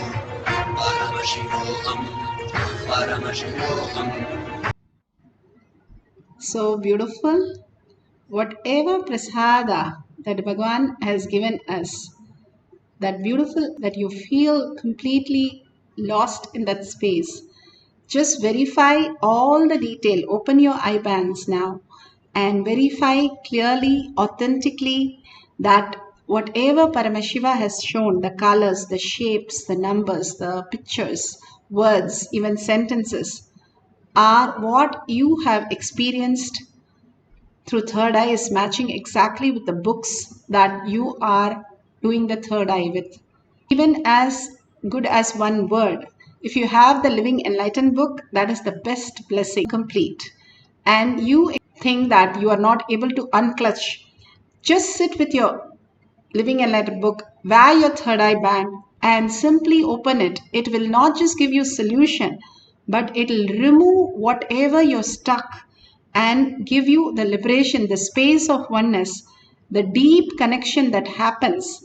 The book itself is filled with so much of auspiciousness and gives so much of completion when you read it. It is not just a book, how in Bhagavad Gita, it transforms you into the higher reality. Just like that, if you sit with Bhagavad Gita decoded or Living Enlightened book, that you can experience that as an experiential reality. Whatever your problem is, it just does not give the solution. It takes care of the problem, removing that incompletion that you have with the problem. The problem is we don't understand the intelligence, higher intelligence, and we get stuck with smaller things and go on rubbing it on us and make ourselves more frustrated and more into the delusion.